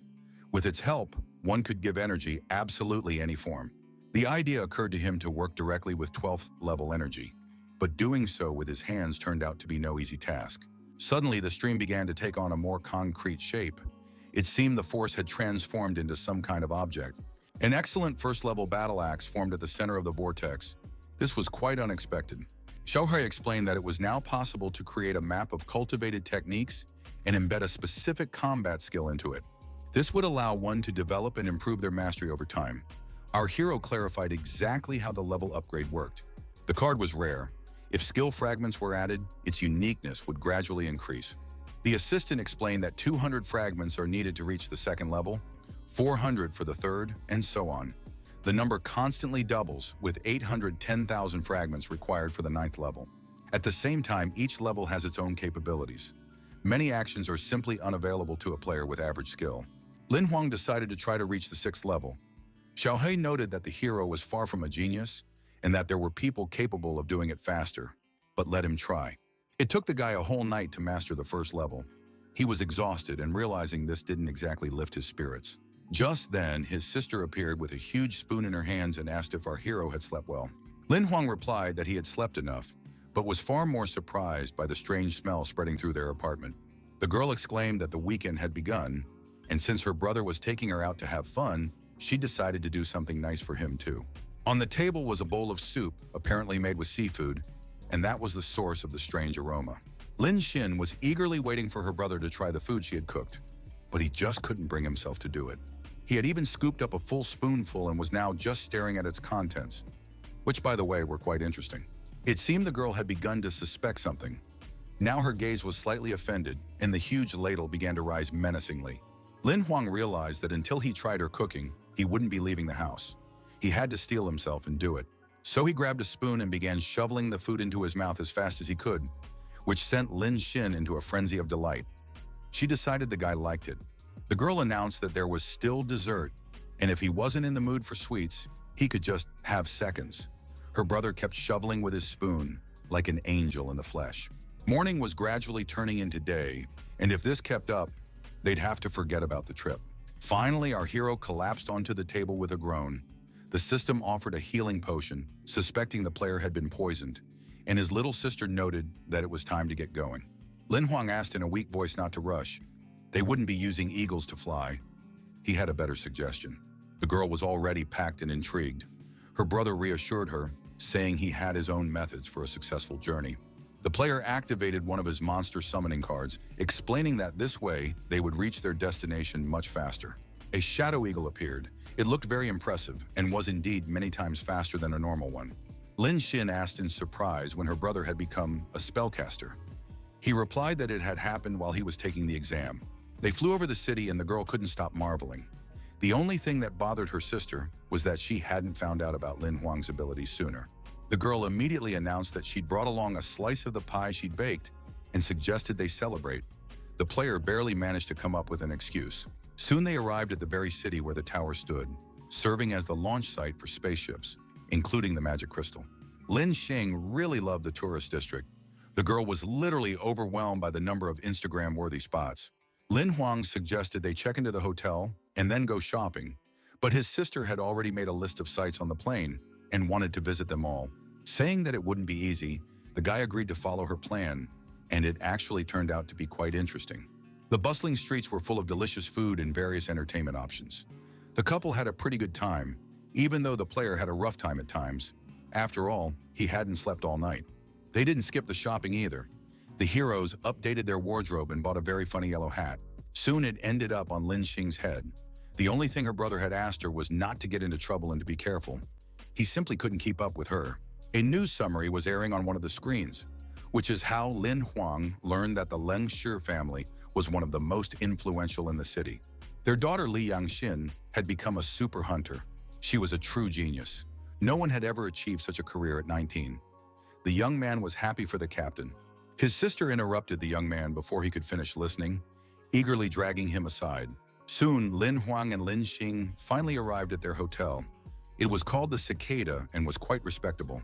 The receptionist offered to escort the guests to their room. The girl could barely walk from exhaustion. She was practically asleep. In the room, the player summoned Yahello, who was displeased, stating that he had also been counting on a short vacation. Our hero explained that while his sister was sleeping, he wanted to practice cultivation. The assistant remarked that this time they would have to work up quite a sweat, which offended the young man. First, Lin Huang decided to practice circulating his life energy, which he managed quite well. The young man intended to keep practicing for 7 hours, but Xiaohei pointed out that, at this pace, it would take a week to reach the second level. A notification appeared about receiving a new piece of combat equipment, and the young man noticed that this was now happening faster. The assistant just sighed. Lin Huang had no idea that after taking a nap, Lin Xin had decided to go see what he was up to in his room. The girl knocked on the door and asked if our hero was asleep. There was no answer, so she knocked again. The beauty didn't know that the hero was busy circulating his energy and couldn't hear a thing, so she asked again if he was asleep. Deciding that the guy was already fast asleep, the sister walked away down the hallway. She was feeling a little bored. Thinking she definitely wouldn't be able to fall asleep now, Lin Xin decided to go shopping in town. The path led through the garden, and the girl was a little annoyed with her brother for making her go alone, since they had come to have fun, not to sleep. It was quite late, and she needed to return to the hotel soon, but suddenly the beauty heard a strange sound. It was quiet, like a twig snapping, and Lin Huan's sister couldn't shake the feeling that someone was following her. They decided to hurry back to the hotel as quickly as possible so they could go shopping together the next day. Lin Xin crumpled up the paper wrapper and tossed it in the trash can so she wouldn't have to carry any extra weight. What happened next made the girl jump in horror and scream. Trash cans don't usually behave like that. The bin grew several times larger and began to loom over the girl. The opening now resembled a toothy maw. Soon, Lin Xin was completely inside this strange contraption. It seemed its purpose was to kidnap people. Before she could even call for help, the beauty was flying feet first into the air. It all happened in the blink of an eye. Soon, the police arrived in response to the call. The hotel management had noticed the guest's disappearance and called the cops. The night manager followed the sergeant and tried to explain that their establishment was completely safe and everything was under control. The sergeant stated that since the girl had gone missing, things weren't as wonderful as they were trying to portray, so he asked for the surveillance footage. The footage was provided, but as soon as the girl stepped into the garden, the signal became distorted. There were several blind spots in that area. The manager began explaining again that no guests at the Cicada Hotel had ever gone missing before. He suggested that Lin Xin had simply stood in the garden and then left the premises, but the police had their own take on the situation. Since the brother reported the girl missing at a time when the staff had no idea anything was wrong, the police concluded that she had been abducted in a blind spot within the garden. The sergeant asked where the kidnapped girl's brother was now, and the manager replied sheepishly that he had disappeared as well. When asked where, no answer followed. The massive skyscraper stood right in the center of the city and was one of its main architectural landmarks. Lin Xin fell with a thud right onto the floor. The girl groaned softly from the impact, but it was clear that she was only just beginning to regain consciousness. A girl with 2 ponytails crouched down beside her and assured her that her little sister would be fine, so she shouldn't worry. A monster caterpillar loomed behind the stranger. Lin Huan's sister began to ask in fear where she was and what kind of monster this was, and who had brought her to this place and why. The girl said her name was Lily, and that the caterpillar helped find new family members. Today, she and Lin Xing were her father's children. The heroine was outraged. It all sounded like nonsense. What did some father have to do with this? She needed to know where her brother, Lin Huang, was. Lily grabbed her by the neck and declared that if she didn't agree to play the role of a sister, she would become the monster's dinner. Lin Xing gasped. It was hard for her to speak, but she still tried to call for help. The girl didn't yet know that the brother she was mentally begging to save her was already standing at the entrance to the building. The guard asked him menacingly what he wanted. The young man knew his sister was inside. The information had been relayed to the Imperial Ring, but outsiders were forbidden from entering. He took a few steps forward. The guards immediately warned that they would shoot and sounded the alarm.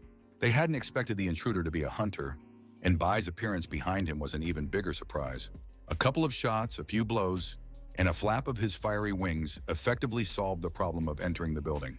It was clear that the vampire was desperate to find Lin Xing and was seriously angry about her abduction. Lin Huang sided with the monster and ordered that anyone who tried to stop them be killed without mercy. Looking back, Lin Huang added that it didn't matter who their enemies were. Everyone must be punished. A new group of guards was waiting at the elevator exit. They had been ordered to prevent the intruder from reaching the boss. The elevator continued to rise. Someone had seen on the security cameras that Lin Huang was alone, so killing him would be a piece of cake. The doors were about to swing open, and all the bodyguards, as one, were watching the numbers on the display. For some reason, they didn't start shooting immediately. Perhaps the explosion, which had sent up clouds of smoke, was the reason. Lin Huang climbed the stairs and kicked the door open. He held a sword in his hand. A vampire was rising in the elevator. It was a diversion. The young man hissed viciously that they should have watched more movies. Maybe then they would have had a better chance of survival. The security guards realized they were facing a hunter. Their frightened cries echoed through the lobby. Our hero dealt with them all in a matter of seconds and announced that he had come here for his little sister. They shouldn't have hurt her. Even though the slain guards had little to do with Lin Xin's abduction, the young man felt genuine contempt for them. The elevator doors opened again. 2 figures were visible in the flood of light, a man and a girl, and a voice asked which little sister he was talking about. Lin Huang looked at the strangers in surprise. He hadn't expected his enemy to be a child. The man said there had been a misunderstanding. There was no one here but him and his daughter. The girl whispered to her dad that she was scared. Introducing himself as Wei Shen, the man admitted his mistake and asked them not to scare his child with their loud shouting. Our hero frowned and replied that regardless of whether he was mistaken or not, they should let him in so he could see for himself. The stranger blocked the entrance and shouted that this was private property. If he wanted to intrude, he'd have to deal with the sheriff. The player's sword drew close to his face. The guy simply ignored Wei Shen in his attempts to keep anyone from entering the room. He pointed the blade straight at the man, saying that his sister was inside and If they didn't let her out immediately, they would pay for it. The girl started whimpering and announced in a trembling voice that she was scared. Her father asked her to behave more appropriately, or else appropriate measures would be taken. The man began threatening to contact the association. Didn't the kid know who he was messing with? Meanwhile, Lin Huang could clearly sense his sister's aura, though he couldn't see her. Pretending to comfort his daughter, the stranger tried to scan the player's data, and he succeeded. A malicious smirk twisted the scoundrel's face. Some black steel-level trash had grown so brazen that he'd barged into their sanctuary. Weishan held the card in his hands. He clearly didn't quite understand how to use it, but he wasn't bothered by that. The man flung it forward with the order to kill the insolent intruder who had entered the territory illegally. He was certain that it would all be over now. That very caterpillar appeared. It was quite large, but it posed no threat to Lin Huang. He could handle it without summoning his monsters. But the very fact that his opponent was also a summoner was quite interesting. The guy decided not to sweat it and swung his sword a few times. The monster was blown to pieces faster than the man could blink. Now he stared in confusion at what was left of the beast. The next sword strike was intended for Weishan himself, but he managed to jump slightly to the side. The hero was distracted by muffled cries for help. He stood and watched, but not the stranger trembling in front of him, but what was happening behind the man. Lin Huang ordered them to release his sister immediately, but his words were completely ignored. Lily pressed a weapon to the temple of the bound Lin Xing and promised that she would kill the captive immediately if the hero didn't release her father. The man tried to get up. He was very glad that his daughter had taken matters into her own hands. Now this scum would regret daring to show up. Lin Huang paid no attention to the threats being hurled at him, but simply asked his sister if she was okay. The girl nodded, so the hero told her not to be afraid. Her older brother had already arrived and would now take care of everything. While Lily kept screaming that she was going to shoot the girl right then, the player was already planning his route.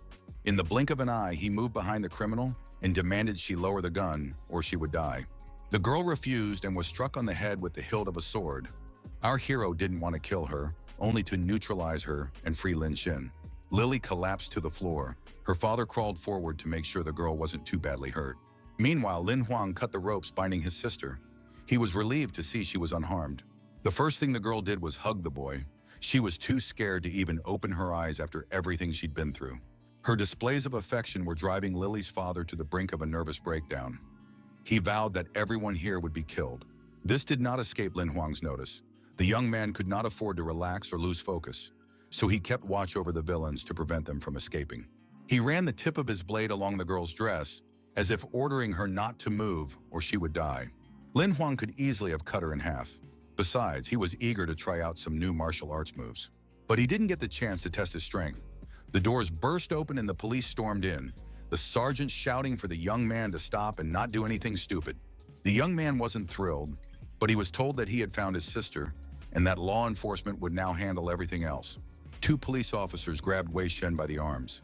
Their boss promised our hero that all those responsible for what had happened would be punished and that the guys should return to the hotel. The player wondered if the previous disappearances of girls and young women were connected to this pair of criminals. The sergeant reported that the girl whom Lin Huang had nearly killed was also a former victim, but she would face the same legal consequences as her accomplice, the murderer. At these words, Wei Shen turned around. Upon hearing about the law, the man began to smile so radiantly as if it weren't a problem at all. He declared that justice was only meted out to losers like them, and that he would be granted his freedom in 3 days, no later. The villain threatened that he would immediately come for the hunter's sister and force her to watch as he played with his new toy, and then kill her. The scoundrel described in great detail the torture awaiting Lin Xin, but her brother remained silent. Meanwhile, the police asked for a doctor to be called for Lily to make sure the little girl was fit to be taken to a special facility. Lin Huang and his sister headed toward the exit. They intended to return to their hotel. The sergeant asked the young man not to get too worked up. The criminal came from an influential family and might very well seek revenge.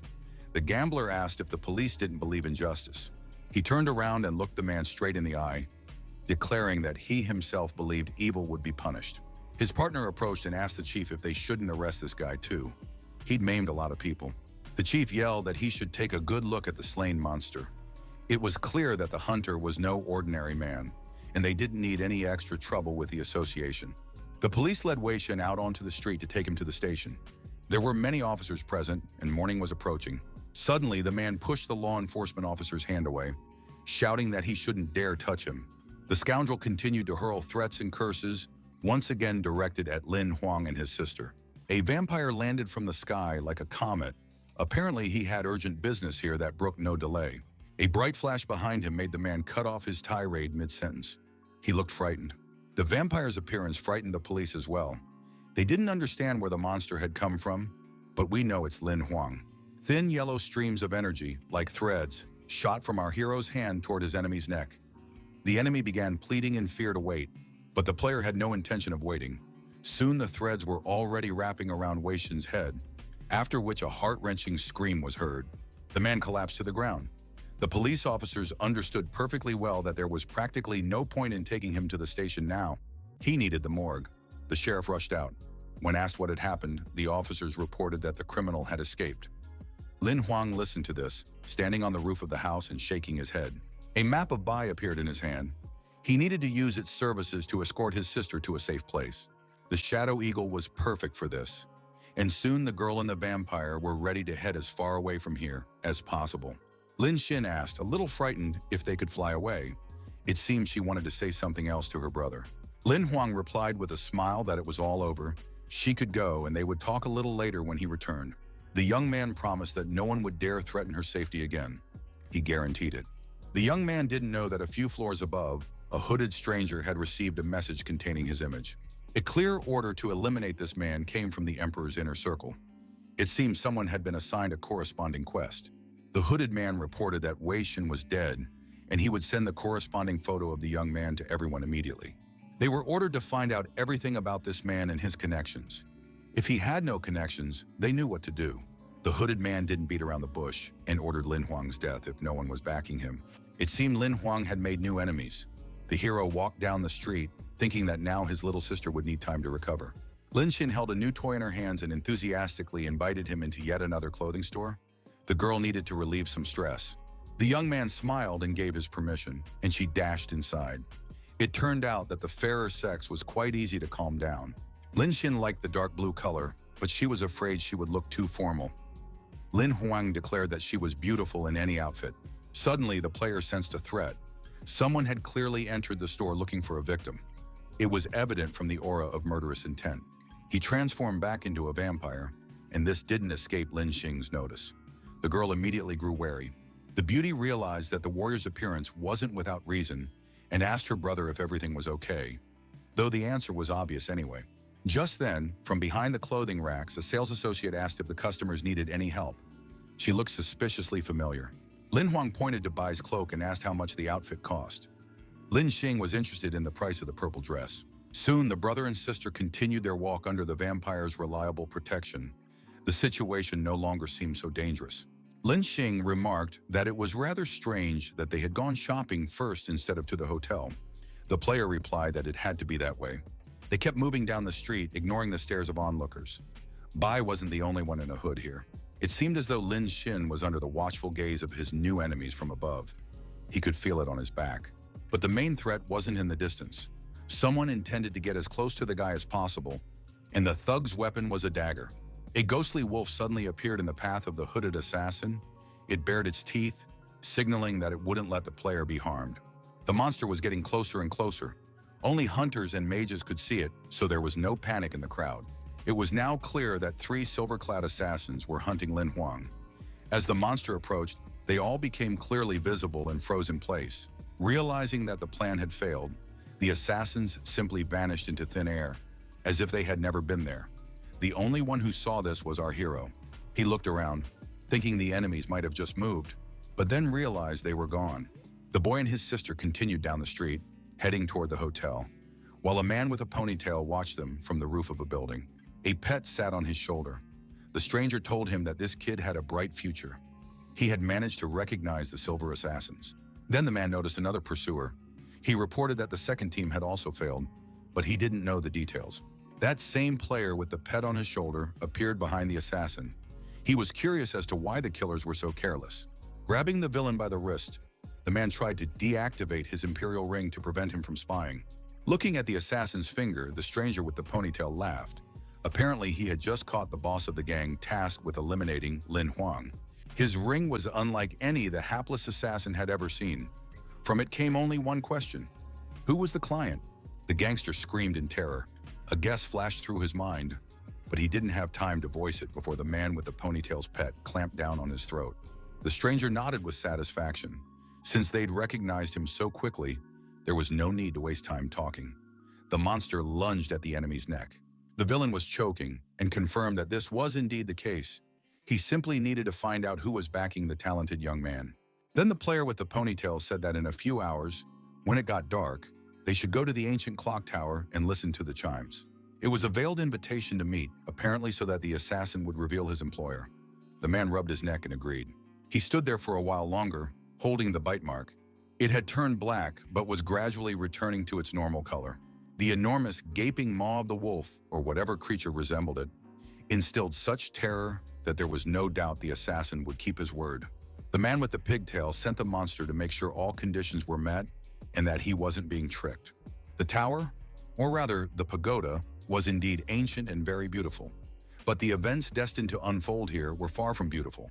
Feng Zhuoren, that very stranger with the ponytail, had already arrived at the scene and was waiting to meet the person who had ordered the crime. Behind him, a figure wrapped in some rags hovered in the air. A hood completely concealed the face, but judging by the greeting that rang out, they were acquainted. The villain asked whether the Li Shi family would indeed protect Lin Huang. Zhuo Ren replied that since he had come here, the answer was obvious. He had a counter question. Why send assassins after a Black Steel-ranked player? Did he really have that much potential? The hooded man pulled his hood back slightly. His hair was purple. He asked if the family would truly protect our hero. Feng Zhuoreng was ready to engage in battle at any moment. He replied that he didn't know for sure yet, but he wouldn't let anyone harm the player. His opponent replied that he had received an order and intended to carry it out. When asked if the mission was to kill anyone who stood in his way, he laughed. Zhuoreng's wolves attacked fiercely, and the stranger shouted that this was sheer madness. Why start this ridiculous confrontation? He activated his defense and rose into the air to become out of reach of the shadow monsters, at least for the duration of the conversation. A sword appeared in the villain's hand, his eyes glowing with a fierce fire, and the man declared that he had no intention of fighting the Li Shi family, but since he had no choice, he would. A massive wolf's mouth, filled with a mass of sharp teeth, snapped open to immediately tear the assassin's head off. He made a few swings with his sword, and several of the monsters stopped their attack, flying apart in two. But this did not scare the man with the ponytail at all. Now he himself leaped forward to counter the blow, the remaining wolves rushing alongside him.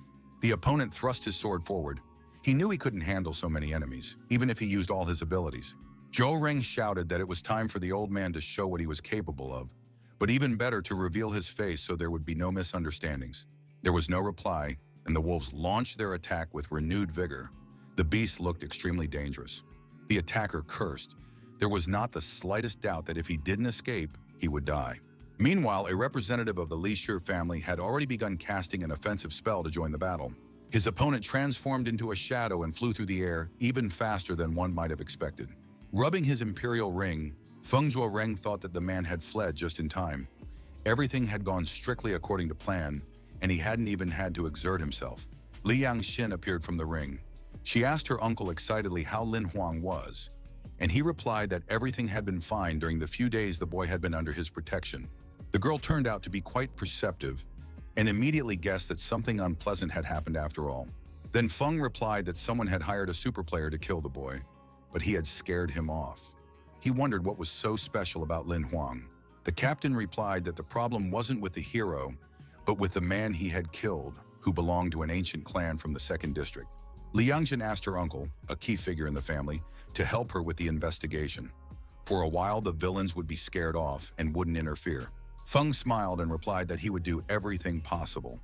Moreover, he would continue to secretly protect Lin Huan since the case had taken such an interesting turn. The girl immediately ended the call. Zhuo Reng was a little offended. His niece hadn't even asked how he was doing. The city's 2nd district was the wealthiest. It was no surprise that the main buildings here were luxurious villas. The skull on the pillow looked rather sinister. Someone had addressed it, saying that things should have been different.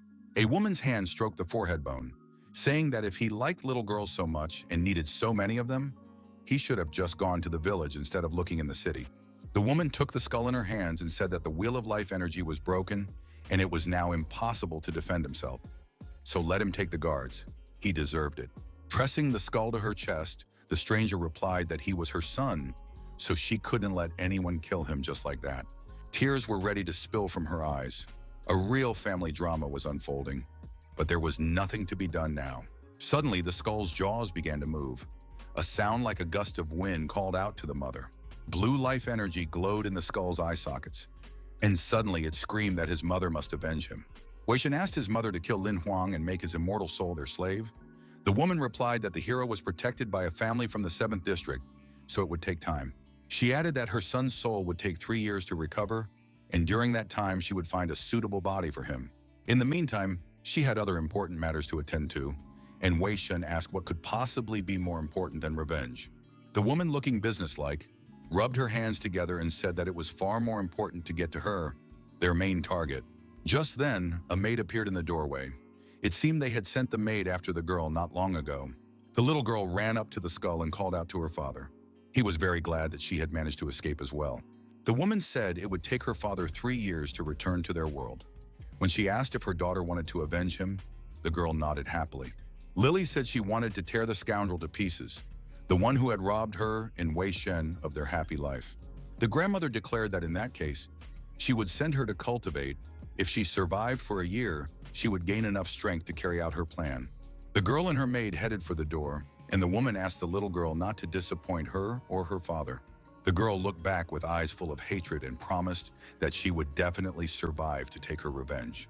The next day, Lin Huang and his sister continued exploring the city sights. They went to the museum. The hero was surprised that Lin Xing had taken an interest in history. He had been cultivating all night and wanted to sleep, but the girl was drawn to the artifacts from the nearby ruins. Her sister mentioned that many rare items and treasures had been brought from the ruined city of Xiaogong, and she wanted to see everything. The young man replied that if she really wanted to, they could go there together. It was indeed interesting. A museum employee invited the guests into the lobby, where the main exhibition of mystical artifacts was located. Lin Xin was delighted, while our hero wondered how people in ancient times managed to cultivate and create such masterpieces. Suddenly, Lin Huang's face turned pale with shock. He had seen something completely out of place in this world. Without hesitation, the young man headed toward one of the exhibits at the far end of the hall. Lin Xing didn't understand what was going on. The young man walked as fast as he could, completely oblivious to the fact that such a reaction might frighten the visitors. Finally, he stopped dead in his tracks and stared at the artifact on display in the showcase.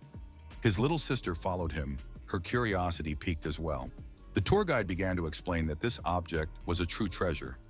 It had been found in the ruins, but archaeologists had never managed to determine what it was intended for. Thoughts swirled through the young man's mind. It seemed that in this world, things weren't as simple as they might appear at first glance. There was a laptop in the display case. Lin Huang finally lost his nerve and shouted, asking if she was trying to say that it was an ancient artifact from the ruined city. The girl replied with a smile that that was exactly the case. They cherished this treasure dearly, and sooner or later, scientists would find a way to figure out what it was meant for. The young man was puzzled. It was beginning to dawn on him that he wasn't the first person to end up in this world from his own, which meant there were other players as well. Lin Huang checked the information report. It turned out the city had been destroyed 300 years ago, and many of the items from there served a completely unknown purpose. The hero turned to Yeeyu for help, but she replied that she didn't know much. These items were very strange, and the expert Xiahao might have been the owner of the item. The girl explained that this was cultivator number 1, a legendary figure obsessed with the ancient era, but no one knows where he is now. He likely died long ago. Apparently this hunter is very old now, and there is a possibility that he is the owner of the laptop. They were unable to find out anything, as Xiahao had vanished without a trace, and the circumstances of his death were unknown. Yeeyu apologized for not being able to help. The guy replied with a smile that everything was fine and that she looked beautiful today. Flustered, the examiner hurried to say goodbye. This puzzled Lin Huang a bit. It seemed like his compliment had upset the girl, but he'd only meant to make her feel good. The player decided he simply had to go to the ruins of Xiaogong to find out what had happened to the cultivator and whether this demigod was truly from his world. When he told his sister about his plans that morning, she was very surprised. Lin Xin was wearing a new dress and was much more interested in shopping. The hero told her that if she didn't want to, she could go for a walk around the city on her own, while he wanted to find out something about the museum exhibit. Lin Huang summoned Bai to guard his little sister. She was very happy to have such an escort and wasn't angry at all. Our hero reached the neighboring town fairly quickly and began walking around the area, exploring the surroundings. The ruins had been built over with modern buildings. There were crowds of tourists all around, and even a video guide couldn't help the guy get his bearings. He didn't even know what he was looking for himself. The hotel Lin Huang had booked turned out to be right nearby, and the hunter decided to check in first. Inside was a bald receptionist, and the guy noticed that in the middle of the season, there were probably never any vacant rooms here.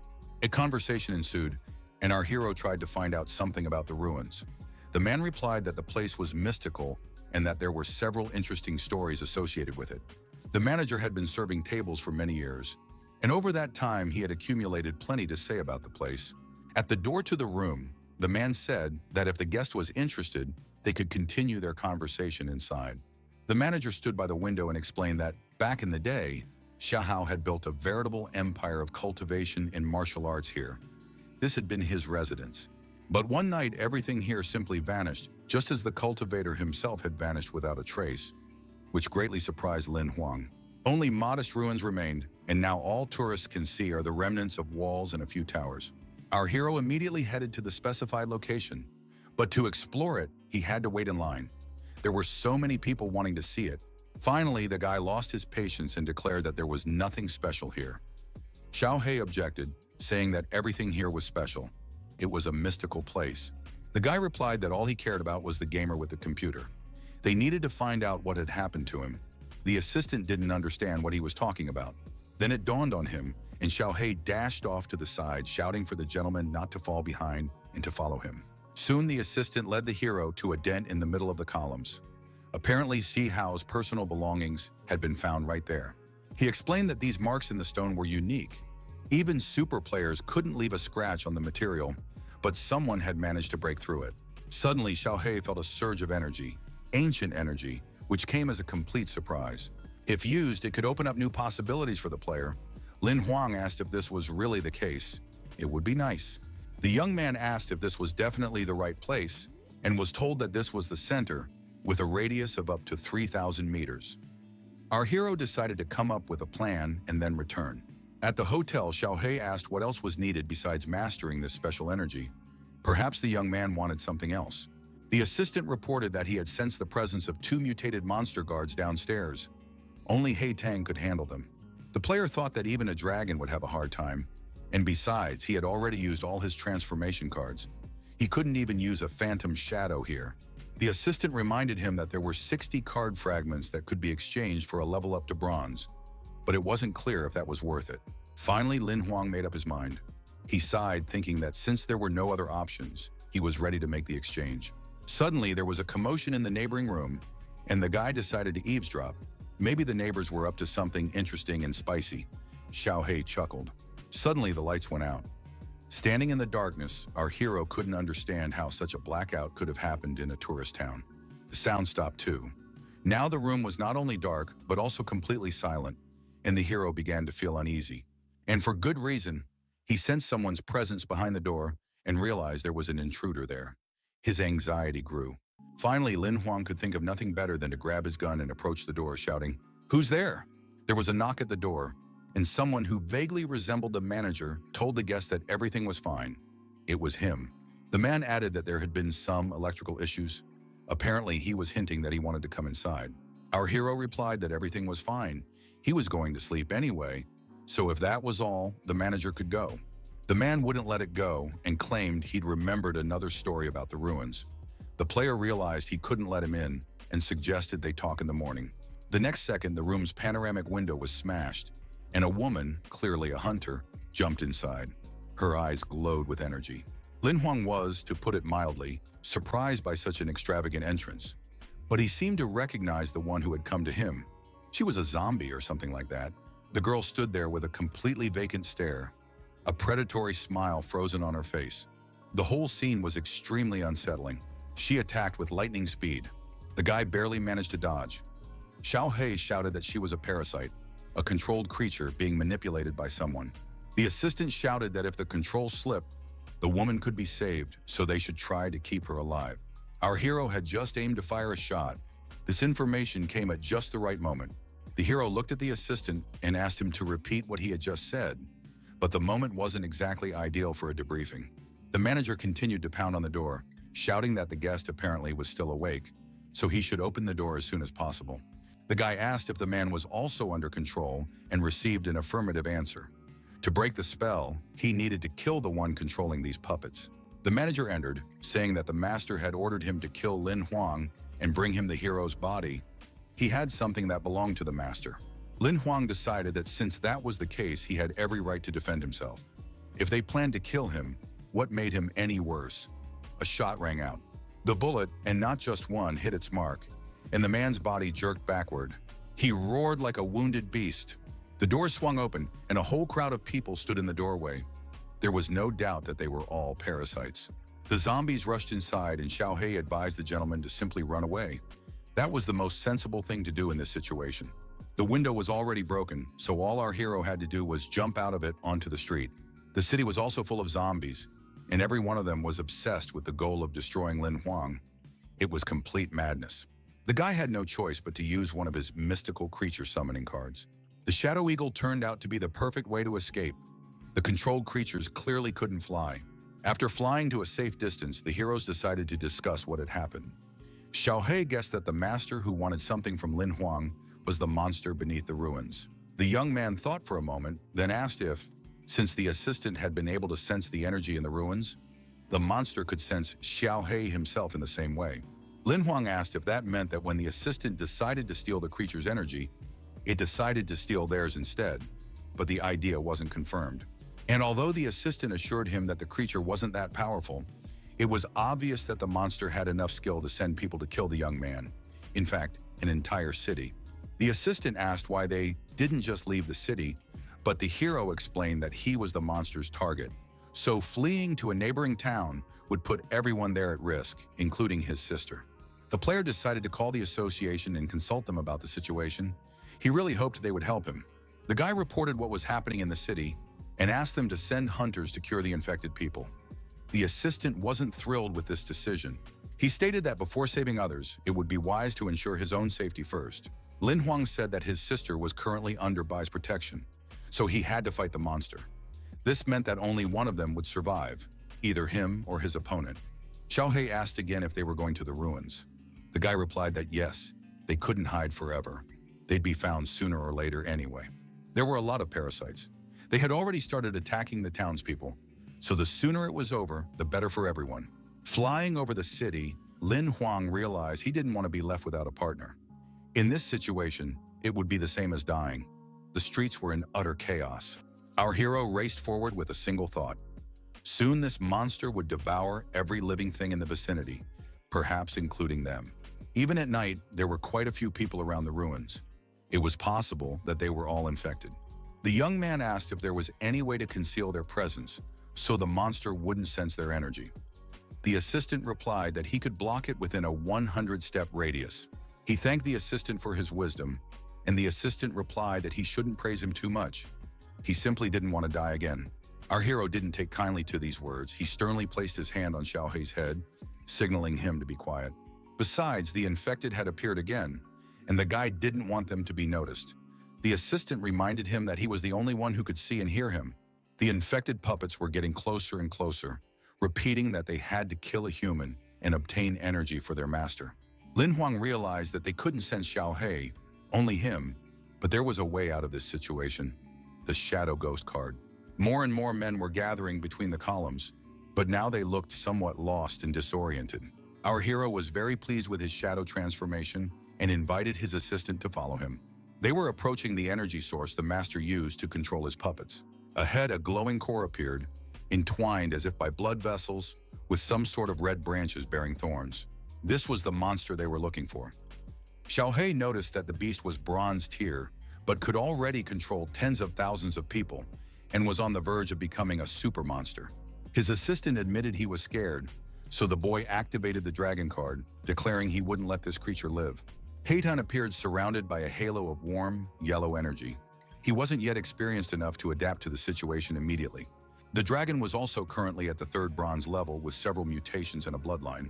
He had to deal with the enemy. His attack proved quite effective. Our heroes rejoiced.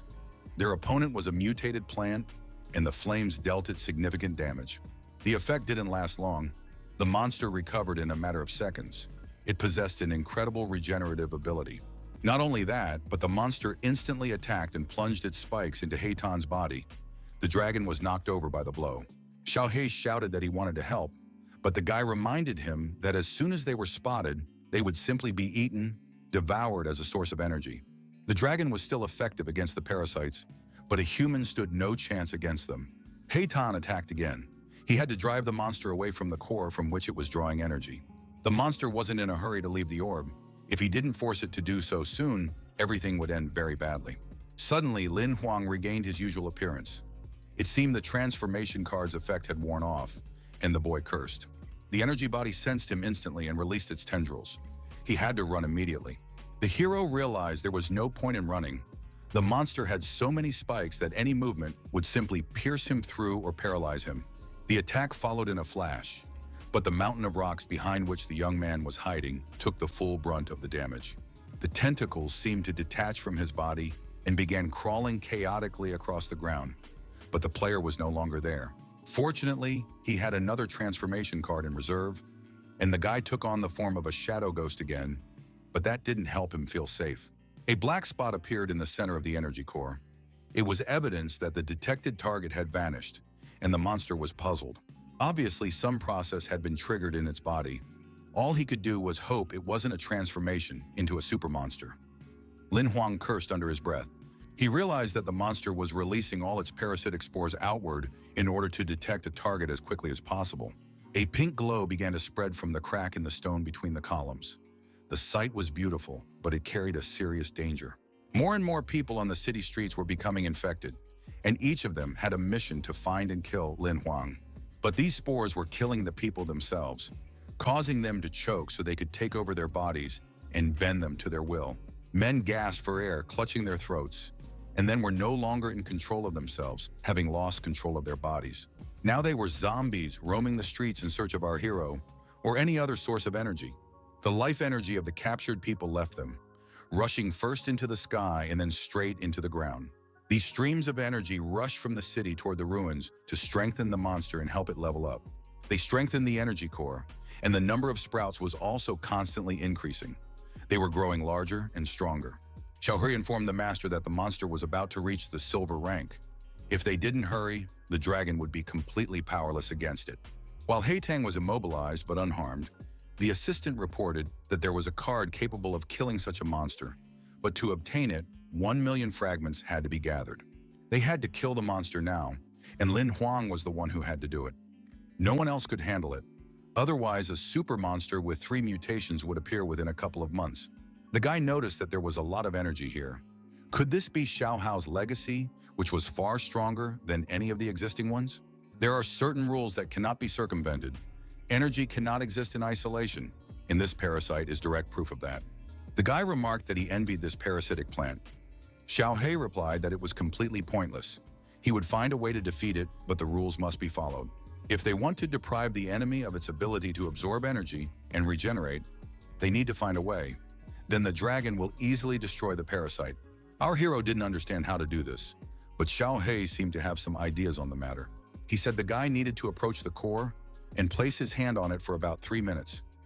Lin Huang pointed out that this would be enough time for the monster to kill him countless times. The young man rushed forward, asking if the core could be moved. It turned out it couldn't, and that was good news. His plan was to sneak up from underground and place his hand on it unnoticed from below. The assistant pointed out that it was too risky. They would be discovered. The young man replied that this must be a blind spot for the parasitic plant, so he had a chance to pull off this little trick. He successfully crept up to his target and placed his palm on the sphere. Now he had to hold it for 3 minutes, after which Lin Huang would become the master of the energy. Suddenly, the sphere grew larger, and the plant along with it. Thanks to the human life energy, the monster had reached the silver rank. Now 3 minutes wouldn't be enough. Xiaohei's words were instantly confirmed. Strange shadows and streams of black energy appeared. Something completely new was happening. Now the monster's capabilities were far broader. It could attack shadow entities just as easily as physical objects. Lin Huang found himself in a trap from which it wasn't so easy to escape. But the most frustrating part was that he had driven himself into this trap. Heitanu was having a hard time too. Now the parasite was strong enough to pierce his skin with its spines. The dragon was squeezed so tightly that he began to suffocate. A little longer and he would simply perish in the vice-like grip. The plant-like enemy continued to solidify above him. Its shoots began to form a denser body, and the monster, now unable to move, was doomed. A message appeared stating that Heitan had taken critical damage and should be recalled immediately. There was no choice. If the hero didn't want to lose his dragon, he had to be removed from the danger zone immediately. Meanwhile, the monster had grown several hearts. They pulsed on its sprouts as if they were blood vessels. The beast had mutated. Xiaohei realized that without Heitan, Lin Huang had absolutely no chance against such an opponent. The boy sighed.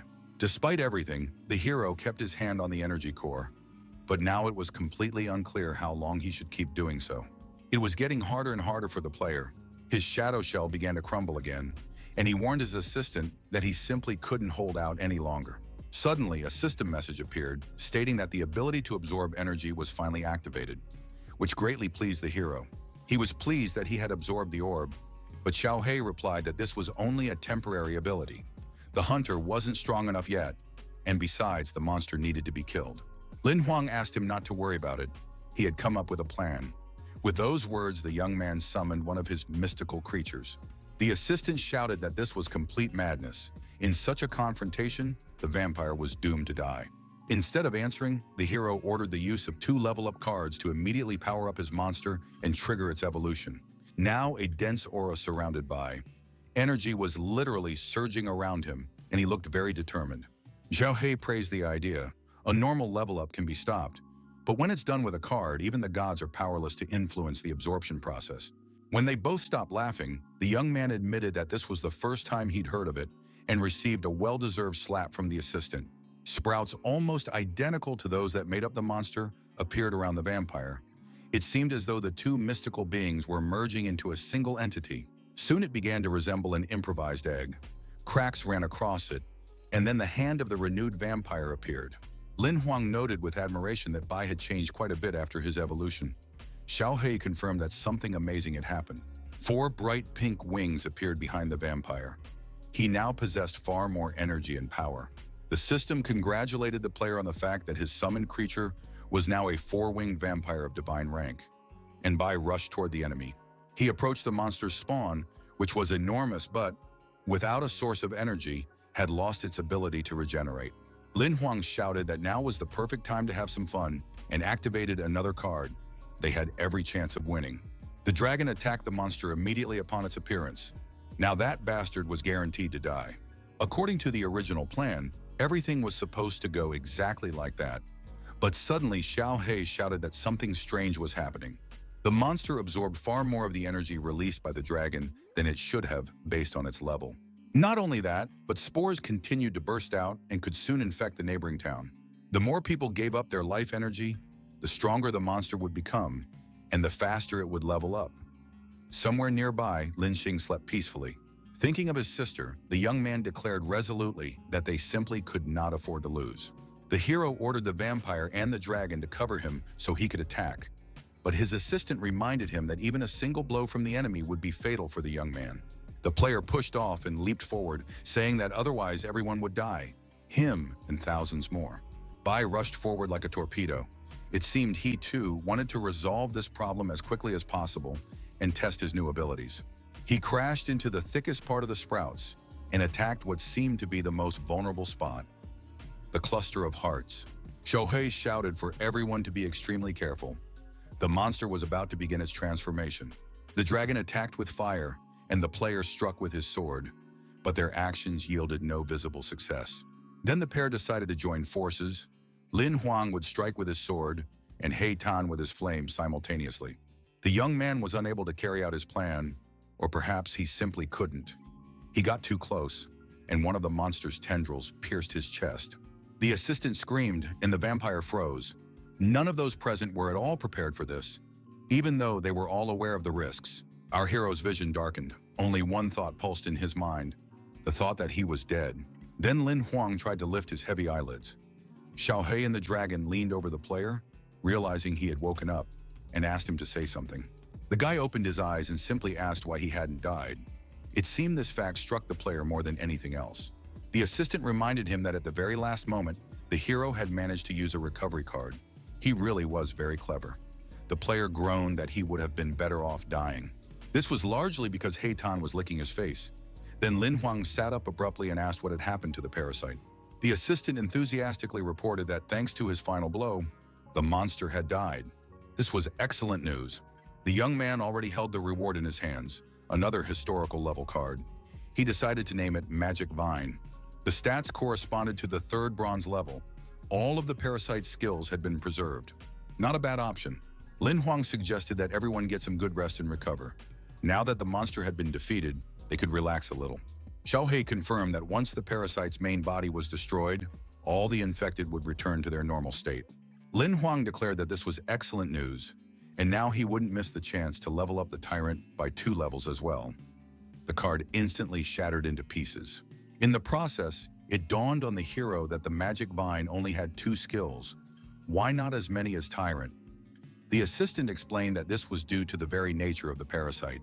Plus, the hero has a limited number of skills he can absorb. The more he learns and levels up, the more new ones he'll be able to master, until all the slots are filled. If he really wants to use a new monster skill, he can sacrifice another card or use a fusion. Meanwhile, Tyrant's evolution was complete. He attained the epic rank and received excellent armor as a bonus. The armored Tyrant had a total of 5 skills, some of which seemed particularly interesting to Lin Huan, such as the explosion restriction. The player looked at the card with pleasure, but lingering here was dangerous. He needed to get out of there. The Shadow Eagle soared into the sky, carrying an incredibly satisfied and very tired young man on its back. He decided to return immediately to the Cicada Hotel to see Lin Xing, because leveling up 2 monsters at once could attract the attention of the association and the monsters due to the energy release. On the way, Lin Huang remembered that he had forgotten to ask about Bai's new name, which meant Divine Vampire. It turned out he had the blood of a higher being.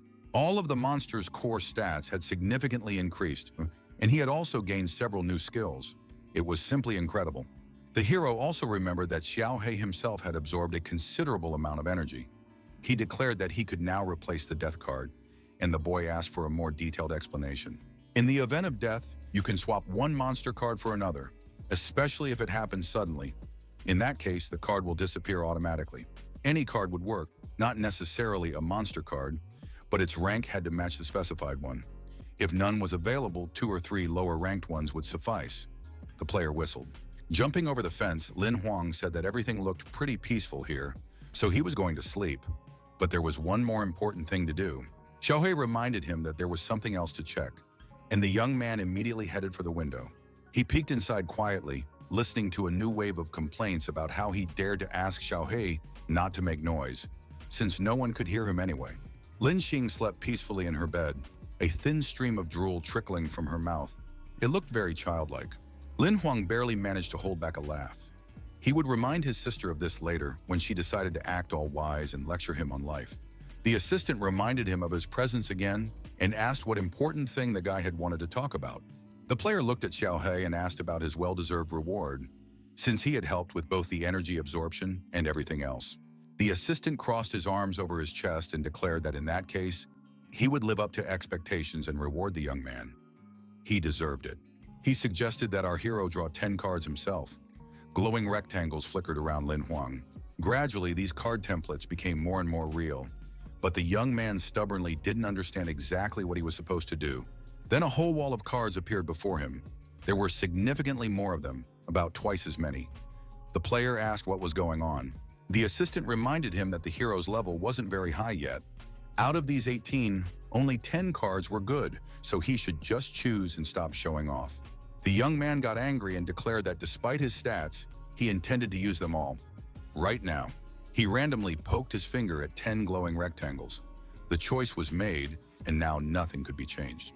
Lin Huang waited for the cards to open and prayed to all the gods that there wouldn't be any mission cards, since that would mean extra work. They all turned out to be useful. There were healing and transformation cards, even a destruction card. It seemed the player had gotten lucky. Now our hero stood there, trying to tally up the stats of his achievements and new abilities.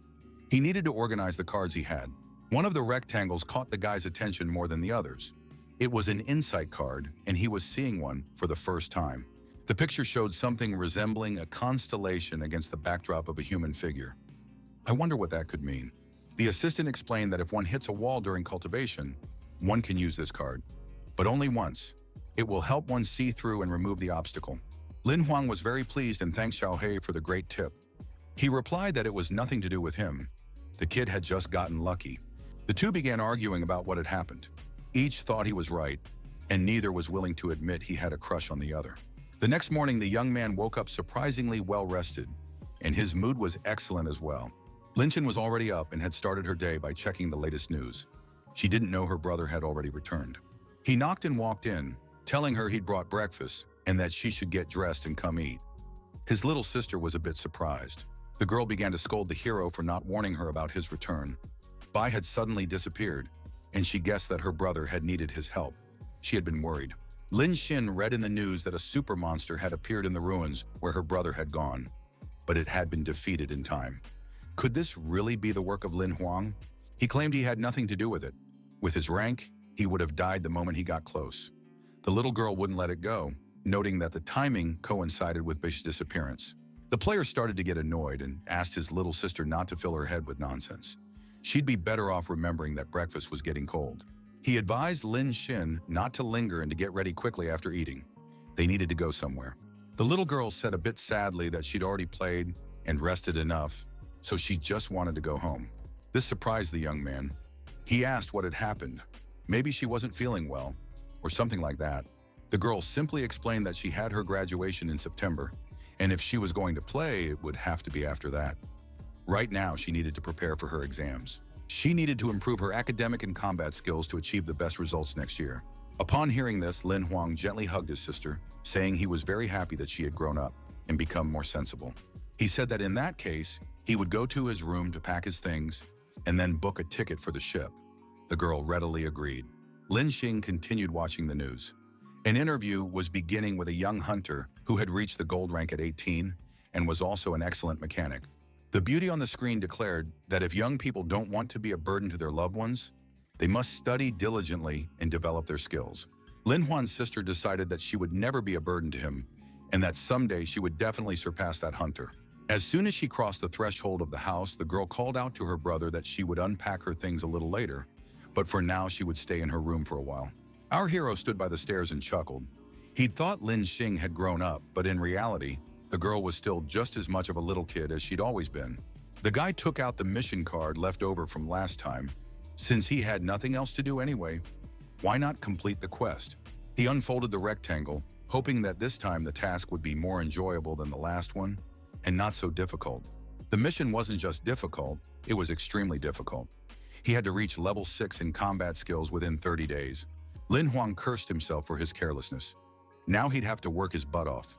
The penalty was the loss of one of his random cards. The guy clutched his head. He was at level 3 and he had to collect 12,000 fragments in a month. It was simply impossible. He was pacing the hallway so heavily that his little sister peeked out of her room and asked if everything was okay. The guy asked her to arrange for food delivery for the next month. He'd be busy. Lin Huang understood that if he lost the annihilation card, failing the mission would cost him dearly, so he'd have to do his best. Our hero intended to do everything possible to complete the mission. He had quite a few fragments of the assassin's technology that could be added to his combat gear. An assistant appeared, saying that 800 fragments were needed to reach the 4th level, and a month might not be enough. His sudden appearance startled Lin Huang. Then the young man began to think about what other methods might help him accomplish the task at hand. Xiaohei stated that there was a way to speed up the acquisition of fragments, but they needed to check if they were available to the player. The young man proudly declared that if there was a way to complete the quest, he would do anything to achieve his goal. The assistant tossed something, and Lin Huang reflexively jumped after the object to keep it from falling. It was a decoy crystal meant to lure our hero into the subspace portal. The trick had worked. The player wasn't too pleased that he'd been tricked so easily, but now he wanted to take a look at that crystal. But first he had to see where the treacherous Xiaohei had lured him. The room was completely empty, unless of course you counted the old man, a martial arts master who was looming over the hero. The latter mumbled that he'd thought this man was just a training dummy. Instead of answering, the sensei narrowed his eyes and ordered the cultivator to immediately begin his cultivation practice. He lunged forward and Lin Huang barely managed to dodge the blow. shouting that this wasn't what they had agreed upon. Without wasting time on unnecessary talk, the old man rushed at Lin Huang again. His speed was simply astonishing. A second later, the young man took a blow to the solar plexus so powerful that he nearly died on the spot. Trying to get up after being sent flying several meters, the young man realized what Xiaohe had meant when he said that the method might not work. He thought about how, if he were beaten to death here, in the real world he'd likely be in a coma for the rest of his life. Not exactly a bright future. The old man stomped his foot with such force that an explosion rang out, and the hunter was forced to jump back again. The guy got seriously angry and launched a counterattack, but the martial arts master easily dodged it. He gave the player a sly look, and immediately a notification popped up about receiving a new skill fragment. So that's how it works.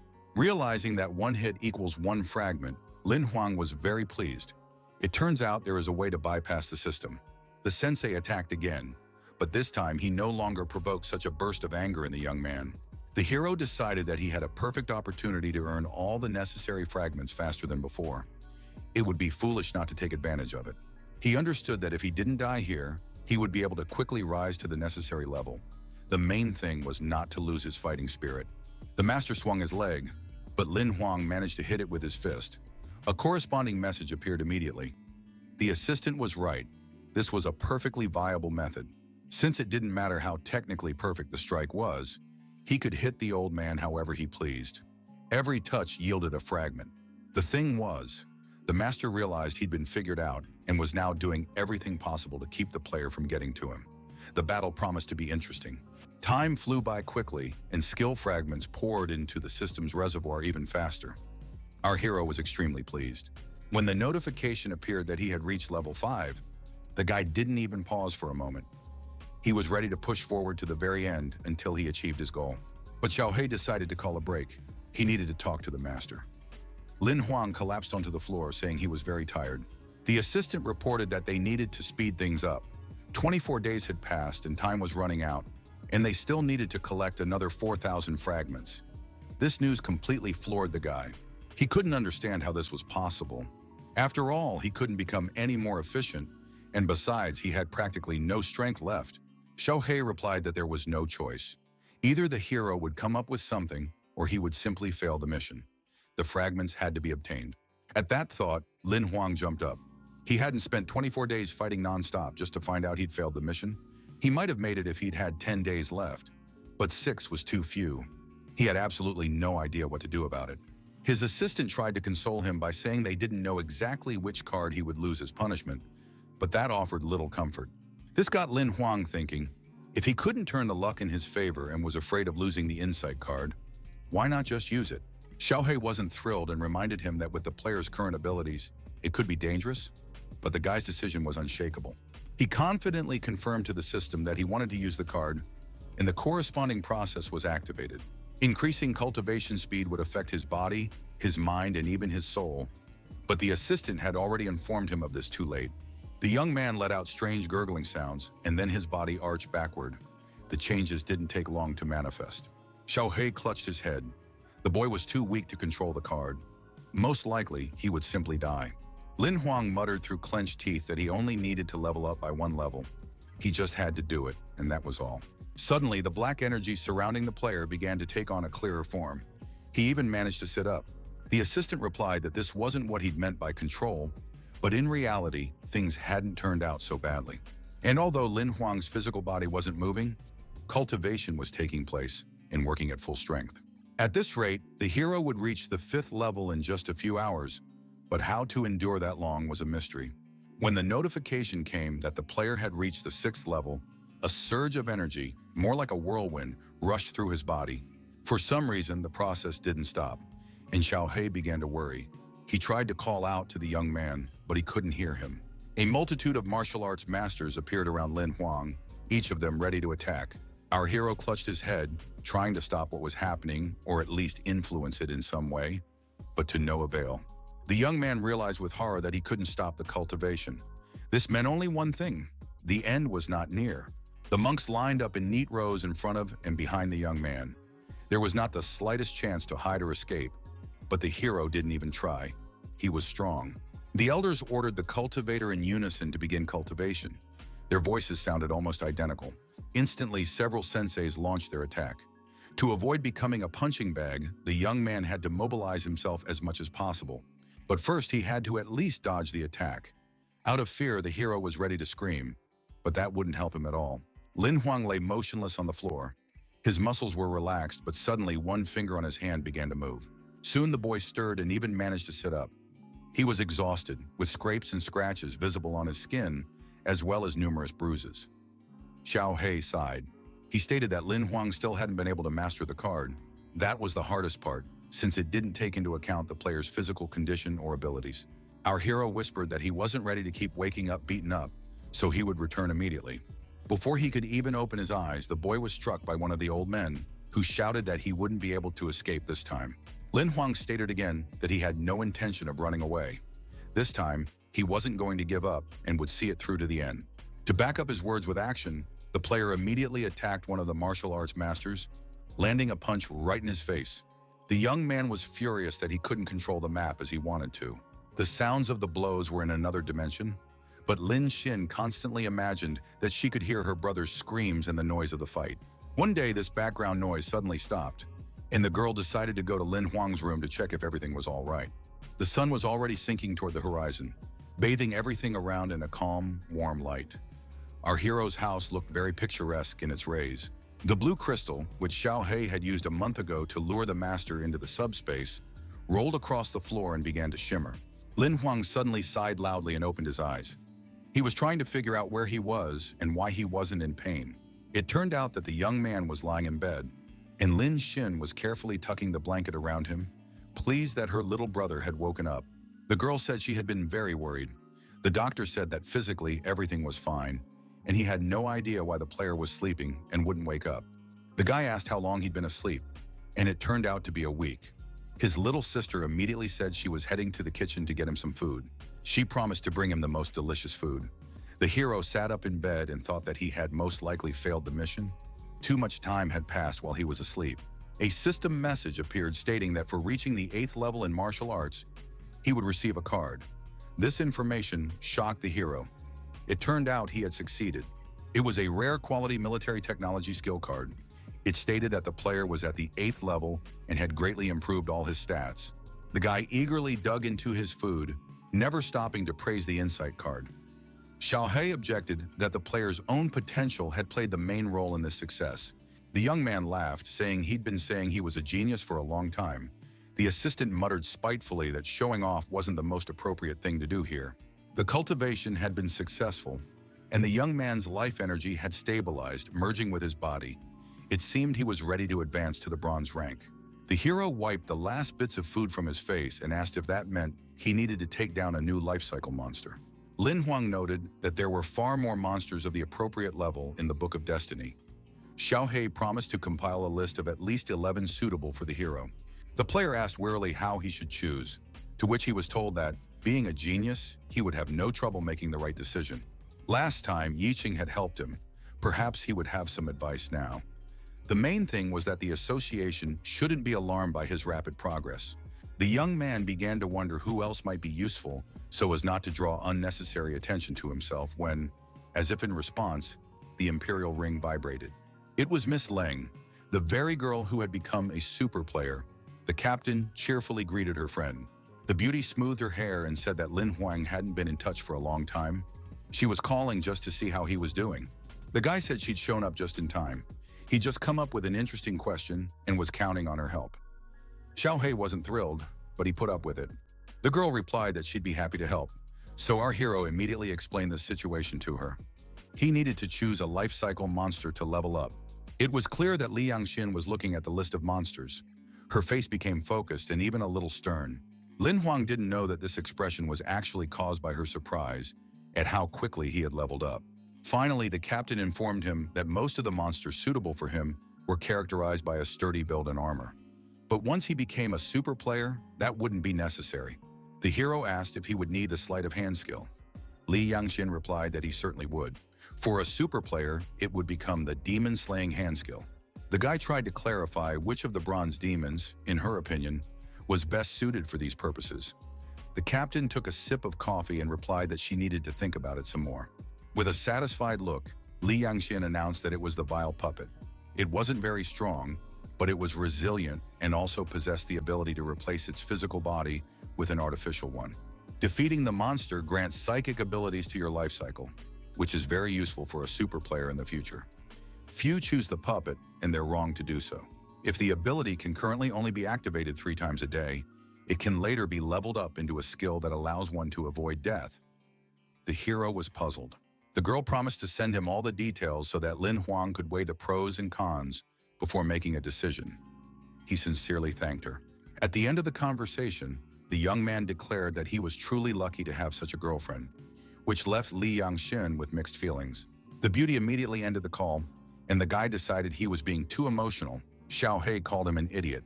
The hero decided that this was the perfect option. His assistant reported that the vile puppet was an undead creature living in groups in the misty canyon at the entrance to the Black Abyss.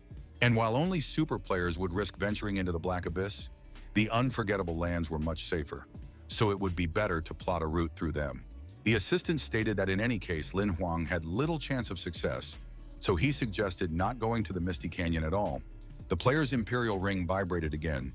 He wondered who had decided to call this time. It was Yin Yi, who instead of saying hello, shouted that he also wanted to go with our hero to Misty Canyon. Not only Lin Huang's face went blank with surprise, but his assistants as well. Neither of them could figure out how the fat guy had found out about their plans. That morning, the guy had told his sister about the upcoming trip, and she'd reminded him that he'd slept through the week and was now planning to go hiking. Wasn't that a bit of a rash decision? The player smiled, saying that school would start soon, so she should take advantage of a couple of free days and hang out with her friends properly. Shouting that he'd set aside some money for her living expenses, our hero headed for the door, asking her one last time not to get into trouble. Lin Xin pouted. She was drinking water and angry at her brother for leaving for the trial without fully recovering, but then she saw the amount in her account.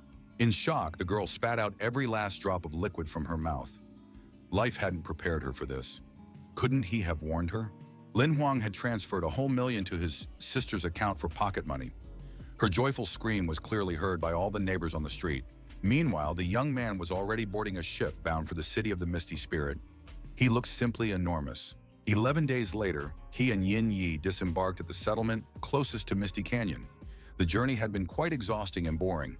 There were many hunters on the streets, some dressed quite extravagantly. Lin Huang noticed that they needed to be more careful. The fat man kept thanking his friend for coming here with him. He'd forgotten that the guy had his own goals, and he hadn't even guessed at his hidden intentions. Yin Yi whispered that his father had paid a fortune for the intel on the puppet. She was an excellent source of life force for a superhuman, a super player, a treasure. Lin Huang smiled and said that reaching the bronze rank was an excellent decision. He didn't want to show off his strength to the fat guy before it was time. The man suggested hiring an escort team to guide them through the dangerous lands on the way to the canyon. It would be difficult for just the two of them. Our hero nodded and remarked that they needed to get some rest first. The city was teeming with hunters.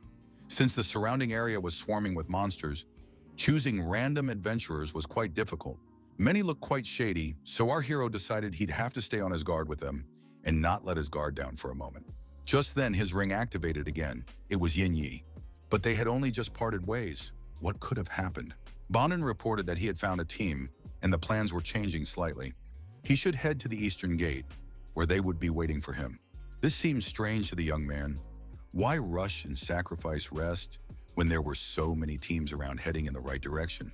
But there was nothing else to do. The hero decided to go where his comrade had asked and see for himself what was going on. Yin Yi came out to meet him. He looked a little frightened. Behind the fat man stood 3 hunters. They were annoyed that they had to wait. Sensing something was wrong, Lin Huang asked his friend what had happened. He reported that these people were ready to take them to Misty Canyon right away. The hero gave the escorts a assessing look. They were all silver-ranked and looked genuinely skilled. And yet something told them that these people would cause them no end of trouble in the future. They didn't inspire any trust.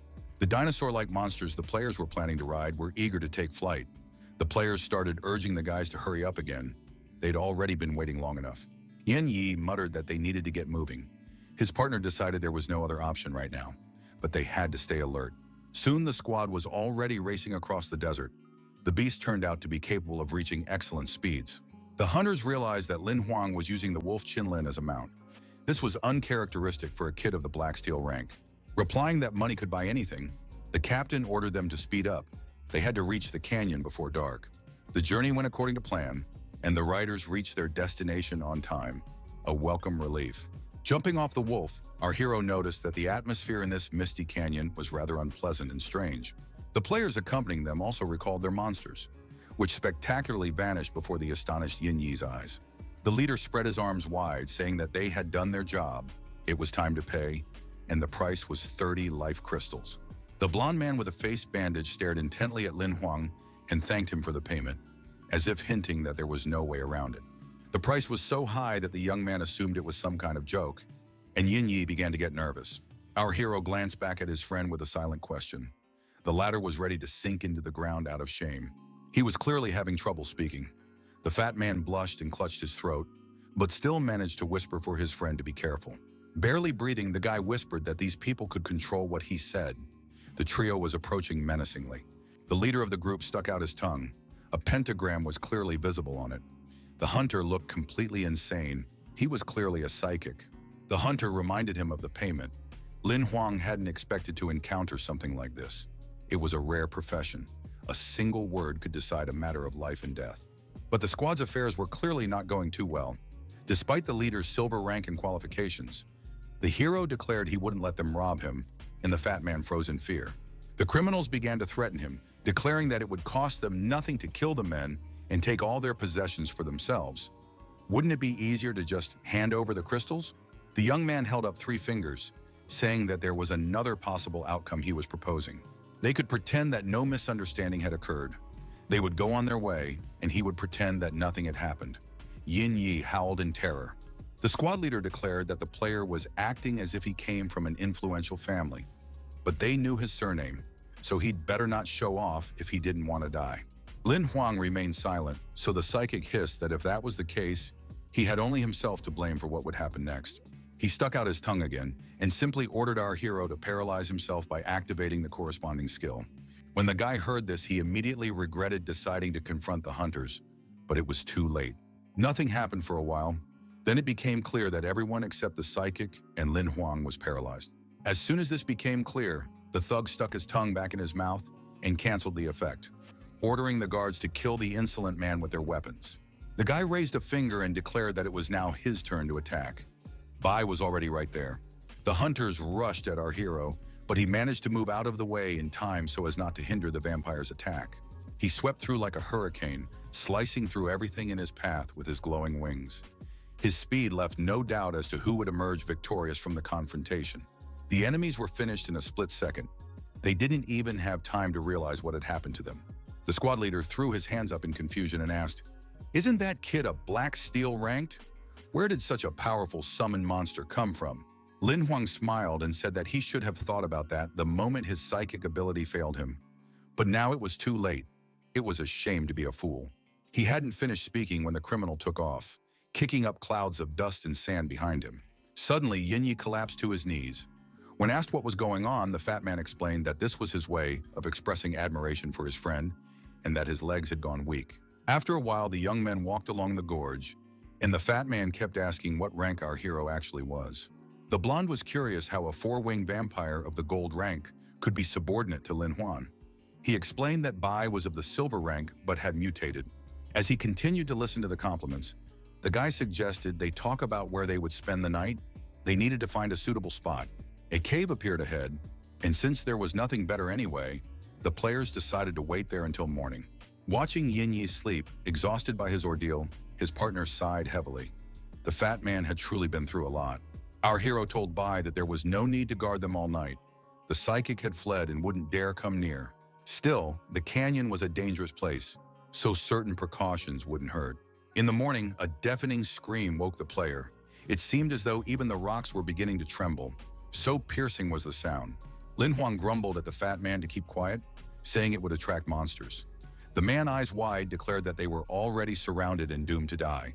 The guy explained that this monster had been summoned to keep them safe while they slept. Yi Jung asked how many monsters his partner could summon. Soon the young people headed deeper into the canyon. The blonde couldn't stop admiring the summoners, while all he had access to were new ingredients. You don't choose your talents, and the fat guy just hoped he wouldn't have to fight often. Then Li Huang asked them to be quiet. Something strange was ahead. They arrived at the place where the marionettes lived, but someone had beaten the players to it. All the monsters were already dead. Yin Yig couldn't understand how that was even possible, so our hero suggested heading to the next location. According to the map, there was another puppet lair behind a rocky outcrop, but climbing up there wasn't so easy. It turned out that someone had gone to town with their swords there as well. Just as Lin Huang had expected, all the monsters were dead. The fat man was outraged. After all, he'd paid good money for the information. I wonder who had the idea to wipe out every single marionette. Our hero asked the blonde man if he had mentioned which monster he was going after in the canyon. It turned out he had. When he was hired, the guy had informed the escort team of this. Now it was clear who had decided to stop Yin Yi from killing the monster to raise his rank. It was definitely the psychic. The hunter had already cleared 3 of the 4 puppet habitats. He really wanted the kids to come back empty-handed. The player had been hunting in the canyon for many years and had never before encountered an opponent who could scare him. This was unacceptable. Just then, a hand belonging to a man in a hat rested on his shoulder. The player looked back, wondering who it could be. Could it really be that Run's vampire? But it seemed he was wrong this time. Ahead, someone else in a cloak appeared and began asking if the player had seen 2 guys looking for the marionettes.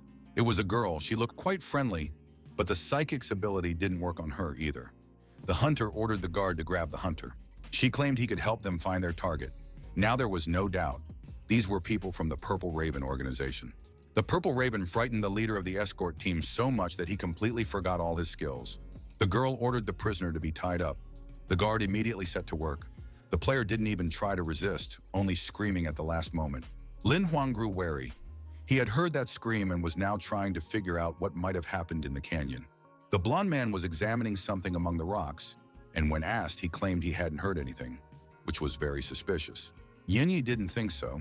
They decided to skip the 3rd location and head straight to the 4th, and luckily they did find the marionettes there. They didn't have much offensive power, but their numbers were staggering. The monsters couldn't be allowed to surround the players. Lin Huang suggested that his friend attack while he provided cover. He didn't have to ask twice. The fat man leaped out of cover swinging his whip. He was highly motivated. He grabbed one of the monsters with his whip, like a lasso, then pulled it toward him to finish it off with his sword. The guy swung with all his might and was already certain he'd executed his plan and would now level up. But nothing happened. Then the fat man repeated the move with the whip, intending to destroy the second monster. But he failed again. Or rather, he did destroy the puppet, but it was a fake, so it simply vanished, leaving the player with nothing. This turn of events didn't please Yin Yi, and yet he had lost some confidence in his abilities. He needed reinforcements. But before asking his friend for help, the blonde made a few more attacks with his sword, hoping to hit the real marionette. Our hero decided to come to his aid and even asked Bai to immobilize the monster so it would be a little easier for his friend to kill it. The vampire obeyed the order, but it turned out that he too had gotten a fake monster. The enemy wasn't as easy as expected. Meanwhile, Yin Yi was already rushing toward his next victim, sword raised. It seemed he was starting to enjoy the hunt. A cry of despair echoed through the gorge. Attempt after attempt to finish off the puppet proved unsuccessful. The fat man wasn't just tired, he was utterly exhausted. He almost cried when he realized he'd fought in vain once again. Bai had prepared a whole bunch of puppets for him. This time, it was simply impossible to miss, and the strike didn't take long to come. It seemed the goal had been achieved. Now Yin Yi stared in surprise at his empty hand, from which the sword had vanished. But the monster's energy had filled his life wheel. Lin Huang congratulated his comrade on successfully leveling up. Now they had to wait for the energy to stabilize in his body. But that was nothing. The fat man was happy. Overcome with emotion, he kissed the player, saying he was very grateful to him. This was the best gift he could have received. Now the blonde had to return to the city, while our hero planned to linger a little longer in Mist Canyon. And although the return journey alone frightened Yin Yi a little, Lin Huang assured him that everything would be fine and that he would help if anything happened, waving goodbye. Well then, the time had come for him to earn his 3rd bronze rank himself, since that was the real reason the player had come here in the first place. Few people knew this, but there was something interesting in the center of Mist Canyon, and that was exactly where the Purple Crow's followers had gone with their captive. The guard asked if the girl was sure they had come to the right place. She replied that she had chosen this spot herself, so there could be no doubt. This lake of yellow spring water had been waiting for its moment for a full 20 years, and now the right moment had arrived. the beauty knelt down by the liquid. It wasn't yellow in color, nor was it really water. This reservoir possessed a strange, mystical energy. The heroine ordered the prisoner to be thrown in to test its effectiveness. He trembled and began to insist that he could still be useful for other purposes. He shouted that he could provide another person for experiments, or rather two. Two boys were in the canyon right now. No one listened to him, and with a look of utter horror on his face, the spellcaster flew forward and the man in the hat hurled him right into the center of the lake. Meanwhile, Lin Huang successfully defeated the real puppet. It took him far more than one attempt. Bai's help came in handy too. Who would have thought that destroying a monster without any special powers would turn out to be so difficult? And yet the goal was achieved. The monster's remains glowed, and its energy transferred into the young man's life wheel. The changes began immediately. The black wheel transformed into a bronze one, creating a new circle of cells, and the remaining life force was transferred to a storage card. This card was of ordinary quality, but it could replace his body with a fake one in the event of mortal danger, and belonged to the psychic type, opening up new possibilities. The skill would level up and prove useful once Lin Huang became a super player, but he decided to keep it a secret from everyone, including Yin Yi. No sooner had our hero let Bai go than he sensed something strange. His eyes widened in surprise. Deep within the canyon, the aura had changed. Now it felt far more powerful and dangerous. Deadly. Such energy appeared when monsters mutated. Lin Huang couldn't have known that the same thing happens when a player mutates. A psychic was transforming in the lake. He let out inhuman screams, his clothes were torn to shreds, and everything around him glowed with an ominous pink-red flame. His face lost its human features, and his mouth turned into a terrifying tooth-filled maw, emitting a distinctive roar. Soon the transformation was complete. The man had taken on the form of some kind of enormous mantis. It was a terrifying mutation. The woman from the Purple Crow was pleased with the result. She was particularly delighted by the monster's blade-like claws. Lin Huang watched what was happening, his mouth agape. The man had turned into a monster right before his eyes. It was some kind of particularly repulsive sorcery. The woman's fingers splayed out as she tried to control the newly created monster. The hero couldn't understand who she was or what that pool of blood in the canyon was. Meanwhile, the witch directed streams of black energy toward the former psychic, and even more horrific things began to happen. Gradually, all the liquid from the pool evaporated, or rather, it simply drained back to its mistress, and the mantis now stood on the dry bottom with a doomed look on its face. Lin Huang decided this wasn't the kind of opponent he wanted to deal with, so he needed to get out of there as fast as possible before they spotted him. A hand from the man in the hat rested on his shoulder.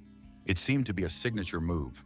The stranger informed him that the kid had seen everything, and that didn't bode well. The hand clamped around the player's throat. He couldn't move or even play his cards. It was as if someone had shut down all his bodily functions. The woman intervened and ordered Xu Kuang not to kill the guy so quickly. There was no need to rush in such matters. She slowly stepped closer, and her partner loosened his grip. Lin Huang collapsed to the ground and looked warily at the stranger. When asked if he truly possessed a twice-mutated monster, the hero asked how she knew. The girl stated that this could be taken as an affirmative answer. The aura of these two was so strong that Lin Huang could barely breathe. The woman informed him that they were official representatives of the Purple Crow. Her name was Hong Zhuang. This organization was similar to the association, but on the dark side. The guy tried to explain that he was just passing by. The woman declared that he wasn't so simple, a bronze-ranked summoner with a twice-mutated monster. Such talent was a waste. All the hero dreamed of was simply to leave. Xu Kuang stood behind the player and reminded Hong Zhuang that the organization's recruitment camp accepts players starting from the gold rank. This wasn't their case. In response, the beauty explained that with such a leveling speed, the brilliant young man would soon become a serious enemy. She informed him that our hero now had a choice: join them or die immediately. Lin Huang realized he was in deep trouble. The gray corridor with bars serving as partitions looked like some kind of prison, and the smell there was disgusting. The player was placed in a cell, and he began shouting indignantly that he had agreed to go to the recruitment center to be enlisted in the reserves, not to sit in a cage. A man named Deacon informed him that the player would only be accepted into the reserves if he successfully passed the test at the training camp, for which 3 months were allotted. The stranger leaned in and declared that as a protege of Lady Hong Zhuang, the kid would stay alive, but he shouldn't even dream of any other privileges. Lin Huang shouted that he still had questions. Why wasn't the Imperial ring working? Deacon turned and walked down the corridor. Someone behind him asked him not to shout. Since he had ended up here, he might as well consider himself dead. The young man looked back in surprise. A short, thin boy was sitting on a bench against the opposite wall. Our hero asked who he was. The player replied that his name was Xiao Mo and that they were destined to be roommates in the future. He looked a little embarrassed. Lin Huang sat down next to him and asked what he meant by, "Might as well be dead." His neighbor explained that the Imperial ring and other devices didn't work in the camp. Xiao Mo sadly noted that all contact with the outside world was cut off. The only way to escape early was to die. Our hero asked why they didn't just escape, since there were capable players with various abilities gathered here. But it turned out that was out of the question. Almost everyone is here of their own free will, but even if they aren't, the security spell, Deacon, and other super players will stop any fugitive, or rather kill them. Lin Huang leaned back with a smile. Since there was no choice, he might as well enjoy life while it lasted.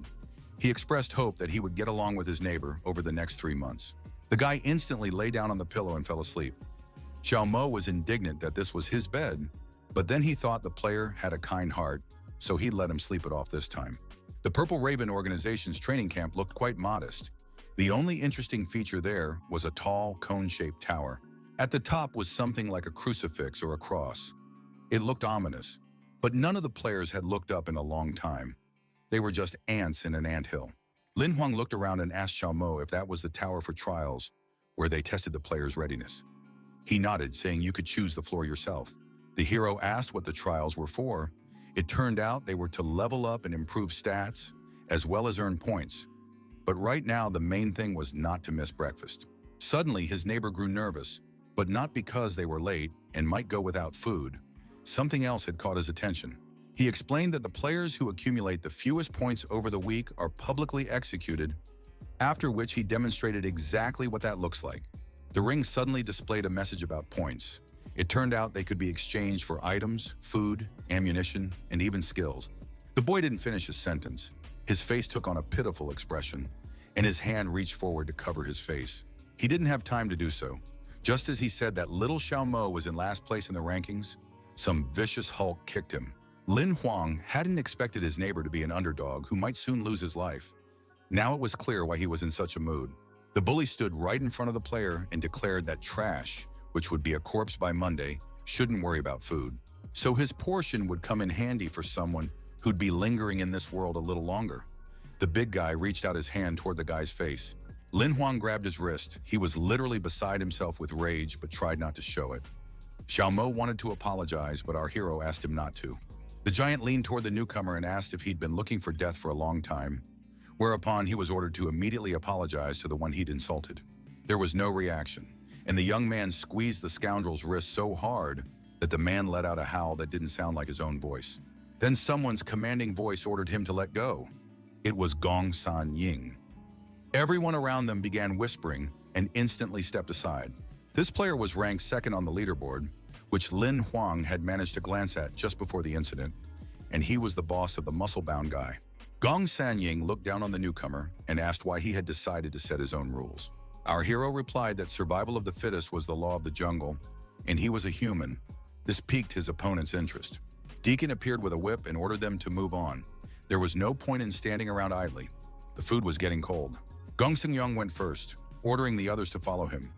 He looked as if he were plotting something.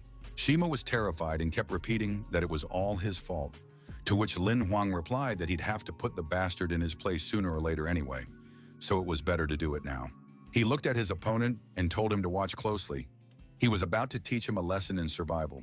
The young man decided to go straight to the 6th floor of the training tower. He did so intuitively, without any logical reasoning behind it. Upon entering the room that opened up, the young man declared that now was the time to get down to serious business. The rules were simple. The more monsters you defeated, the more points you earned, and there were monsters in abundance.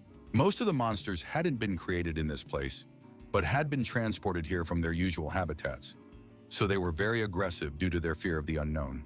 Lin Huang told Bai that it was time to warm up a bit. The rules were simple. If he killed them, he'd gain some life energy. If they killed him, he'd die. Although the tower was nominally intended for training, it resembled a meat grinder more than anything else.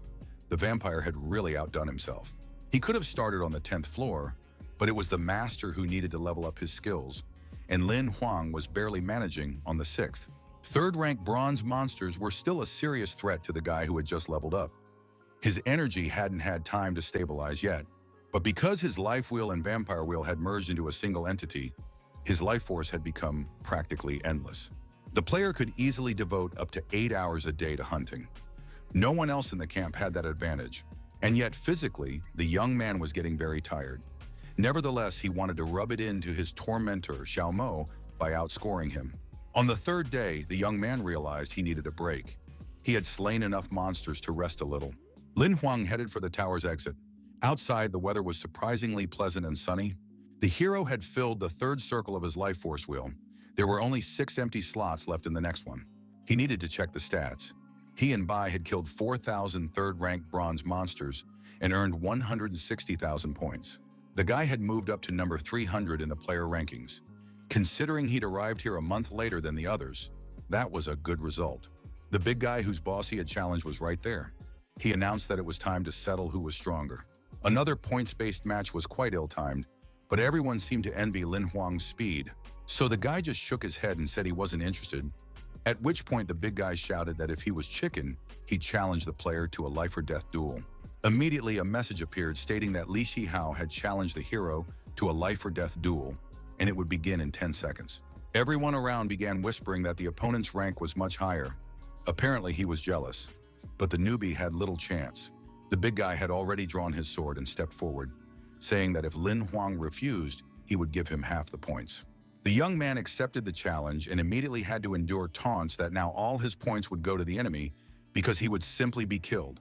Our hero didn't bat an eyelid, continuing to stand calmly in the same spot and watch the proceedings. Li Qihao, shouting that he would now punish him for such arrogance, rushed forward swinging his blade. His speed was impressive. Everyone around froze.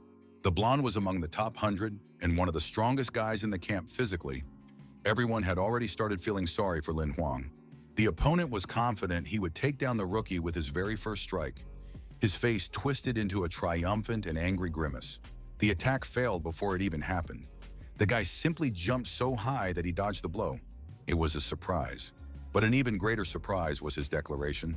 Lin Huang told Li Qihao that he had lost. Then he attacked with such speed that no one could track his movements. All they saw was the giant swaying. A moment later, he fell to the ground. The guys from the camp began whispering that the duel was over and that our hero was truly incredibly strong. Gong Senying stepped forward and announced that the opponent must be killed, for this was a life-and-death duel, and it would not end any other way. It was clear from Lin Huang's expression that he was hesitating. The young man was no killer, and human life, even that of such a nobody, meant a great deal to him. The hero asked if it was really that necessary, since we're talking about the player's subordinate and close comrade in arms. Gong Sanying declared that rules are rules, and to end the battle, he must be killed. To this, the young man replied that rules established by humans can be broken. Saying he was busy and didn't want to play their games anymore, the young man turned and walked away. The chain wrapped around Li Shihao's neck. He pleaded pitifully not to be killed, but it didn't work. Gong Sanying did to his subordinate what his opponent hadn't dared to do. It seemed there was nothing human left in him, and Lin Huang was shocked by the cruelty. The scoundrel said he had simply helped kill the loser, so the player should be grateful, but he despised people who ignored the rules. Gong Sanying promised to personally finish off our hero if something like this happened again. In the room, Xiaomo was trembling with fear. That scoundrel Ying was a silver rank and was preparing to advance to gold. His roommate was provoking him for no reason. Lin Huang stretched out comfortably on the bed and asked why the guy had joined the Purple Crow. He could easily have made it into the association's reserves, where things were much better. Xiaomo sighed loudly and replied that if he had a choice, he would have preferred the Hunters Association. But he didn't have that privilege. The player showed the tattoo mark signifying his sinful blood. There was no place for such people in the Alliance. In cases where a woman gave birth to a child by a monster, if the child miraculously survived, it was called an heir of the sinful blood and considered an outcast. Xiaomo, with tears in his eyes, apologized for not admitting this sooner. He didn't want to lose a friend. Lin Huang replied that one's origins are not a matter of choice. In this case, his tainted blood makes him a victim, not a villain. The young man knelt down and thanked the hero for his support and for all the crystals he had lent him. He wouldn't be able to return them, as the deacon would soon come to kill him because of his high score. This information gave the young man pause. He felt a deep sense of compassion. Finally, he suggested that Xiaomo challenge him to a duel. If he refused, the player would receive a portion of the points, and he would be spared from death. It was a very tempting and generous idea, but breaking the rules would not go unnoticed by Gong Sanying. Lin Huang replied that he wasn't afraid of any problems that might arise because of this, especially since his neighbor surely didn't want to die here. The neighbor replied that no, of course not. He wanted to live and grow stronger so he wouldn't end up in similar situations in the future. Zhao Mo suddenly became serious and announced that he was challenging the hero to a duel. The hero replied with a smile that this was perfect, because he was forced to withdraw from the battle. The statistics updated almost immediately, and this did not go unnoticed by all the future reservists. Xiao Mo rose in the rankings. If he had previously been third from the bottom, that was no longer the case. The camp residents sensed that now anyone could suddenly find themselves at the bottom of the list. Now another guy had taken his place. He was horrified to see that Lin Huan's neighbor had somehow managed to score 5,000 points. Everyone was whispering that it looked very strange. No one understood how a loser had managed to climb up. The one who ended up in his place was ready to weep with horror and despair. He had paid a fortune to get the points, but it was all for nothing. Gong Sanying didn't waste any time with the whiner and kicked him as hard as he could. The guy somersaulted headfirst. Declaring that cheaters must die, the villain set off in search of Lin Huang and his roommate. The guys were just discussing the need to go to the tower and hunt so that Xiao Mo could also earn points through his own efforts. Gong Sanying was bearing down on them, with eyes burning with hatred, shouting that no one was allowed to transfer their points to others. Our hero pretended not to understand what was being said. Could the fellow repeat a little louder who had cheated here? The villain began talking about rule violations again, to which Lin Huang remarked that the guy was second in the rankings and had achieved that through hard work. There was a chance he was about to become a Purple Crow reserve hunter. Wasn't he afraid of losing everything over such nonsense? Everyone began whispering that this was audacious. Instead of answering, Gong Sengyong challenged the young man to a life-or-death duel. His face was deathly pale. Our hero agreed with a joyful smile. Everyone around was stunned that the young man didn't look scared at all. Deacon appeared and ordered the duel to be called off, as the camp residents had completely lost their fear. Gong Sanyong immediately reported that Lin Huang had violated the competition rules regarding the point count, and that he had simply wanted to teach him a lesson. The deacon reminded the hero that the rules must not be broken and that he had been warned, but the player simply asked what his fault was if he had merely refused to participate in the duel. The mentor reminded everyone of Hong Zhuang's influence, and now everyone began whispering that Lin Huang's audacity was due to the fact that he was there under Hong Zhuang's protection, and the deacon was covering for him. The conflict was smoothed over thanks to the man's efforts. Everyone understood and promised not to bring up the subject again. But Gong Sanying thought he would find a way to teach Lin Huan a lesson anyway. He just needed to act more cunningly. He turned and walked away, mentally ordering our hero to just wait, and it would become clear who was really strong and cool. But the guy didn't just stand there silently watching his enemy walk away. He asked the villain to give him just one more minute. The villain slowly turned around. He didn't understand what there was left to discuss when Deacon had asked for the fighting to stop. Lin Huang firmly announced that he was now challenging Gong Sanying to a life-or-death duel. Immediately, a corresponding message appeared from the system, and a countdown began. Everyone froze in surprise. Not only that, but everything was happening right before the deacon's eyes, and the man was also at a loss, not knowing how to react. The administrator asked if Lin Huang had truly decided to die, since when a bronze-ranked player challenges the second-ranked player to a fight, not even Hong Zhuang could help him. The opponent was delighted and had already begun to taunt him, saying that when he ended up in hell, he shouldn't blame him. Our hero summoned Bai and replied that he would return to this world straight from hell to get Gong Sanying, but that wouldn't be necessary. The guy ordered Bai to act. The vampire lunged straight at the stunned enemy, whose eyes widened in surprise. He attacked with his chains, but Bai's blow shattered his own weapon into pieces, which then wrapped around the player's hands. The vampire pulled the chains toward himself. All four of his wings radiated an incredible amount of energy. Gong Sanying couldn't believe his eyes. His gold-rank weapon hadn't just failed to work, it had been destroyed. A surge of energy swept past. It happened so quickly that the villain didn't have time to react, barely even thinking about it. Bai raced far ahead. His wings had done their job, but no one besides the vampire knew it yet. These were the player's final thoughts: that the enemy's monster possessed incredible power and speed, and he hadn't been able to track its movements. Only then did the realization hit him. Gong Senying collapsed to the ground, and Lin Huang appeared behind him, remarking that he had expected something more impressive from the second-ranked player. Silence hung over the scene. Deacon was impressed. He hadn't expected the guy to be a summoner, and his monster had at least 2 mutations. The man panicked a little and shouted for everyone to go about their business and get out of there immediately. Thinking that it was now clear why the higher-ups were so worried about the player, he sent him to a room and asked him not to cause any more trouble. The young man agreed to follow the order.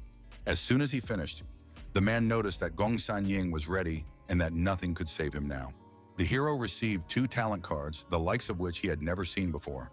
The assistant explained that this was a genetic privilege reserved for only a select few. The first card was rare and granted superhuman strength. The second was called the Mountain Sword, a gold-rank weapon. The enemy had gifted the hero an excellent trophy. The guy asked if this meant he'd receive such valuable skills practically for free, and Xiaohei confirmed that was indeed the case. Now the list was so long that it required extra time to study. Not only that, but the player's stats, such as strength and stamina, had also increased. And although the assistant asked him not to show off, Lin Huang was still very weak. Xiaomo had a completely different opinion and was wildly excited by the news. The young man insisted it was a fluke, though he knew Bai could wipe out the entire camp. His neighbor reminded him of the 2 million points he'd earned and suggested buying gear. The place where one could buy gear or other items resembled a prison even more than the rest of the camp. After looking at the prices, Lin Huang decided that this wasn't a trade, but a robbery. Gold rank gear cost 1 million and relics cost 1 billion. The man with the gray eagle asked 80,000 for a bronze rank pistol, and that price was already more reasonable. But it still shocked the player, since the price list listed 10,000 for bronze gear. The seller explained that the weapon was modified and 3 times more powerful than a standard one. There was also a silver cannon, also upgraded, for 980,000. Lin Huang was so eager he could have cried, but he still asked for both pistols. The total cost, including the gear, came to over 2 million, which was a huge amount. The young man walked down the hallway, thinking how unfortunate it would be to lose the points he just earned. But such weapons simply weren't available in the outside world. Just then, someone shouted that Lin Huang was coming back. This made the young man a little wary, and he glanced to the side. There was Xiao Mo surrounded by a few burly guys who complained that they'd been waiting too long. Our hero decided that these were the friends of the villain he had defeated, and they had come here to take revenge on him. And yet this wasn't quite the right guess, because the players' faces weren't twisted with anger or rage. They looked quite calm. The closer he got, the clearer it became that they were henchmen in entourage. The guys were smiling and offering food and their services, each trying to please him. The number 1 ranked player, Fang Wen, was there, as was the number 3. They all now wanted to be on good terms with the newcomer. Lin Huang greeted his new friends with a smile, still pondering what to expect from them. One of the guys handed him a small gift as a token of their new acquaintance. After all, in the future, they would all become members of the Purple Crow, so why be enemies? The young man explained that it was a swordsman's outfit he'd inherited from his father, but it didn't fit him, so he was offering it to the player along with his friendship. Lin Huang thanked him and offered to help if they ever needed anything. He understood that it wasn't so much about his own strength as it was about his powerful patron. He decided to say goodbye so he could think things over, so he wished them good night and promised to meet them tomorrow. Xiaomo literally couldn't believe his eyes. His neighbor had been sent more food than he'd ever seen in his life, mostly delicacies. Lin Huang decided to examine the storage ring given to him by Fang Wen. It contained crystals worth several billion points. It seemed the guy came from a wealthy, influential family. But the most valuable item turned out to be a special sword technique developed 300 years ago. Now that was truly a worthy gift. The assistant informed him that this was a rare skill and could easily become epic without much effort on their part. The hero decided to immediately start upgrading this technique and gather the remaining fragments. But the assistant reminded him that his main task right now was to leave the camp. Lin Huang declared that he wouldn't wait 3 months to get out of here, and that he didn't want to be the Purple Crow. Xiao Mo heard these words. His neighbor sadly remarked that once you're a corpse, you can't live life to the fullest, and our hero confirmed that this was indeed the case. Then it dawned on the guy. He asked where the corpses were taken in the camp, since there were quite a few of them. The question frightened his friend. He explained that the bodies of the dead are simply thrown off a cliff. They either shatter on the rocks or fall prey to the monsters, of which there are countless here. Lin Huang asked what happened to the rich kids, and was told that their bodies were returned to their families to confirm the cause of death. The hero fell deep in thought. Because of his patron, if he died, his body would be handed over to the Purple Crow. But if he ran away, the organization would start hunting him down. He decided to level up his skills in the tower and focus on cultivation. Perhaps the new map would help solve this problem. He couldn't do without Bai's help. The guy decided to see what loot dropped from silver rank monsters. The vampire appeared in all his glory. His lower wings formed a sort of protective dome over the master. But soon the summoned creature rose higher to assess the situation from above and track the movement and number of monsters. As soon as all visible targets were detected, Bai began to descend to destroy each one in turn. Even 2 or 3 silver-rank monsters posed no serious threat to the vampire. He was a twice-mutated monster. His strength and speed far surpassed the others, so there was nothing to worry about here. Not a single creature on the floor had time to even squeak before it was killed by a flap of his wing. Lin Huang was practically guaranteed success. In the vampire's blind spot, he felt completely safe. Besides, the monsters on this level were well within the player's capabilities. After all, he had significantly improved his combat skills through cultivation. And yet, at times, he felt that his opponents surpassed him in both speed and reaction time. He couldn't afford to let his guard down. The young man wielded his sword. Though he was much smaller than his opponents, he moved with great precision and landed accurate blows. The monsters often didn't have time to counterattack because the young man managed to jump back to a safe distance just in time. Some monsters looked so terrifying that the young man was scared to the point of trembling, just being within their range of attack. And yet he was doing quite well, especially considering the skills he'd acquired recently. Practically all of them came in handy. No sooner had our hero dealt with one enemy than the next was already closing in from behind. This level of the tower was much more difficult than all the previous ones. Lin Huang spotted the attack in time and fully appreciated the speed at which the enemy was flying toward him. The guy managed to react in time. He had come here to improve his combat skills, so he put them to use, and with great pleasure. Soon the entire floor was completely cleared of monsters.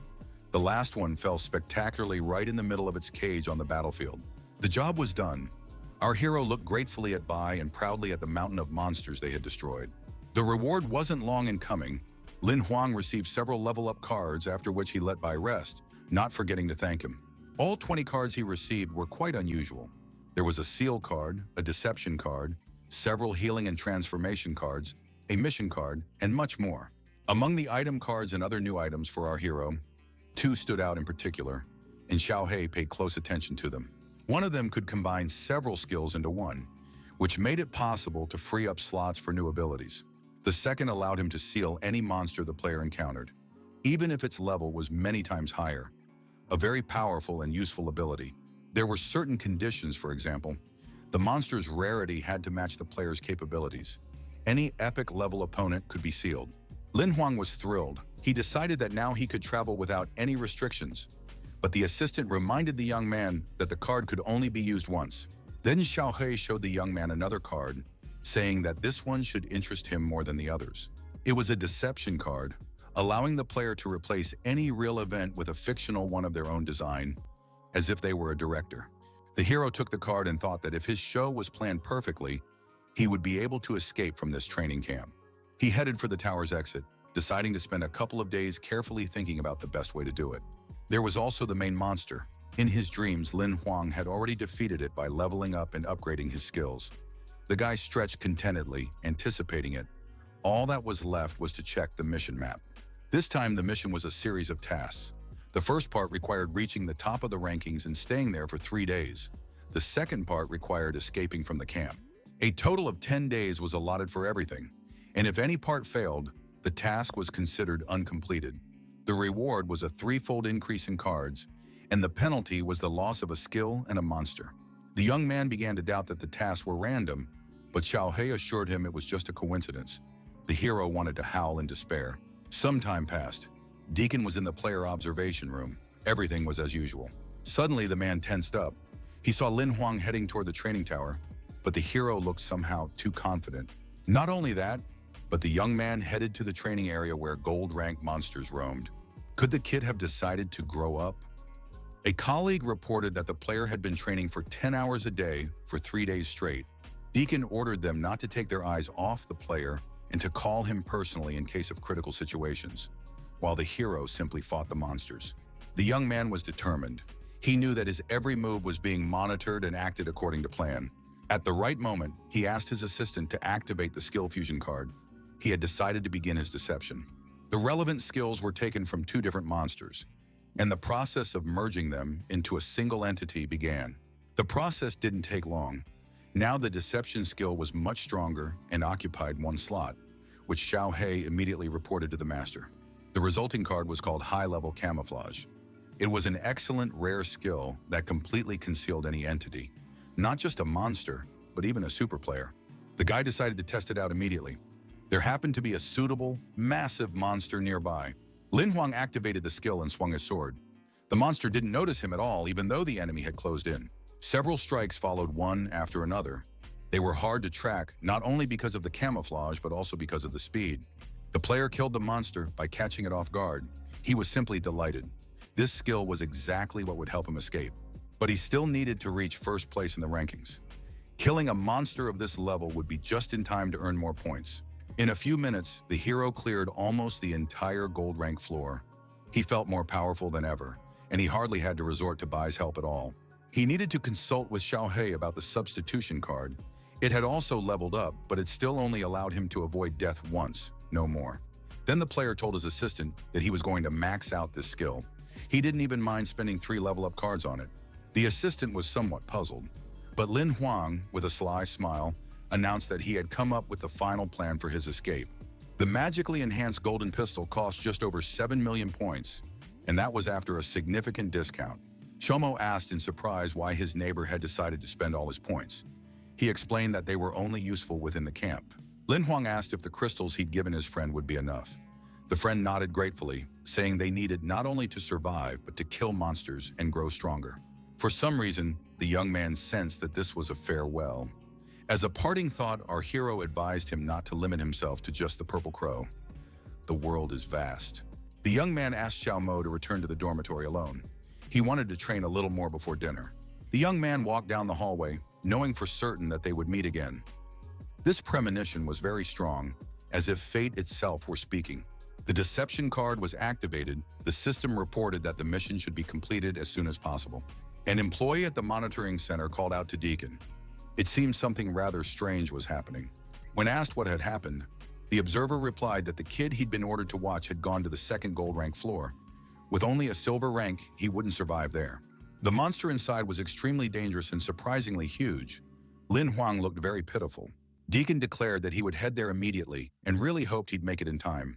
Otherwise, Hong Zhuang would skin him alive. The blow sent the guy flying a good 10 meters into the air. The sword immediately slipped from his weakened fingers. A wolf attacked from behind instantly. It seemed everything was going according to plan, and the player smiled with satisfaction. The wolf's eyes glowed red, and it pretended to grab our hero by the throat, then shook its head for good measure. The gold-rank monster raised its paw to trample both the man and its fellow wolf. It made no difference to it whom it killed. Down below, the wolf pretended to be trying to tear the hapless player to pieces. It seemed he had undergone special acting training from Xiaohei. Deacon kicked the door open and rushed into the training room, but it seemed too late. The man cursed. For a moment, he tried to figure out if there was truly no hope of saving the wretch. Rescue robots were activated and immediately began firing energy beams at the monster.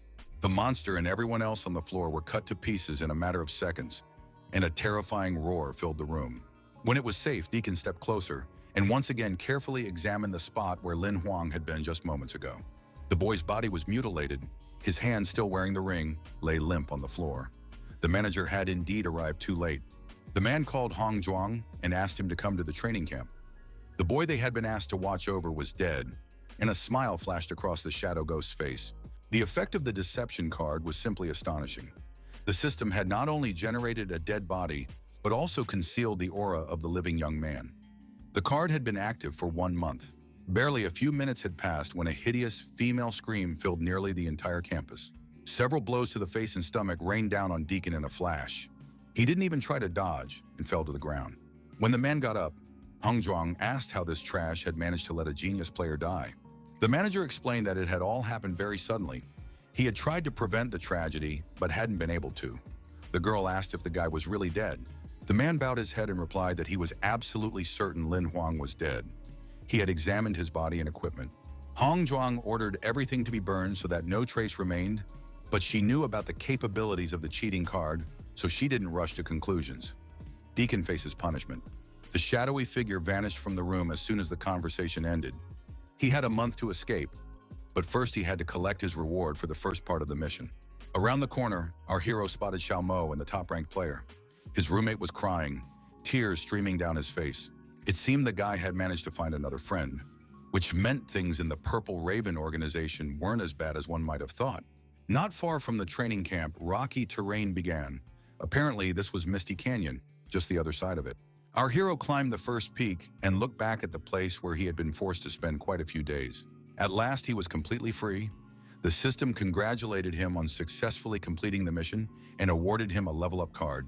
A long journey on the back of a desert wolf lay ahead. Fortunately, Lin Huang had managed to level up his stamina significantly. A few hours later, he managed to pinpoint his location. It was the western edge of the 7th district, quite far from civilization. It would take at least 10 months to ride to the nearest city with a ship. Bachi. The young man asked Xiaohei what to do, and his assistant suggested that he first conceal his identity.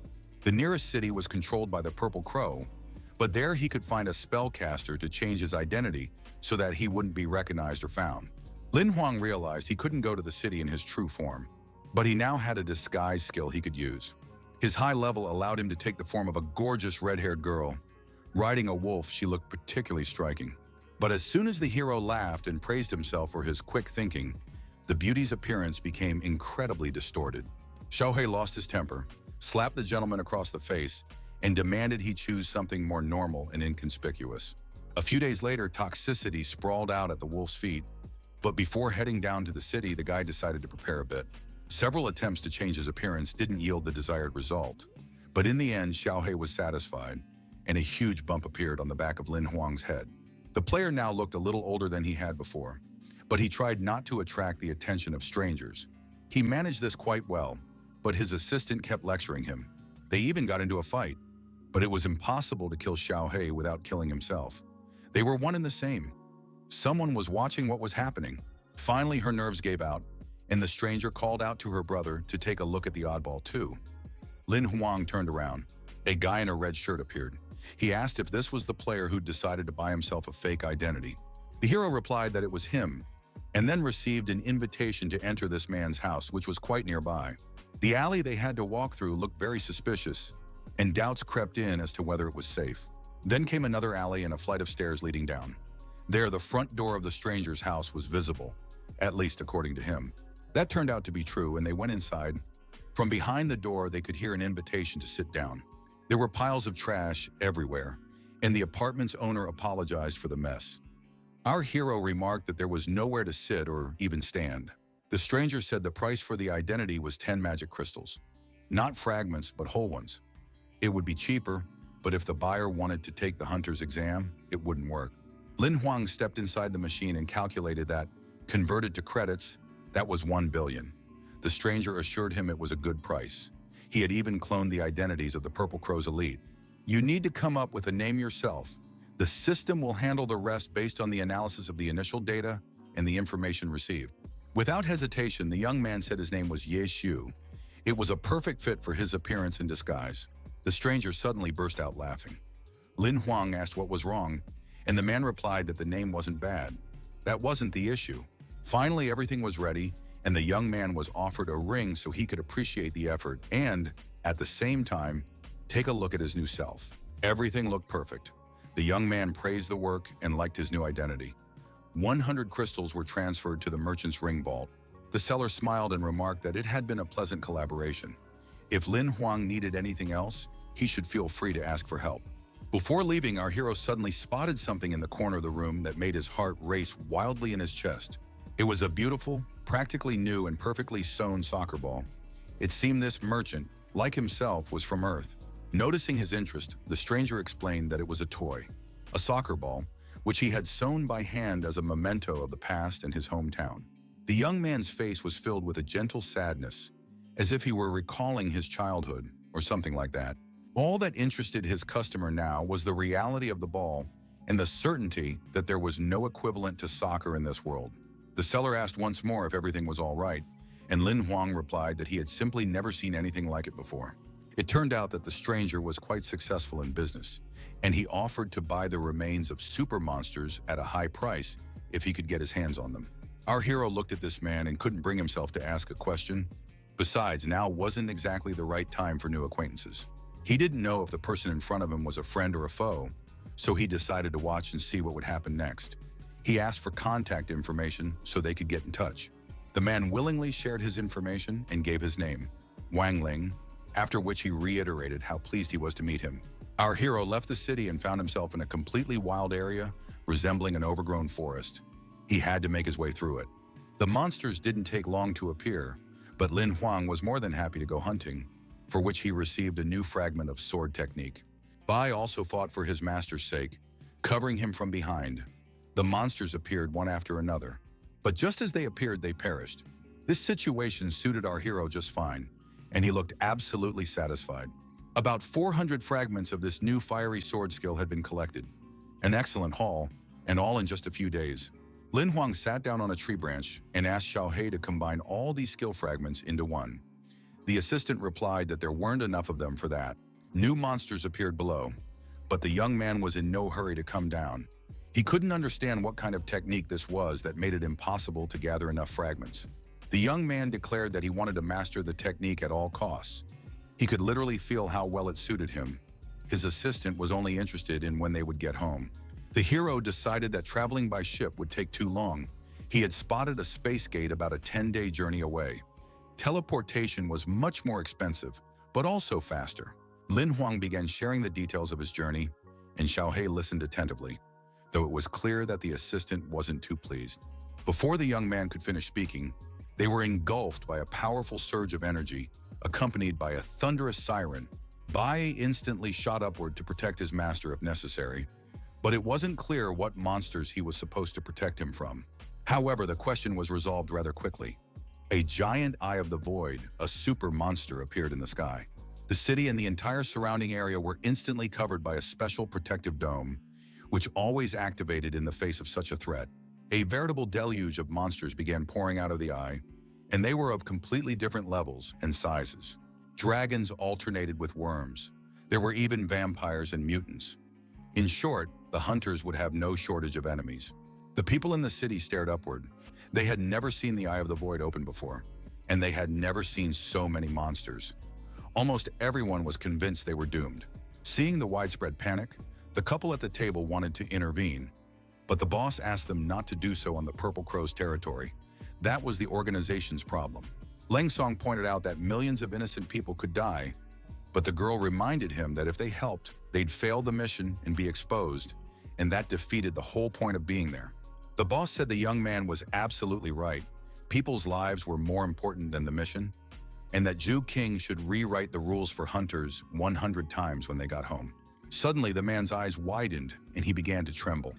He sensed an exceptionally powerful aura and shouted that a super monster had appeared. For the moment, only a hand resembling a clawed paw was visible, but it was larger than a dragon. Soon, the eye tore the limb completely free, and it became clear that it belonged to someone incredibly massive. The guy and the girl began speculating what kind of monster could have such a hand.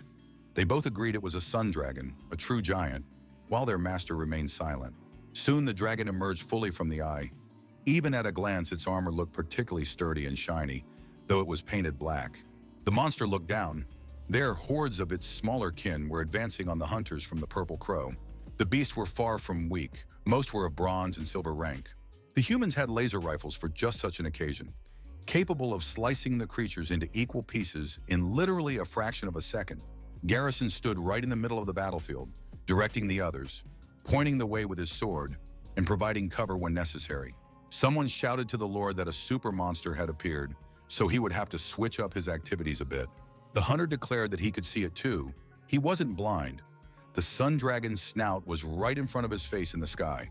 It seemed like an undead creature capable of summoning smaller specimens, and Garrison cursed. The dragon descended to the ground and began to advance. It was so enormous that the other monsters weren't even visible. The support team timidly asked the boss if they could stand up to the monster. He told them to shut up and follow him. They had to protect the city. The player glared at the enemy and declared that even if he died, it didn't matter. It would buy time for the others to escape. Lin Huang and his assistant watched the events unfold from the sidelines. The monster, like Garrison, was a super entity, but the dragon also exhibited signs of being undead, which complicated the task. Killing it wouldn't be so easy. And besides, the whole situation seemed a bit strange. The eye had appeared very suddenly. Meanwhile, Garrison was already rushing forward to attack. He too had an assistant, invisible to the untrained eye, disguised as a demon. The dragon didn't ignore the attack either. With a scream that the man was about to die, it lunged toward him. Its paw landed right where Garrison was standing. An explosion rang out, and the glow of energy blinded those present. The young people noticed that, for its gigantic size, the monster moved very nimbly. Could the hunter really be doomed? The boss suggested they watch more closely. The hunter was high above the monster's head and called out to it, calling it an idiot. The dragon couldn't figure out where the man had gone. Garrison gathered energy to use the Thundersword skill. He had to pierce through the creature's defenses. The blow was very powerful. The dragon literally burned alive in the powerful surge of energy from the super player's sword. The guy, the girl, and our hero joyfully exclaimed that this was a victory. Who would have thought the Purple Raven was so strong? The player's boss didn't share their enthusiasm and suggested they watch on. The dragon suddenly began to dissolve into thin air, and Harrison's face betrayed his surprise. The hunter stood with his sword raised, watching as a massive amount of his energy literally vanished into thin air. Meanwhile, the real super monster was safe and sound. Not only that, but he had managed to distract the city's defenders and attack the dome. And not just the dome, but Harrison himself. It was a massive, devastating blow, and an incredibly powerful one at that.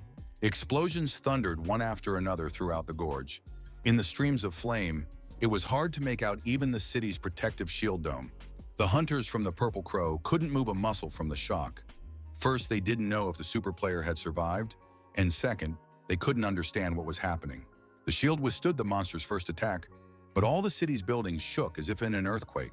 Lin Huang asked how it was possible that the dragon had disappeared while the attack continued. Zhao He explained that it had been an illusion in the form of a dragon, and that the real super monster looked different. The captain told his team roughly the same thing. The guys wanted to intervene, but were warned that the super monster was either very powerful or there were several of them. The guy and the girl started arguing about what was really going on and whether they could fight a monster they couldn't even see. The mentor ordered them both to shut up and keep watching. The Purple Crow's super hunter wasn't dead yet. Harrison managed to get to his feet. He stood amid the rubble and tried to figure out what had just happened. He held a sword in his hands and didn't know who to attack. A hunter from the organization stood beside him, ready to fight shoulder to shoulder, but he couldn't see the enemy either. Harrison cursed and shouted at the super monster not to act like a coward and to come out and fight. He was going to die anyway. The sword was already raised for a strike. In the next instant, the player thrust it into the rocks, and an incredible burst of energy erupted. The flames scattered the smaller monsters in all directions, but left no visible damage on the main one. Meanwhile, his comrades were dying in the fire. No protection could save them, and our hero had a rough time of it too. He had to hide behind a tree and hold on to it so he wouldn't get blown away. Xiao He noticed that the move was effective. The hunter had combined several sword techniques into one. Meanwhile, the super player watched the events unfold out of the corner of his eye, but he was still more interested in the dragon. He raised his sword again and shouted that he would get the enemy anyway. Sooner or later, the dragon would be forced to show itself. A torrent of offensive magic nearly knocked the man off his feet. Trying to steady himself, he began to move forward step by step. Another explosion rocked the area. There was no way to figure out who had triggered it. When two superheroes are fighting, it's hard enough for ordinary players to even keep track of the battle. And yet the explosion did clarify something. It revealed the presence of a true monster that had created a fake dragon as a cover. It was a shadow anaconda. When Garrison realized who he was dealing with, he froze in place. His comrades wanted nothing more than to just run away. The anaconda praised the super player, noting that he had done quite well, but now it was time for a new festival. The monster didn't have time to finish speaking. After another flash, it vanished, and Zhu King and Lying Song began praising the boss for killing the super monster. The old man closed his eyes, saying it was just a coincidence. He had simply tried to act as quickly as possible. Harrison stepped forward, saying he hadn't expected 3 association experts to show up at once at the location entrusted to him for protection. The young men's boss asked them to continue the conversation later, after all the monsters had been completely destroyed. Anaconda listened to their conversation and watched closely. The vile little people filled him with disgust. But none of this made any sense. The monster, with a repulsive cackle, moved forward, promising the players that they would all die today.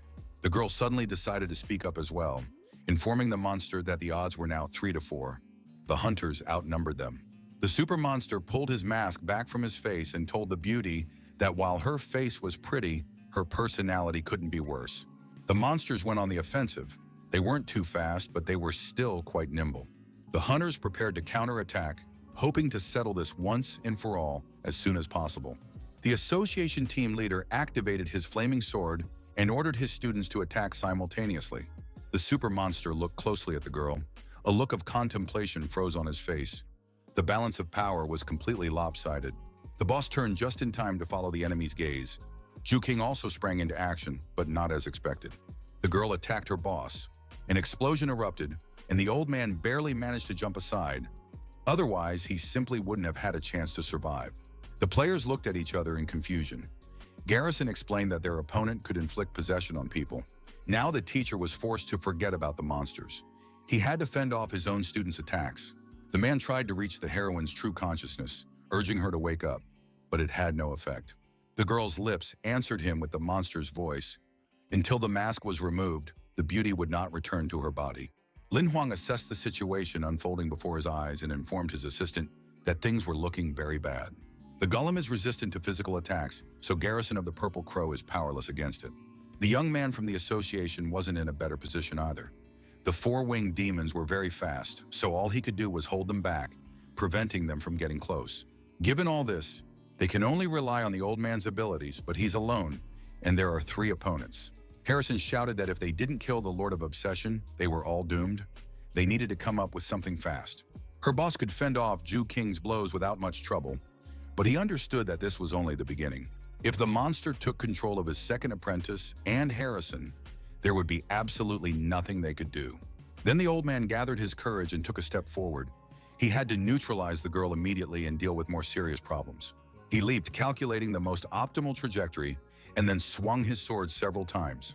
The blade swept over Ju King's head, and the monster's energy, which had been binding her mind, broke free. But the girl herself was wounded.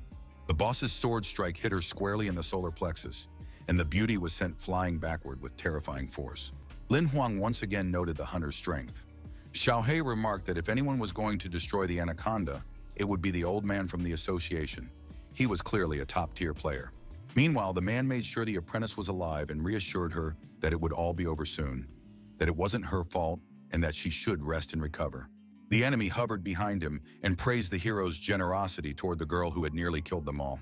The old man gritted his teeth in anger, but he understood that this was a provocation to which he should not react. The psychic looked the player straight in the eye and smiled, then asked if he was feeling all right. The man replied that it had been a long time since he'd felt that way, but one should never rule out the future. The super monster laughed and suggested that, in that case, he choose who he would send the possession to this time. The association team leader kept a calm expression. Not a single muscle twitched as he announced that he had made his choice. And that choice was that the opponent must die immediately. The player rushed into the attack. Instead of parrying the blow, Anaconda simply shifted in space and began making the familiar witchcraft gestures with his hands. The old man's attacks had no effect on him. The flames reached their target but did not burn the monster, who continued to cackle nastily. Suddenly, the man sensed a threat from behind and turned around, just in time to avoid being killed on the spot. Several bullets, enhanced by a fire spell, whizzed past just a few millimeters from his stomach. Fortunately, the hero managed to jump out of the way. This time it was Lying Song who was possessed. He was firing in Macedonian style from both of his pistols at once. The teacher parried the shots with his blade. His face was no longer expressionless. Now it clearly showed sadness and a hint of regret, almost fear.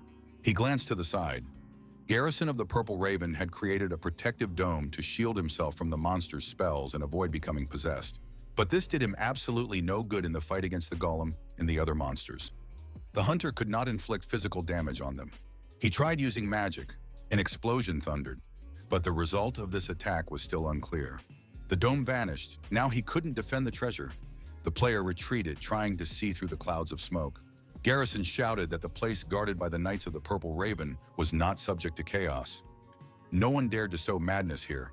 Saying he would give his life but put an end to these atrocities, the hunter charged forward using a new type of attack. Lin Huang was struck by the Purple Crow Man's courage, but Xiaohe replied that his sacrifice might be in vain. The player could not defeat the super monster. The old man had only just recognized his enemy. It was Ziyu, and now he was trying to awaken memories in the heart of his old adversary. The cunning fox declared that he wanted to play, to which he received the reply that they would play only one game, called a deadly duel. The old man sensed a shift in his enemy's energy and decided to attack him immediately. A torrent of fire surged toward its target. The monster staggered, the blow struck his side, and though he had attempted to dodge slightly to the side, the attempt failed. The mask slipped, and it became clear that the person beneath it was the association team leader's apprentice. His eyes took on a thoughtful expression. The man was on the verge of tears. Lying Song had been seriously wounded, and by the very hands of his own mentor. The enemy began to taunt him, saying it was a great pity to make such a mistake and nearly kill his own men. The game was becoming dangerous. It was clear that he had managed to find the opponent's weak spot. The old man truly felt guilty, and yet rage and the desire to punish the guilty party took over. The hunter prepared a fire attack and declared that he would continue the game and he would set the rules himself. The super monster burst out laughing. He announced that things would be different. He would create two monsters of incredible power. If the old man managed to defeat both at the same time, he would win. If not, everyone within a 100-kilometer radius of the battle would perish. The Purple Crow players trembled with fear. Garrison had sacrificed himself, and now everything depended on the association's team leader. Lin Huang muttered doubtfully that no human could defeat three super monsters at once. Xiaohe suggested he get out of there before it was too late, but the hunter was confident. He assumed a fighting stance and announced that he accepted these terms, so it was time to begin. Smaller monsters immediately began spawning behind the man. It wasn't exactly fair on the opponent's part, but no one expected fairness from him anyway. The player used a stream of fire attack to protect himself and destroy the weak monsters, since a battle with three super entities awaited him. Then the same attack was launched against the golem. It proved far more effective than all of Garrison's efforts. The monster staggered but began to advance, preparing to simply crush the man who dared to stand in its way. A new fiery strike was not long in coming. The old man acted with confidence, as if he knew for certain that he would win this battle. His counterattack not only dealt damage to the enemy, but also managed to halt the movement of the enormous fist hurtling forward with terrifying force. A stream of fire, like that from Bai's wings, wrapped around the golem's wrist and bound it, preventing even the slightest movement. Then the flame transformed into a bird, which intended to finish the job with its fiery beak. The beak snapped shut right on the golem's head, and the monster shattered into pieces. The first of the three super monsters had been destroyed. Lin Huang and his assistant were impressed. The old man turned out to be incredibly powerful. Apparently, he was one of the best super players in the world. Meanwhile, a second super monster was approaching him from behind. All the player said about it was that the enemy had been delayed. He struck out with his hand. The wave of energy from the blow literally knocked the monster off course, severely wounding it, and the sword whistled past very close by. Now the hunter cast a fireball that was meant to finally end this confrontation. He hurled it at the monster before it had even recovered from the previous attack. The timing was simply perfect. An explosion rang out. Fiery spears flew in all directions, tracing arcs as they plunged into the ground. The old man whispered that the monster was finished. Everything around them was engulfed in smoke. It spread across the ground and hid what was happening there. No one dared to predict the outcome of the attack. A few minutes later, the hunter's figure appeared. Before him lay the defeated super monster. The old man had won. He looked at the enemy and sternly reminded him that now it was time to fulfill what he had promised for the victory. The opponent clapped his hands theatrically, saying that the holy fire expert had fully lived up to his expectations. He really was an interesting person.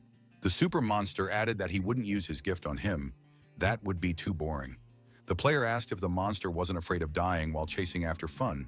The monster gave another nasty little chuckle and offered to carry out his threat if the hunter was truly capable of it. Their gazes locked.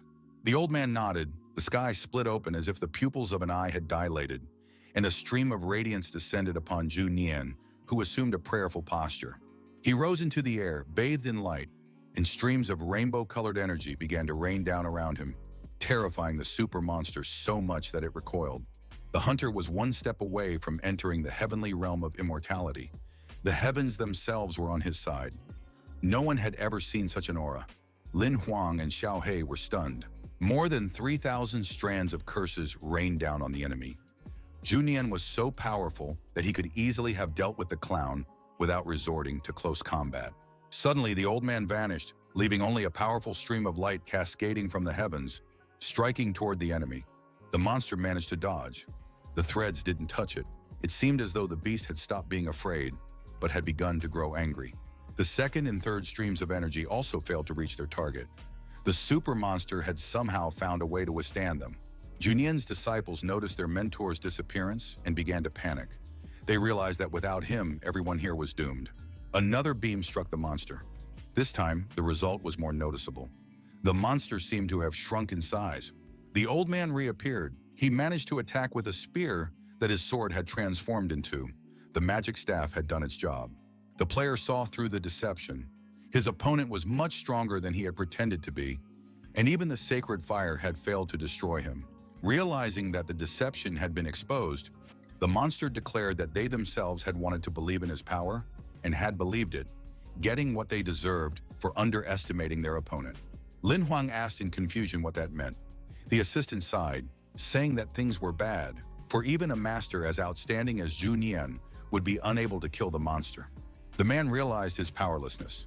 Only the head of the association was capable of confronting evil of this magnitude. The monster replied that the man was interesting, and therefore it would not kill him. Hearing that millions of innocent residents would perish, but not him, the old man rushed into the attack. It was against his rules. Shouting that the monster would devour the city only after he had perished, Junyan struck the enemy once more. The monster called him a fool, saying the odds were too lopsided, but the man repeated that if the hunter did not die, then the city would not die either. He attacked again with sacred fire, pouring all his strength into it, and an explosion of unimaginable magnitude erupted. Everyone gasped. For a moment, they couldn't even bring themselves to move, trying to make out what had become of the old man. Anaconda reappeared from the smoke. He hissed through his teeth that humans were incredibly stupid. The monster grabbed Junyan's staff with his hand without much trouble and made just one move. That was enough to kill the hunter. He was already at his limit, having exhausted all his strength, so a simple shove proved fatal. The players gasped. They understood perfectly well that if the association's team leader fell victim to the monster, they had no chance. A massive black anaconda appeared behind the villain's back, embodying all his dark grandeur. He promised that it would all end now. And this end did not bode well for the people. Junyan began to fall headfirst like a stone. Xiaohui told Lin Huan that the monster would now create an entire army of super monsters. They'd better get out of here as soon as possible. Our hero replied that he couldn't allow such civilian casualties, so he had to, indeed he was duty-bound, to intervene. Xiao He realized the young man had decided to take the risk. The young man carefully weighed his chances of success and asked to activate the seal card he had. The assistant reminded him that it could only be used once. Was the hero really ready to do this now? He nodded, confident in his decision. The young man activated the card, designating the monster as the target. A huge glowing arrow began to lock onto the target. Finally, the system reported that the anaconda met the seal card's parameters, as it had at least 2 mutations. The process began. Everything around them glowed pink, and the monster slowly began to crumble into pieces. Its scream simply heart-wrenching. An incredible surge of pink energy blinded everyone. The monster's form became utterly tiny and pitiful. Junyan's disciples began discussing what was happening. No one could understand what had happened or who had helped them. The system announced that the seal formation process was complete.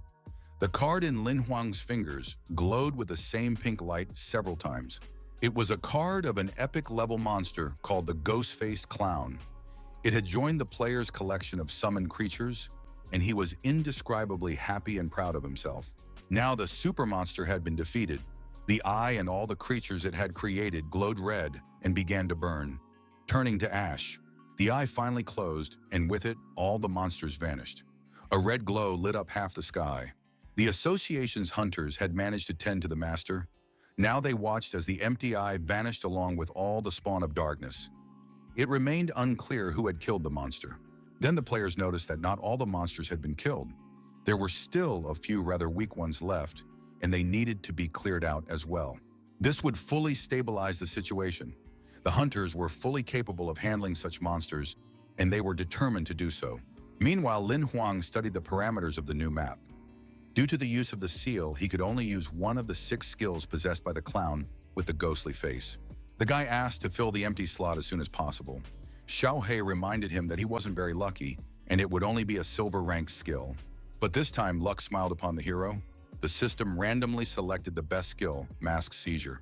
It turned out that the stronger the ability, the more restrictions it had. The duration was 3 minutes, and he couldn't use the mask to capture an opponent of a higher level. There were other conditions for using the skill as well, so the joy on Lin Huang's face vanished as if blown away by the wind. He leaned forward wearily. He needed to figure out what to do. This place was now controlled by the Purple Crow and the Association. There was no point in staying. Our hero decided to wait it out in a nearby village until a teleport opened up. Xiao He advised him to practice cultivation to match his rank. The young man was also curious about the classifications of super beings. He hadn't encountered anything like this before. It turned out these were all ranks of demigods and immortal beings. There were 3 of them. It turns out that for both humans and monsters, there are various classifications of super beings depending on their strength and abilities. The holy fire available to Junyan is the highest mastery of life energy control. In 1,800 years, there have been only 5 such masters. Not only is this a rare ability, but the probability of success is only 10%. In all other cases, the cultivator simply burns himself to ashes. The old man's aura is blue, which is roughly midway along the path, but he is clearly stronger than all the super players our hero has seen. Then Lin Huang asked if there were any hunters who had reached the immortal level, since that was a slightly different story.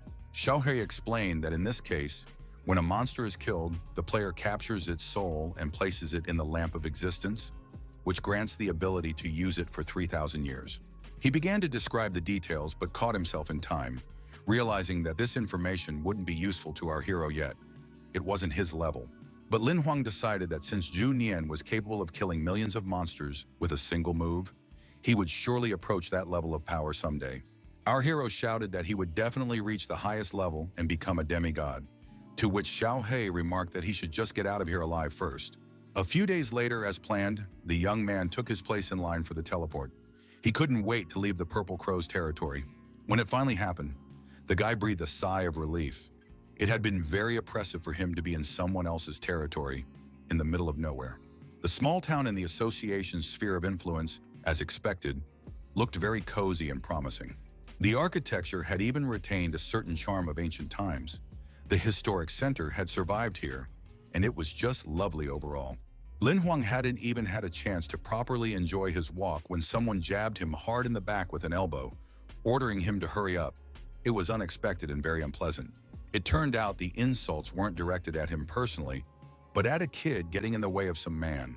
The stranger immediately got punched in the face by the hunter. There's no point in picking on the weak. The man stumbled backward, while the boy watched with gratitude and a touch of fear as our hero wiped his hands after making contact with the rude man's face. Lin Huang ruffled the child's hair, trying to calm him down a little. Both smiled a bit sheepishly. The young man asked the boy his name, but the boy only uttered some numbers, pointing to himself with his finger. The player was surprised. When asked where the child lived and who his parents were, there was still no answer. The boy grabbed the hem of his t-shirt. He didn't want Lin Huang to leave. It was starting to get dark, and our hero decided it was dangerous to leave him out on the street for the night. It would be better to spend the night together at a hotel and find his parents in the morning. They successfully checked in, and the hunter decided to go out into the courtyard to practice cultivation. He wanted to improve his sword combat technique. The Firestream skill was slow to improve. Every fragment he obtained came with great difficulty. Suddenly, the system announced that 1,000 fragments had been collected and could be combined into a single rare skill. This was excellent news. A card appeared. It was a pleasant golden color. Though the system hadn't been able to determine its rank yet, it was still classified. Shall we explain that this skill was currently gold ranked, but could only be used by a super player? However, there was good news. It would improve with sword combat. But to do that, you have to replicate the movements of the fire flow technique with absolute precision, which isn't exactly easy. In this art, presentation, artistry, and special skills are all important. Lin Huang asked who would be judging this, and the assistant replied, "We'll have to wait and see." The boy was heading to the shower when he heard someone behind the door musing that a person and a sword must merge into a single entity, an incredibly beautiful and precise spectacle. The clumsy swings of the blade were so worthless that the boy was ready to cry. Xiaohei was also adding fuel to the fire, sneering, and the boy peeked inside. Our hero didn't expect to see a child. He asked in surprise what the child was doing there, but naturally, no answer followed. But instead of words, the child began to act. He had seen the movement the player was practicing just once, but repeated it exactly, down to the smallest detail. Then the young man invited the child to come closer. There happened to be a few suitable bamboo shoots in the garden. After cutting one down with his sword, the player asked the child not to be afraid. He was simply bored training alone, and some company wouldn't hurt. He handed the boy a makeshift sword, or rather a bamboo stick, and suggested they play together. The way his new friend took his weapon spoke volumes. He did so with a confident and practiced gesture. Then something incredible happened. The child clearly knew some kind of martial art, or was a genius. Lin Huang's jaw dropped in astonishment. Xiaohei shouted with delight that they had found a prodigy. There was no other explanation for the fact that the child had repeated the entire sequence of strikes after seeing it only in a flash. Suddenly, the young man exclaimed that the young swordsman wasn't actually copying his technique. He was making it his own, using the very artistry that the hero himself so sorely lacked. Lin Huang immediately began mimicking the boy, which delighted the boy but caused a torrent of indignation from the assistant. As expected, it worked. The system reported that a special fragment of a top-tier firestream technique had been acquired. Encouraged, the player began hugging the child, saying that now he was his brother and they needed to practice some more. The little boy whispered that he was tired and wanted to eat. They went to the tavern. The child was devouring the meat so voraciously that the young man immediately ordered an additional 10 servings. Then they returned to the courtyard and trained with even greater zeal. Their energy had clearly increased and their mood had improved. This went on for just over a week. Soon the boys were being kicked out of the tavern because their help had noticeably depleted the food supplies, but that didn't upset them. The training sessions were very successful, and soon the youngster was already correcting his older companion's technique. Valuable fragments of special techniques poured out like from a cornucopia. Lin Huang was simply overjoyed to have found such an unexpected teacher for himself. When he had gathered enough of them, our hero's joyful cry startled a whole flock of birds in the garden. The coveted Firestream card, a rare, advanced epic level item, was in the young man's hands. He was so excited that he completely forgot to thank the boy. Besides, the teleport was about to open, and he could head home. The child reminded him of his presence by tugging at the hem of his shirt. He was very worried that he would now be sent back out onto the street. The question was asked, and it greatly surprised Lin Huang. It wasn't in his nature to act so inhumanely. He promised he wouldn't abandon his little helper, but first they had to find his parents. When the teleport opened, the player's house was just a few steps away. He had been eagerly awaiting this moment. The child was very sad. He thought they wouldn't take him with them, but the hunter reported that no one had responded to the information posted about him. They stood in line, and the guy said that no one had responded to his request, so he suggested that the boy go with him until his parents showed up. The hero brushed the hair from his little friend's forehead and told him that from now on he would live in his house and be called his little brother. He has a sister named Lin Xin, so the name Lin Xuan would suit the little boy. He was sure they would become friends, and the boy agreed. When Lin Huang walked in the door, his sister's scream nearly shattered all the window panes. The girl was beside herself with joy. But then she sternly remarked that her brother had been gone for a very long time. She had been scared to death and wished he could have found a way to get in touch. Then Lin Xin saw the boy and asked in surprise where the child had come from. The gambler suggested letting them into the house. He would explain everything. They sat down at the table, and in the blink of an eye, the beauty had brought out everything in the fridge. A long conversation lay ahead. After listening, the girl declared that Lin Xuan deserved to be treated well and needed to be taken care of until his relatives were found. Our hero nodded in agreement. The mountain of empty plates grew higher and higher. Lin Xin admired the boy's appetite, to which Lin Huang remarked that this was yet another of his talents. Lin Xuan was given a guest room and promised that clothes and other necessities would be bought for him the next day, but getting him to go to sleep turned out to be no easy task. Finally, the player managed to get to bed. His imperial ring activated again, and a connection appeared. He had to read everything and review the call history. As expected, there was an overwhelming amount of information, so much so that the ring literally vibrated off his finger. His sister had called the most. Yin Yi had also tried to contact him 13 times. Yahello and her brother had tried to reach him twice, and there was a decent pile of messages as well. First thing he did, the guy called the fat guy. He needed to find out what had happened. The guy sounded terribly upset. When asked what was wrong, Yin Yi said there had been a lot of scary news about Misty Canyon, and he was worried. The guy explained that a mantis monster had been discovered, but Lin Huang reassured his friend that he hadn't encountered anything like that. The hero was more interested in what had happened to Yin Yi himself, and Yin Yi suddenly burst into tears. Finally, the fat guy managed to say that his father had died. Although physically healthy, he had lost his energy and passed away suddenly, which shocked his friend. Lin Huang immediately offered to come and support the fat man, but the latter assured him there was no need. The exam was coming up, and the hunter needed to prepare. The young man realized that his friend didn't want to burden him. He was very sorry that Yin Yi wouldn't have the chance to fulfill his dream. Our hero knew perfectly well what teamwork was all about. He had an idea of how to help the fat guy, but he wasn't in a hurry to reveal his hand. Now he needed to prepare as thoroughly as possible for the exam, and that meant many hours of cultivation ahead. Many martial arts masters were ready to start the battle. The boy had risen to the 8th level and now felt much more confident. That confidence lasted literally only a few minutes. Blows rained down one after another, and all he could do was dodge. And yet he had to see this path through to the end to gather all the fragments of the deadly technique. And yet our hero had a higher goal. He wanted to match Junian's skill and perhaps even surpass him. Several days passed in this way. When it was time to take the exam, the only thing that warmed the young man's heart was the thought of his sister and little brother. He had to live up to their expectations. And although both had asked him not to worry, promising and delivering turned out to be two different things. Lin Huang was very nervous. But first and foremost, he had to worry about something else. Himself. The strength trials organized by the association were no joke. Finally, the doors to the arena swung open. The one on whom the fate of all the players gathered here depended was about to emerge. The chief examiner looked very imposing. His name was Shujin Peng, and he was the best of the best super players. After surveying those present, he suggested that everyone first consider whether they were worthy of being there.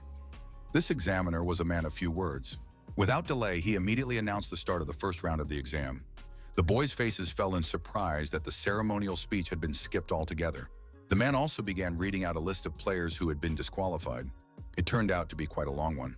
One of the players who had been removed from the exam stood next to Lin Huang and started shouting that it was unfair, demanding that they at least explain the reason to him personally. There were plenty of reasons. They disqualified bribe takers, cowards, and those who had performed poorly in battles, players with a bad reputation online, as well as those who were late. Those who were rejected would receive a mark in the Imperial Ring, preventing them from ever joining the association again. The rest would get a chance to retake the exam, though the selection process was strict. The players who passed through the gates automatically advanced to the second round. They huddled together, none daring to step forward. The new examiner greeted the hunters. It was Zhu Li, an unrivaled master of cultivation. He remarked with a smile that his colleague hadn't been too strict and that there were still too many people here. His task was to cut their numbers in half. Lin Huang knew that at this stage, the participants were supposed to find hidden items. In fact, the whole thing looked rather strange. To pass the assessment, one had to collect as many crystals of a certain type as possible, which the master had hidden throughout the city. Whoever presented such an item to the examiner within 48 hours would pass this round. Lin Huang noticed that the material looked more like resin or plastic. The old man raised a finger and announced in a lecturing tone that the key word for the search was hint. He said it so indistinctly that many didn't quite catch what exactly they were supposed to look for, leaving the players puzzled. Our hero decided to mull it over a cocktail. The heat in the city that day was simply incredible. Xiaohei couldn't understand why the guy hadn't rushed off to search. He replied that it wasn't a simple matter, but he had already combed through the nearby bushes. It turned out that the player had spread the subjugation spores, and half the participants were now searching the city for crystals instead of him. The guy waited, but time passed and nothing happened. He ran through all the keywords and names in his head, but it didn't help. The black market was supposed to open that night, so Lin Huang decided to try his luck there first. Our hero knew that the association tested not only combat skills and physical attributes, but also quick wits. To become a hunter, one must think like a hunter. Suddenly, Lin Huang announced that he understood why the assistant took the form of a dog. The dog had asked him to avoid eccentricity, since there is only one step between good and evil. Then the guy simply walked into the bar.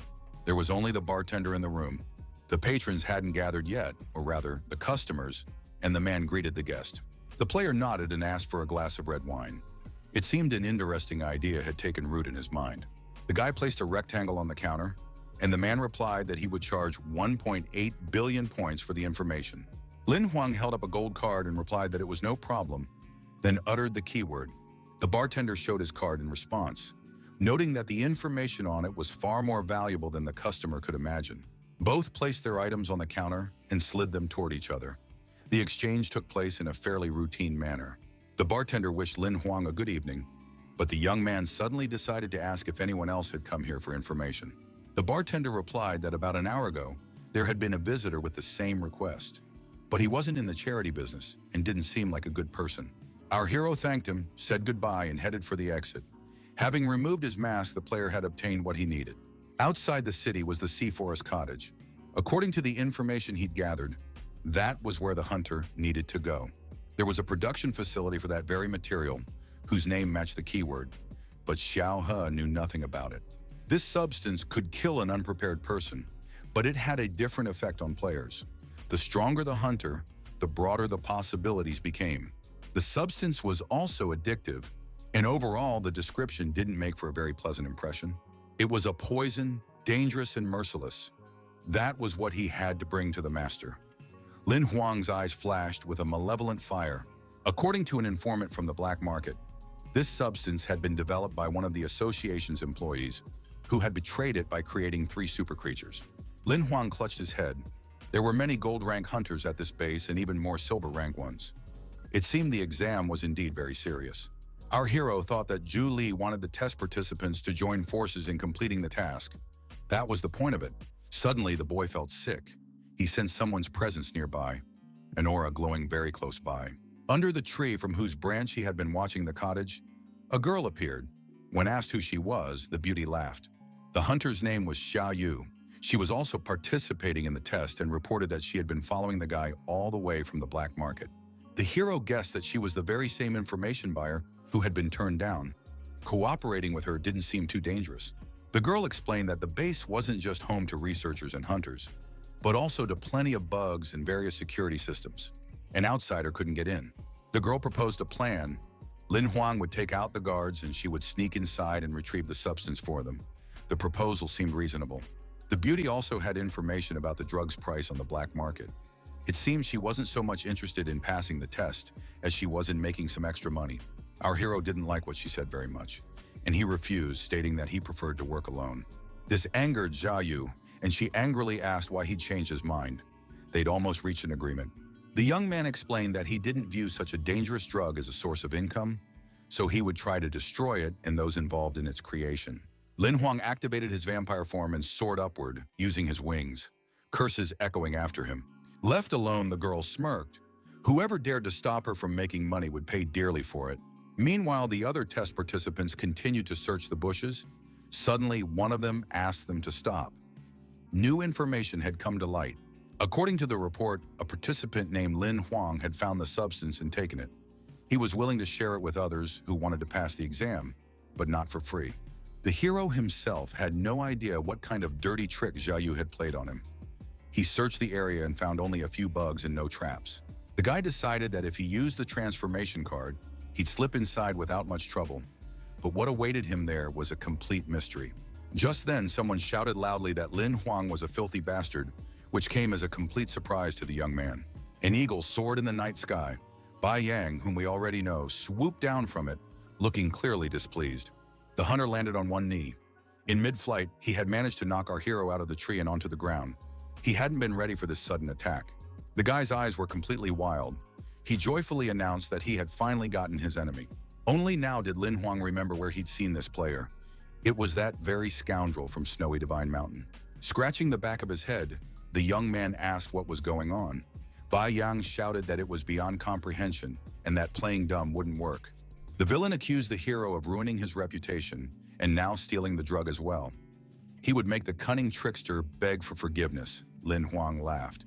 He asked how such a loser had even managed to get into the exam, and Bai Yang puffed himself up again. It seemed the remark had hit the nail on the head. The opponent attacked with lightning speed, shouting that even if he ended up on the association's blacklist, he would kill the insolent fool. Realizing that a battle was about to begin, Our hero suggested moving straight to close combat so as not to waste time.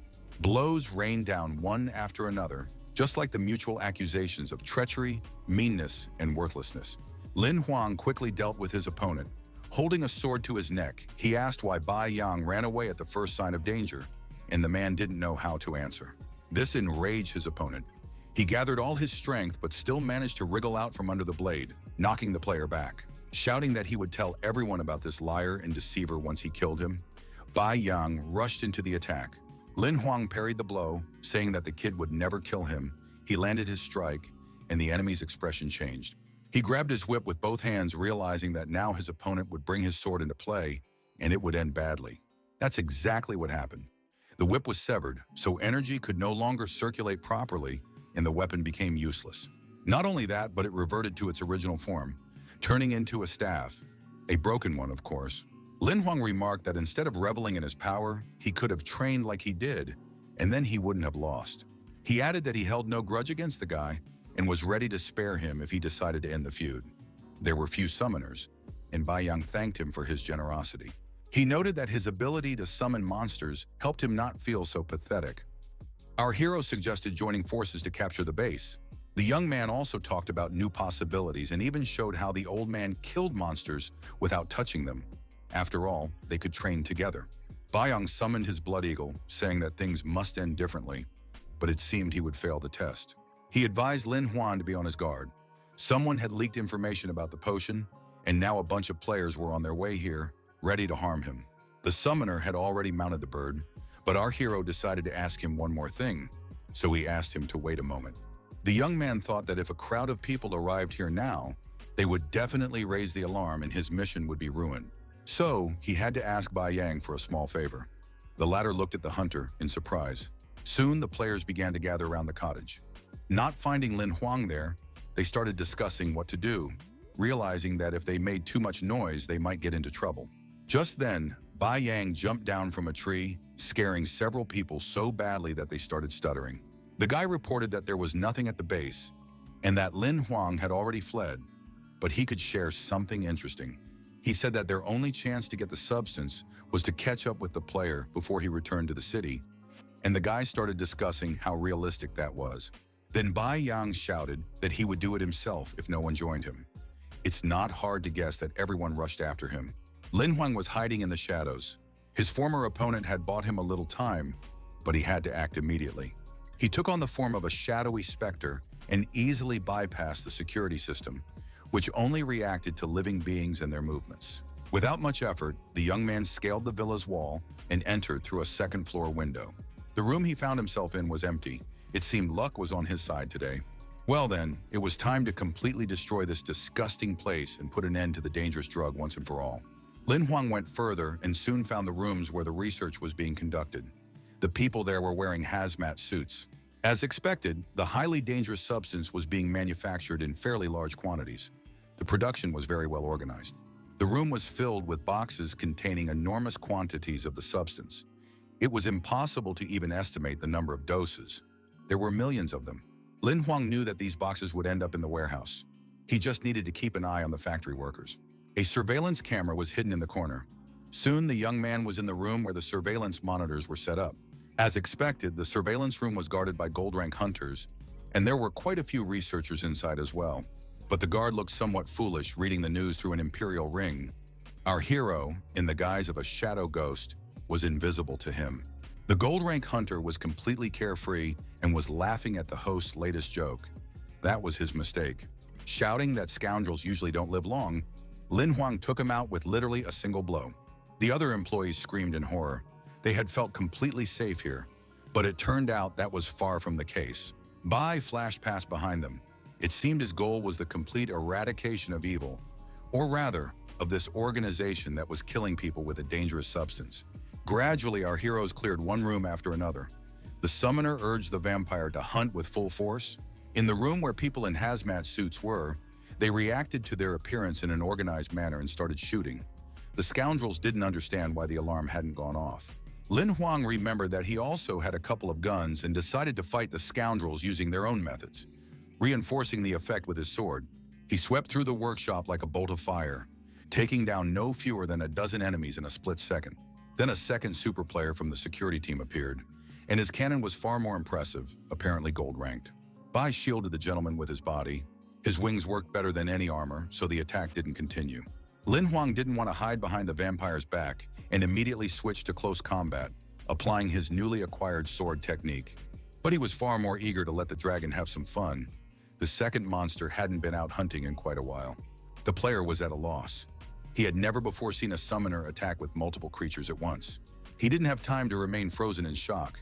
Heitan had already bared his teeth, and the man dodged at the very last moment. Shouting that he was leaving this player to the monsters, our hero announced that he would head to the warehouse himself. The drug must not be allowed to be taken out of here. He kicked the door open and burst inside with his sword at the ready, prepared to put it to use immediately if necessary. Inside, a hunter with psychic abilities was waiting for the guy. Behind him, a crowd of guards stood, clearly under the influence of the drug in question. But then Lin Huang realized that this wasn't quite the right guess. The people were simply being used as the player's puppets. The scoundrel noticed that both of the hunter's monsters were currently occupied, so defeating such a large number of puppets was beyond his capabilities. He gave the order to attack, but Lin Huang had a trick up his sleeve. Declaring that he was no pushover, the young man activated one of his cards. A clown wearing a ghostly mask appeared. It seemed the battle had now reached an entirely new level. The enemy was taken aback. He hadn't expected the hero to be able to summon even more monsters, let alone ones of this caliber. The monster snapped his fingers. Now a new game had begun, played by his own rules, and the enemies had no chance of survival. His psychic abilities activated, and something terrible began to happen. Now the super player was no longer even in control of his own will. His puppets were now carrying out someone else's orders, and they all intended to tear their own master to pieces. For some reason, the hunter couldn't resist them. His body wouldn't obey him. The man screamed in horror, but there was nothing he could do. Meanwhile, Bai and the dragon had finished their part of the mission and were ready to come to their master's aid. Lin Huang decided not to mess around and simply ordered Heitan to burn the whole place to the ground. The house, the technology, and the drug. He didn't have to repeat himself twice. Flames instantly engulfed the entire villa. Our hero emerged just in time, and the players were running toward him. They shouted that Bai Yang had deceived them, but couldn't understand how our hero had managed to burn the base to the ground. The young man explained that he was only a bronze-ranked player, so he wouldn't even have been able to get inside. The fire wasn't burning of his own volition, and he had simply caught the crystal of the substance. He advised the others not to waste their time. Perhaps they could find samples of the substance for themselves among the flames to pass the exam, and a commotion arose. In the crowd, Lin Huang spotted Xiaoyu. She had called him an idiot, and the guy thought, "Don't think I don't know about the false report." The next day, all test participants were to report to the location specified by the Hunters Association for the announcement of the results. Julie and the other examiners told the players that they had wanted to assess their information handling and teamwork skills, but the goal had not been fully achieved. Still, 5,000 people managed to bring crystals of the substance here, so they would be considered to have passed this round. Then the examiner asked them not to celebrate prematurely. The third test lay ahead, and a spaceship would pick up the participants that evening. The players began whispering among themselves that what lay ahead would be even harder. They needed to spend the remaining time on training and cultivation. Lin Huang thought that Julie was a man of few words, but he looked like someone who had something to say, a very wise man. The old man was pleased with the result, unlike his colleague, who was indignant that all participants had passed the test. It turned out that Julie was aware that only 2 people had actually succeeded in completing the black market mission. He asked who exactly had burned down the base. Xu Jinpeng didn't know, but noted that, judging by the damage, this person was skilled in both close combat and other techniques. He noted that only a hunter of at least gold rank could do this, but there wasn't even a silver-ranked fighter among the test group. The old man immediately guessed that the summoner was behind it, and that his monster had at least 2 mutations. Our hero sensed that he had practically been figured out, but still hoped that the examiners weren't that perceptive. Xu Jinpeng called the old man a naive fool. There couldn't possibly be a player with such high abilities in this group. That evening, the spaceship arrived at the landing site right on schedule. The vessel looked very large. The test subjects gathered below. They were crowding together, not realizing they should line up. That's what it means to get too excited. Lin Huang hadn't expected the ship to look so authentic, like a real spaceship of cosmic proportions. Captain Bo descended the gangway. He looked just like a real pirate, With a smile, the man invited everyone on board. The examiners began thanking him for his kindness. Bo replied that it was no problem. He'd bought a new ship, and this was a great chance to test it out. Our hero climbed the gangway, thinking that Zhu Li's politeness toward the captain was justified. Judging by his aura, he was at least a super player. Soon, the command to fasten their seatbelts came. The ship was preparing for takeoff, and the passengers took their seats. The ship soared into the sky and soon left the city. None of the exam participants had any idea where they were flying. Lin Huang stood on the deck and thought about how this ship moved perfectly through the air and on land, and almost on the sea. It was simply incredible. Captain Bo also went out on deck. Sunset was approaching, and he decided to go fishing while everyone else had gone to their cabins. Suddenly, some creature got caught on the line, but it was clearly not a fish. Bo shouted that he was incredibly lucky today. Our hero didn't think so. He realized that a huge octopus monster had gotten hooked. This was no joke. Soon, a delicious octopus stew was bubbling in the pot. The captain had no trouble quickly subduing and cooking it.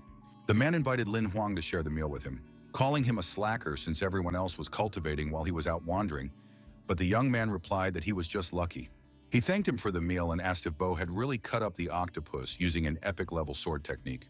Bo smiled under his mustache and remarked that since the player had noticed, he must be quite skilled with a blade himself. As he popped another bite into his mouth, Lin Huang noted that the food wasn't just delicious, but also boosted his energy and improved his stats. The captain laughed, saying that unlike most members of the association, he preferred cooking to slaying monsters. Our hero suddenly realized that standing before him was that very legendary hunter chef, the man who had inspired Yin Yi. This was followed by an extremely pleasant conversation about the peculiarities of cooking monsters and a fat friend. When the ship arrived at its destination, all passengers were asked to disembark immediately, and the players gathered on the pier. Lin Huang waved goodbye to the captain. He was already dreaming of introducing his friend to him. Bo turned out to be a very pleasant person. He also said goodbye to the guy and wished the hero luck in the third round. He would definitely need it. All the players gathered in the middle of some rocky clearing. The examiner was already waiting at the far end. He folded his arms across his chest in a businesslike manner and ordered everyone to stop fooling around and get down to business. First and foremost, to shut up and listen. The hunter's name was Huan Sen, and he would be overseeing this task. In reality, it was all quite simple. Everyone would need to go through the portal. Inside, there would be 3 iron cages containing silver-level monsters, and they could bring 3 items no higher than bronze rank. Once the monsters are defeated, the stage will be considered complete. In case of an emergency, you can call for help, but don't expect it to arrive instantly. Everyone was given 1 minute to pass through the door. Inside, you had to hold out against the monster for at least 1 hour, and everyone was very nervous. There were a lot of portals, and each participant was assigned a specific number, so the process didn't drag on too long, but the wait was agonizing. The examiner called out the numbers of those entering and those exiting. One of the participants died immediately, but this elicited no reaction from the organizer, unlike the players. They immediately announced that Xiaoyu had passed the exam. Lin Huang smiled. He hadn't doubted the little vixen's abilities for a second. Then another announcement came about someone's death and a call for help, and the participants were overwhelmed with mixed emotions. The organizer reported that there was a problem with Portal 66, so the next person should enter through the other door. Tu Lin Huang raised his hand and said he wanted to enter that cell. He looked quite confident. The examiner asked if the guy was sure he wanted to do this and received the reply that he was tired of waiting. There were still 27 players ahead of him in line. Well then, if that's the case, there's no reason to deny a test of strength to someone who's confident in their abilities. Saying it was time to see what the problem was, the young man stepped into the portal, still smiling. Inside was some kind of winged creature, bound by a silver chain. It was the very monster that had already killed 2 participants. Suddenly, the link snapped open and the wings spread wide, revealing who was hiding beneath them. The monster asked what the man wanted. A pleasant voice asked who was seeking death this time. Usually, silver-level monsters couldn't speak, so the young man was surprised. The girl stood up to her full height, and the hero recognized her.